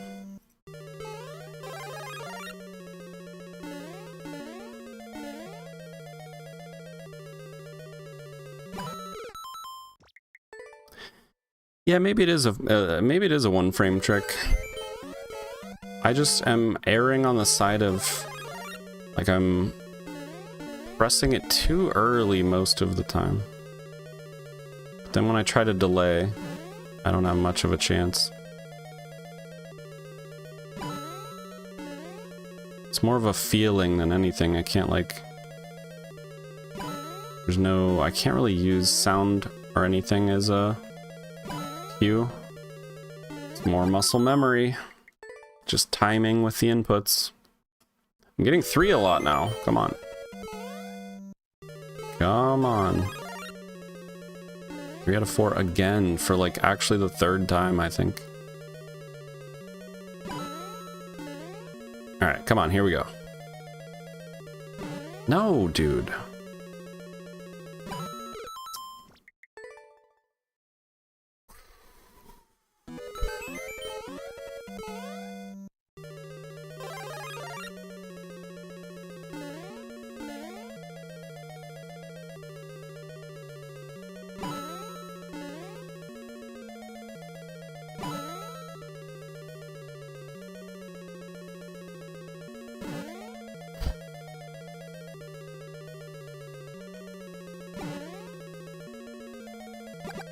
Two.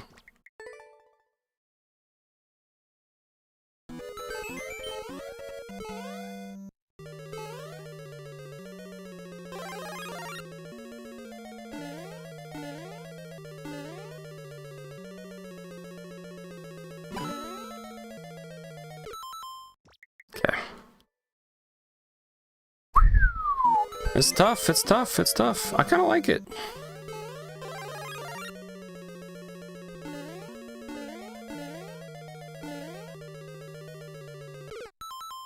What if you made a full horizontal level with this? That's the shit I start to think about. No timer, but that would be insane.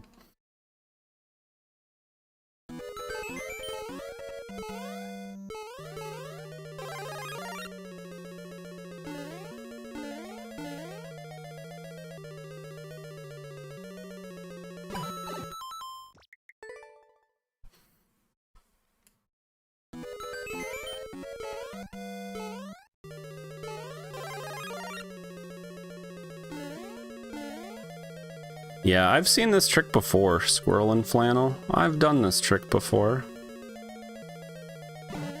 Ah, dude. I don't know if that helps me too much. It's still like relearning the timing. Oh boy. Gonna time out. It doesn't matter. Didn't get the first one.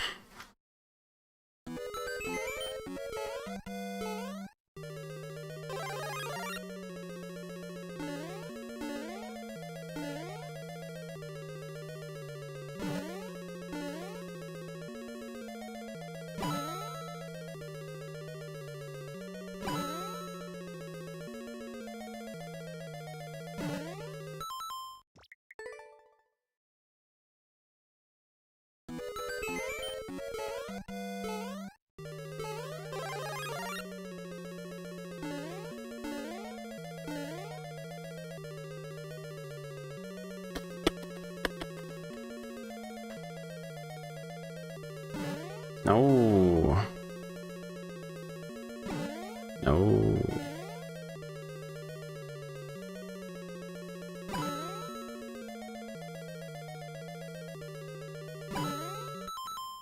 Would have timed out. I gotta be a little quicker.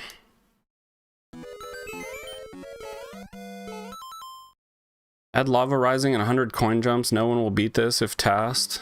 Yeah, you could task anything like this and make it super repetitive, and a player just couldn't go fast enough. Like, wouldn't line up fast enough.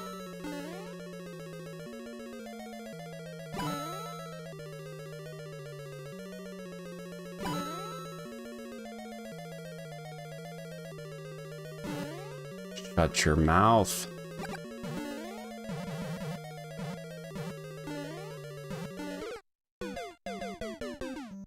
It's my turn! So close. Yes, you told me it was my turn! Sneaking in there.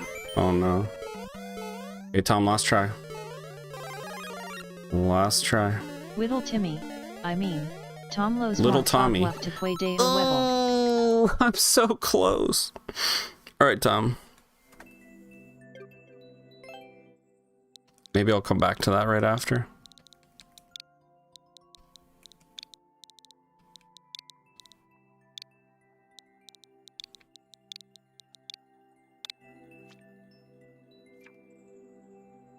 Every POW has a sweet spot. So sweet it makes your dentist start counting their money.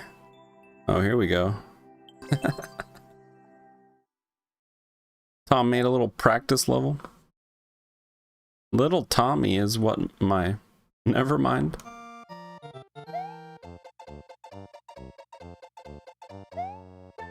There used to be... I don't know if it was Mario Maker 1 or I don't think it was in Mario Maker 2. I think in the early days of Mario Maker 1, I don't know, correct me if I'm wrong. I think there was a time when you could like grab a POW that you're standing on and jump. So I could like jump like that and grab the POW. There was a time where you could like turn, grab the POW and still jump. I think it was a Mario Maker 1 edge jump thing. Or is it a thing you can still do?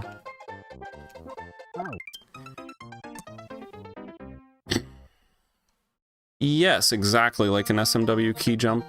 Except the difference being that you had to grab it by edge stepping. Like you turn around and you jump at the same frame that you turn and grab the POW, so you get a jump and grab it at the same time. I think it was in Mario Maker 1, but probably something they patched out of it. But it was cool because then you could, you know, you could be standing on a POW and then midair the POW that you were standing on, and then be standing on it again, and then midair it again. Like if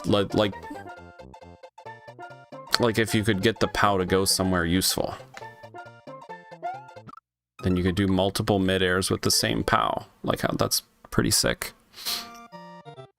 I mean, I guess in this game you could get it to land on plants and be bouncing across plants. Why is this the hardest setup I've ever seen, Tom? Why did we put spikes on the ceiling? I also feel like I have to do like a controlled jump here. Oh my gosh, that was weird.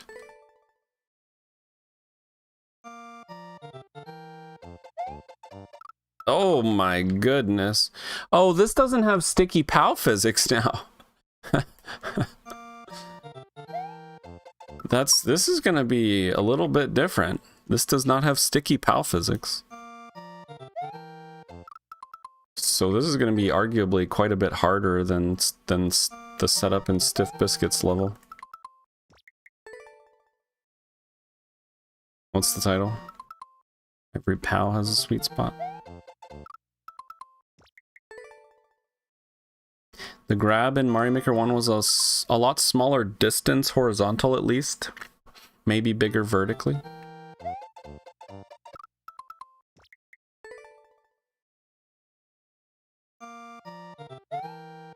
This is not a practice, it's a tribute.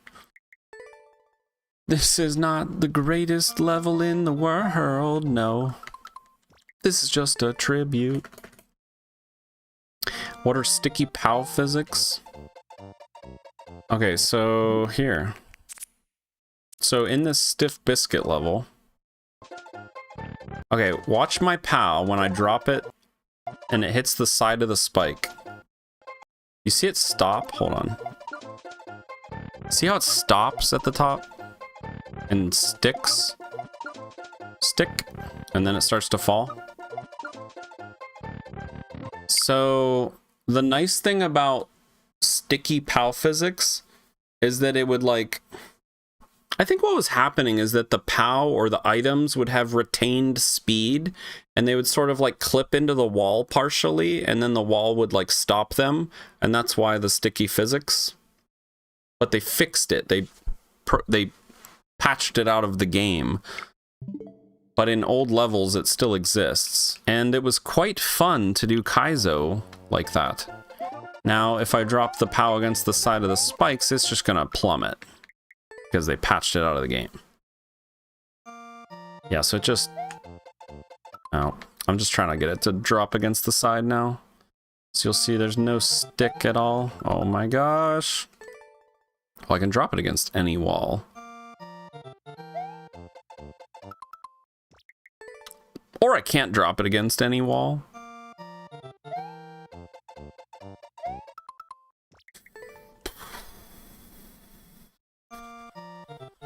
Yo, what's up, Yami the One?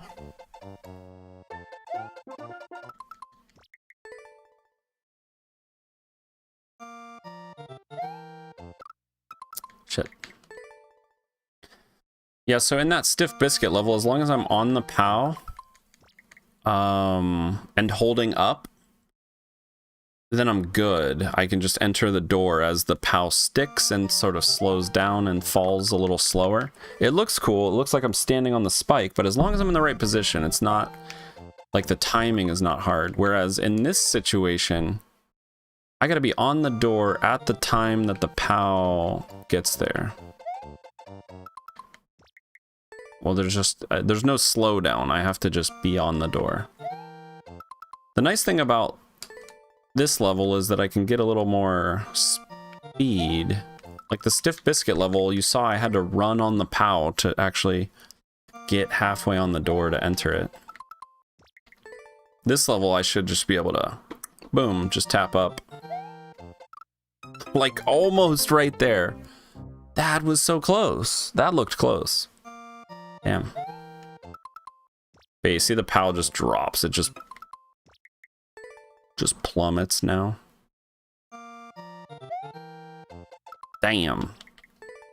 I'll never understand why Nintendo hates Kaizo. It's like grocery store deciding to actively remove items that are bought by their most regular customers because they don't want to be too dependent on repeat shoppers. Well, but Nintendo doesn't have a model to get more money out of Kaizo players, though. Because they don't, you know, they don't sell updates or anything. If they did, they could get a lot of money that way.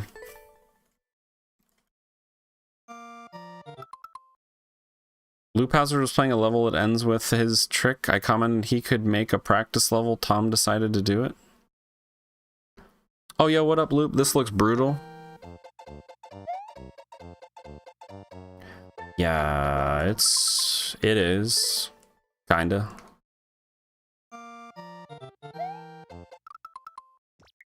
It definitely kinda is. Oh, something like that is what you need. But I needed to slow down. Oh, that was so close, dude. What? How was that not it? Am I just not getting an up press? Oh my goodness.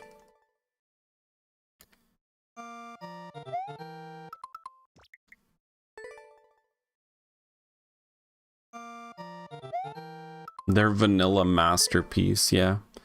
They have this vision of like what their perfect game is. God forbid the community find any really fun or cool glitches that add some crazy thing to the game. Nintendo's like, no, we don't want crazy fun things. What? Why would you want crazy fun things? Like they don't, I don't know. Why would you want some crazy glitch thing that could make the game just insane? You know? They just focus on the fact that it's not what they intended. Doesn't matter if it's like it's like the opposite mentality of like Bob Ross, for example. Like there's no happy accidents with Nintendo. It's not a happy little accident, you know, you can't just roll with the punches and, you know, whatever. It is what it is. No happy little accidents. I often think of the rocket ship glitch, which was like, there wasn't any like significant practical application for this thing. It was just cool. It was like something where you could just show, like, you could use it in a level that showcases art. Like you could have a gallery where you rocket ship up and you just see a bunch of art along the right side or whatever.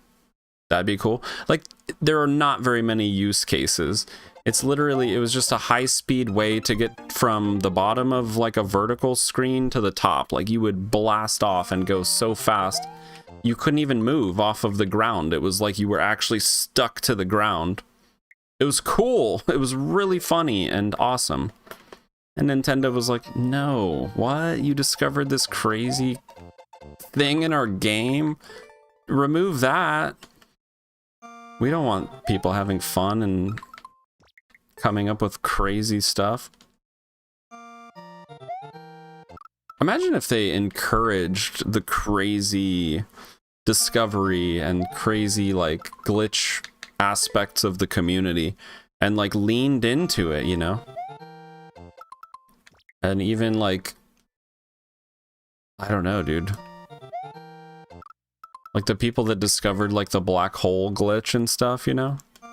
That shit's crazy, bro. Nintendo should love that shit. They should literally tell players how to do it. Like, oh, you discovered this crazy thing. But the way I think they view it as like, oh, people are punching holes in our code or something, you know?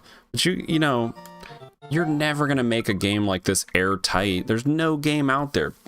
Players are always gonna break your game, dude. It's just the way this shit goes. You should have fun with that, I think. That being said, like, Nintendo let a lot of stuff go in the first game. Like, to the very end of the game, you could still start the player inside of a wall. Like, I guess they just gave up on figuring out how to not allow that. At least you can't do that in this game, they probably said to themselves. Because they made it worse by making an entire starting box that you can't build anything in. Instead of just disallowing the player to, like, start in a wall. Damn, this is tough. I pause buffered, I'll admit. Oh, pause buffer might be key here. Oh, if I pause buffer.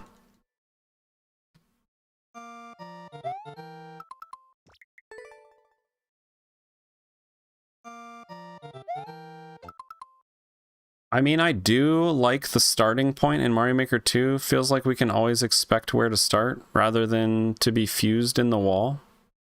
The wall glitch was cool. Yeah, but I'm saying there's a different solution. Just don't allow there to be a block covering, like, the very starting square. You know? And just still make sure that the level is beatable. What would that mean? Well, it would likely mean that the only thing you could put on the starting square at that point would be a door, right? But, you know, they didn't have to make the entire starting box. I think the reason they did the entire starting box is because of multiplayer. So that in multiplayer, everybody's got a box to start in and people aren't, you know, pushing around for the same exact one square.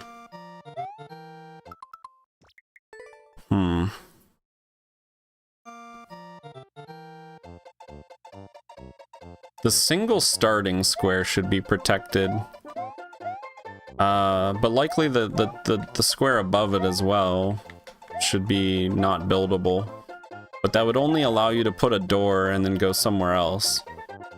But it would disallow starting in the wall.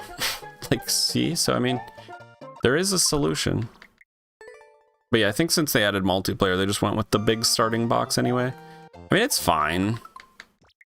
I will say it was really cool, though, that you could build contraptions like boom, boom, boom, like right here. So you could start out a level like pow, pow, pow, and you're like, what's happening? And it's just an auto level, and you're like, okay, I guess we're chilling. But you could start out a crazy Kaizo level with like a launch cannon that would blast you at like hyper speed, you know? It was just crazy. You know, being able to build inside the starting box allowed for different like mechanisms that you could build right away. Most people abused it. Oof, that was close. All right, I should pause buffer.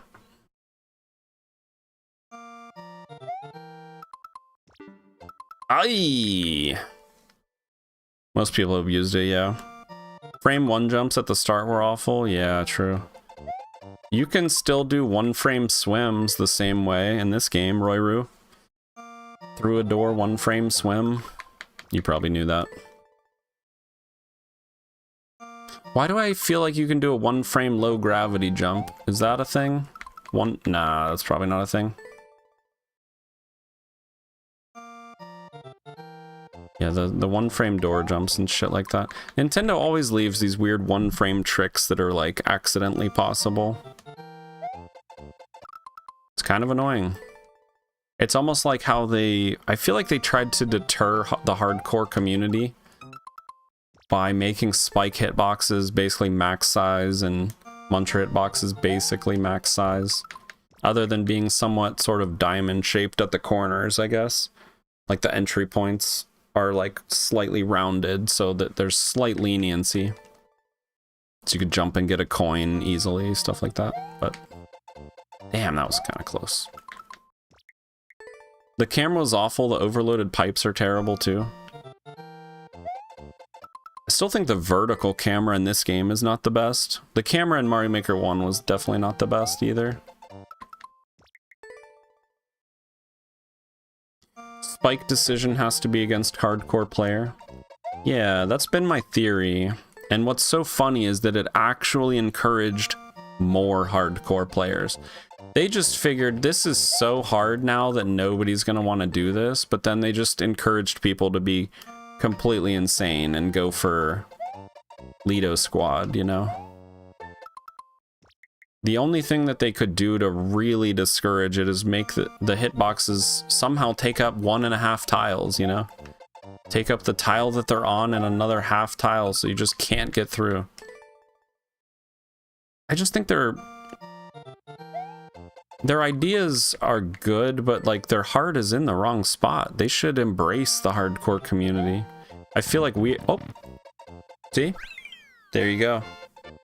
So now you know the truth in what I'm saying because of that clear right there. They should embrace the hardcore community because, you know, like we are the ones that we love these games the most, basically. If for anything, how about just for that? How about for that? You know? Why not for that? You know, we want to push these games to their limits. Why wouldn't you love that as a developer? You know, even if we're not like feeding the machine and, you know, we're not little Timmy like begging for our mom to go get us the next Nintendo title. But even still, you know, we're holding it down, I feel like. We're getting the most out of these games and really discovering and finding what you can do and what you can make with them and stuff. But that, I feel like Nintendo actively discourages that. They're like, we don't want you to discover things that we didn't know you could do.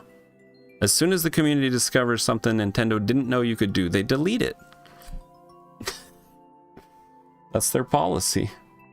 I'm like, dude, bring back the rocket ship glitch. Like, why, you know, phantom jumps and sticky POW physics, and I feel like they changed the physics system to discourage things like mid-air shell jumps. You can't do a mid-air shell jump because there's this weird input delay on, like, you can't go left throw right, or left right throw and throw the shell under you anymore because they put like a frame delay in this game.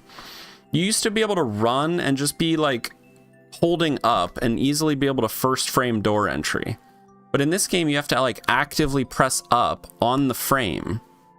Like, a lot of things are different.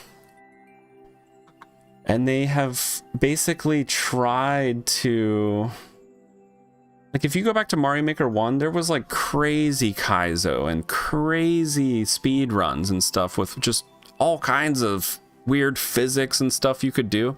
And Nintendo actively has tried to discourage that by making this game worse for Kaizo, worse for building interesting contraptions and stuff. More difficult hitboxes for precision. It's just the impression that I get because, you know, they don't care about fast restarts and quick menuing and stuff. They just want to build a, you know, they just want to, the game can be just mediocre as long as it looks good and it sells. That's all they care about. Which, from a business side of things, I get it. But also, I think a good business, like, really cares about its customers, you know, and I don't know if Nintendo cares that much about, like, what the greater community thinks.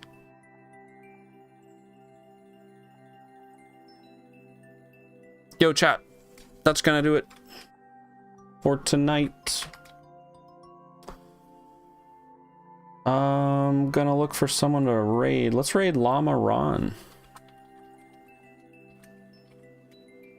Doing some shell stuff. Only boo like 40 to 50% of levels at this point. Used to be 86%. I feel like Nintendo doesn't realize how much they make from Maker with paid online. Yeah. I feel like there's a loyal base of people who have multiple online accounts for Maker. Very true. There's also big creators in the space, or that have been in the space or were in the space, you know, like Grand Pooh Bear. He'll be the first to tell you that if Nintendo made downloadable, pay-to-play content like a tile set pack, you know, like we're releasing this Legend of Zelda inspired tile set that goes along with the you know, the Link sword. They could release paid, you know, pay to download this, and you can only edit, or you can only, you know, create with this content if you have purchased, you know, this DLC pack. You can play everything that's out in Endless, but you just won't have access to create with it. They could do all kinds of stuff like that, but they're just missing the boat completely. Big creators are waiting for Mario Maker 3. I don't know. They might be waiting. We don't know if we're gonna get one. I mean, we might get one. We don't know if it's going to be tomorrow or 10 years from now, though. They could literally surprise us. It could be 2 consoles later and they just bring it back from the dead somehow, you know? I wish they were more transparent with what they're working on. Like, I wish there was a way to communicate with Nintendo. I feel like if there was a way to connect with Nintendo, this community would absolutely have pushed for a Mario Maker 3 by now. We'd have like reps that are like, yeah, there's obviously enough interest and so on. Like, but Nintendo doesn't want to open up a way to communicate with the fans and stuff. We'd be like, dude, there's so many people that would want a Mario Maker 3 by now. I see Reddit posts pop up all the time about it.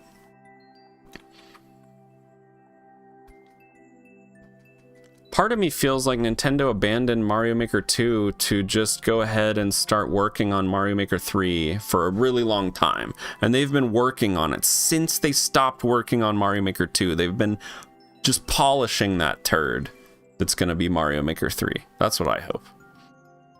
Don't encourage them to go into microtransactions.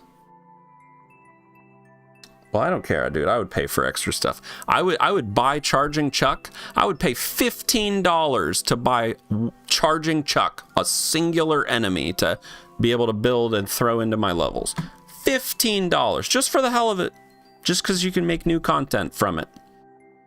Why not? I'd pay $15 for a Charging Chuck DLC pack. That's a lot of money, Nintendo. How many other people would pay that? Actually, I don't know if I would pay that much. That's kind of crazy. Maybe 10. Probably 10. I'd pay $10 for Charging Chuck. $9.99 just for Charging Chuck. Throw in the baseballs and the footballs. If we could get both, $10. $9.99. Yo, take it easy, everybody. Have a good night. See you in the next one. If we don't get a Mario Maker 3 update by this year, I don't think we'll ever get Mario Maker 3. Yeah, true. It might just totally abandon it. Yo, have a good one. Later. I'd tip 1,500 bits for you for Chuck.